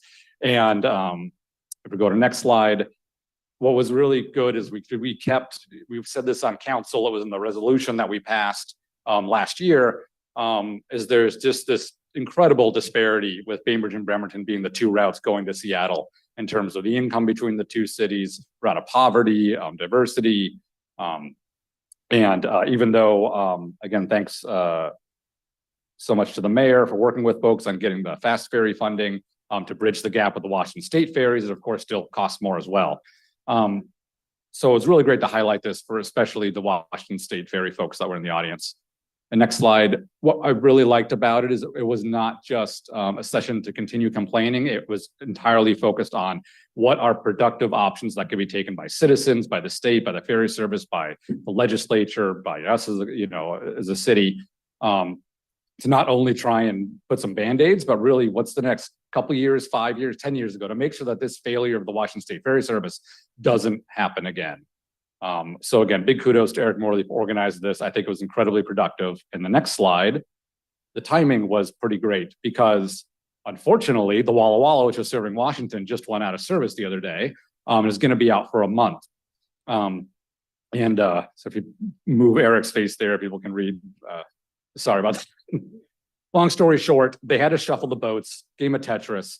What was really nice is Bremerton, for once, I feel like, I'll be blunt, didn't get screwed.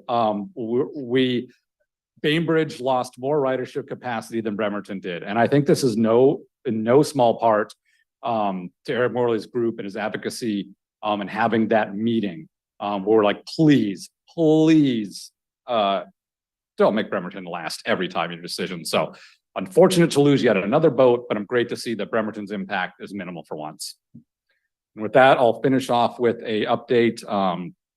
Council's goals and priorities for the year. I gave a last status update in May. I just kind of want to highlight we're making good progress on a lot of tough issues that the council wanted to tackle this year regarding equity and public safety and homelessness and affordable housing and all these items. So I'll update this on the website. There's a lot to tackle. Everything in blue is kind of in budget season. And with that healthy tension, I think we can guarantee there will be no city level government shutdown. So our tension is not that high.